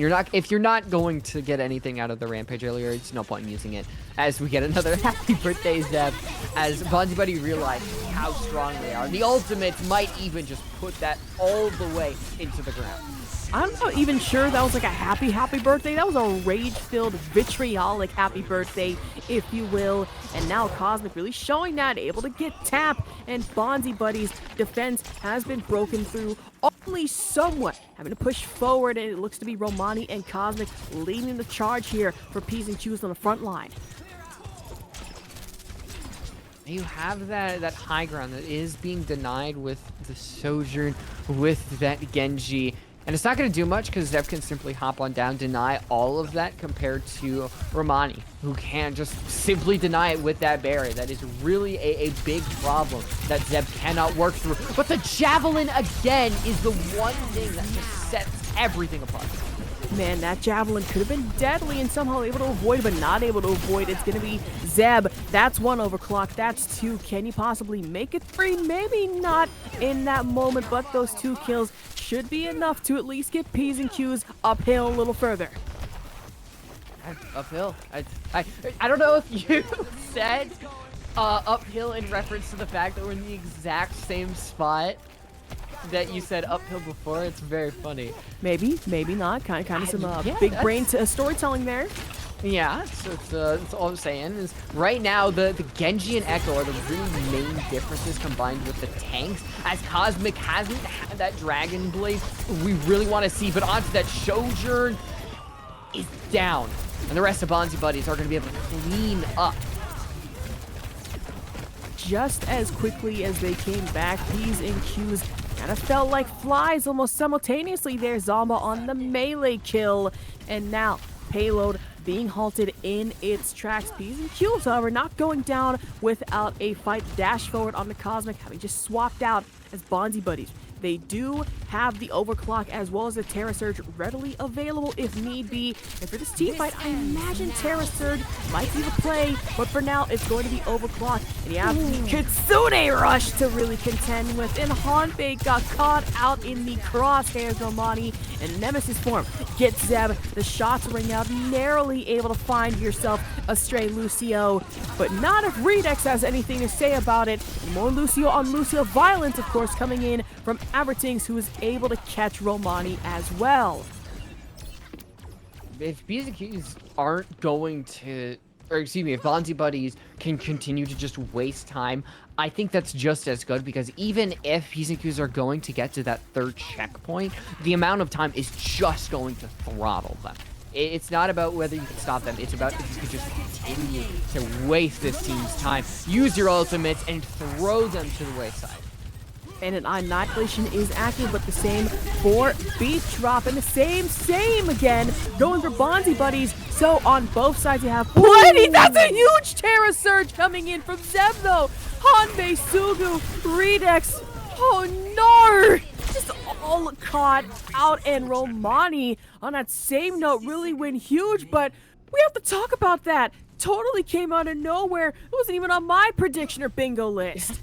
Yeah, usually you don't see Terra Surges like that. And the fact that P's and Q's are still able to survive despite a 3K from Zeg with the single button click is impressive. But now that might actually come back to bite you because you don't have reinforcements in time. You really don't, but now Kitsune Rush active all over again. And on that same note, Immortality Field gets taken out, the shielding in from the Ramatra. Not able to counter the magnetic grenade. You are able take some chip damage as P's and Q's.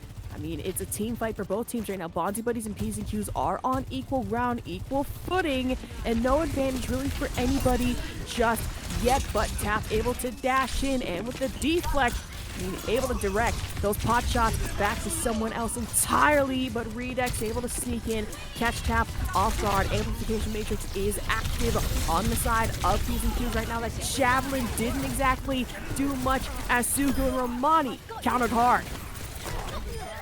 It's time. They got a minute 20 on. You're not going to be able to match the time bank that Bonzi buddies have. And if you look at how easily Bonzi buddies got past that first checkpoint, given everything, I think it's looking very scary. But here's that 3K as we see just the big slam onto the ground that Zeb was able to get. You don't have that Terra Surge online, but you do have Zomba ready to press Q and ready to just destroy every single moral fiber. And you really do. It's Zomba able to catch Redux, And Zeb and Tap coming in. One Immortality Field, but you also find the owner. That's going to be Hanbei, as well as Cosmic. Not able to sneak in just yet, but really caught out and thrown out of the party, if you will. No more of you, Tracer, in our hotel lobby. Coming in here, it's going to be Zomba and Romani popping up, but Romani in the Nemesis form.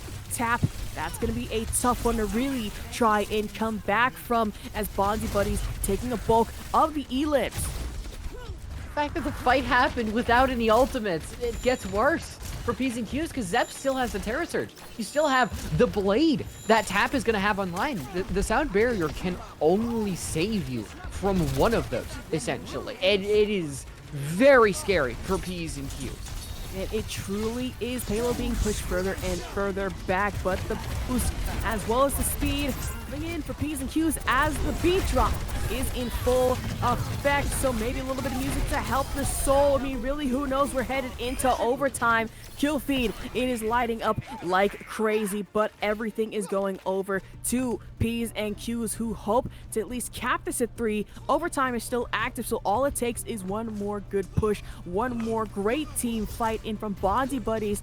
Really try and sneak in here and stop before it can even happen. I appreciate the hesitancy on Zeb to not use that ultimate because now you can just throw everything at your opponent. 4 ultimates.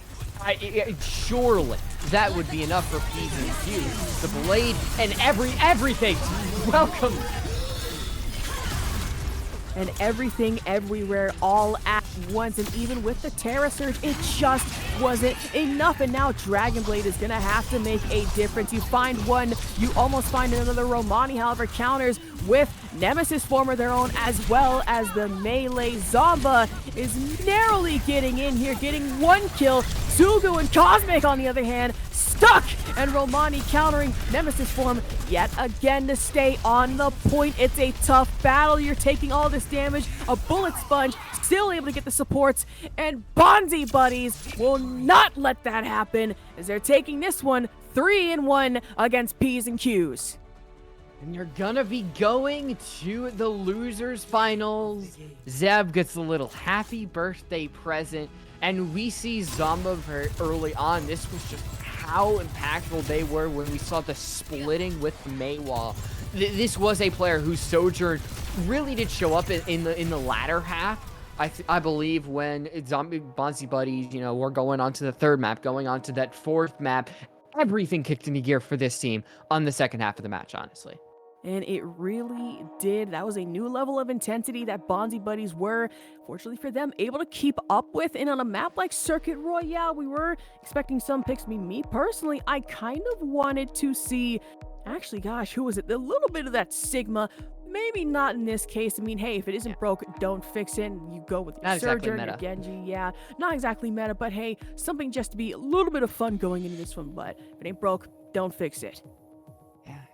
For Bonzi's Buddies, I mean, I said it, I think, at halftime, that ideally, this could have been a 3-up. They made the decision to swap to the Orisa and stick on that, which Zeb is a very good Orisa. I mean, we saw that on the 3rd map, we saw that on the 4th map. Sticking to this was a nightmare for P's and Q's, given the amount of javelin spits and javelin throws that constantly disrupted this team.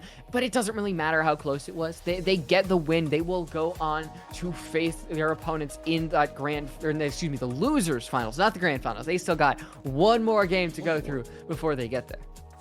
Yeah, 1000%. And so far, and for our last game of the day, I will say this was one of the more intense. 100%. I mean, that Blizzard World, it's like you said, they could have ended this 3-0, a little bit of a slip up, but it proved to not be that much of an issue. I mean, hey, Bonzi Buddies still won this one, and they will be moving on. Yeah, we're gonna head to a quick break before we have that final interview of the day, so don't go anywhere.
We've returned for one final interview of the night, and we have Otters. Congratulations, Otters, on your victory. You have made it into the top 3 with this. So, first off, first question.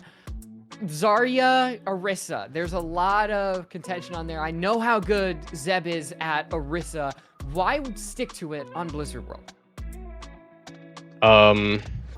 Well, I think it's mostly like we know the enemy team so well. We've played them a lot. We know what they play.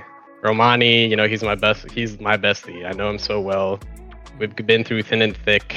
I know he's gonna stay the Junker Queen. I'm surprised they even swapped, to be honest.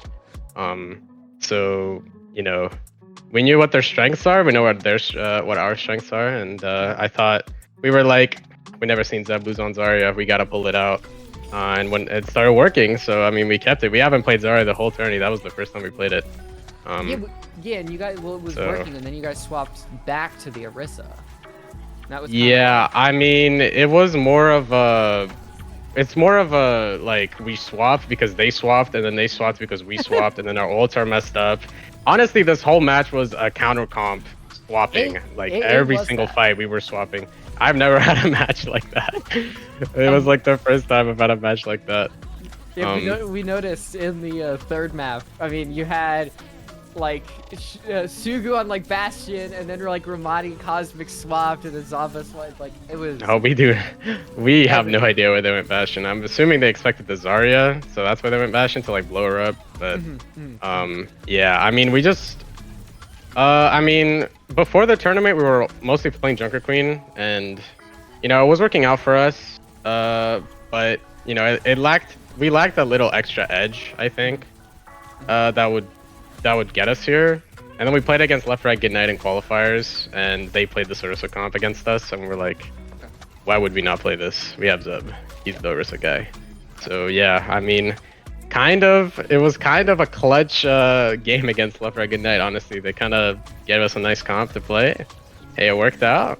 And gotta say, did not expect to still be here at this time.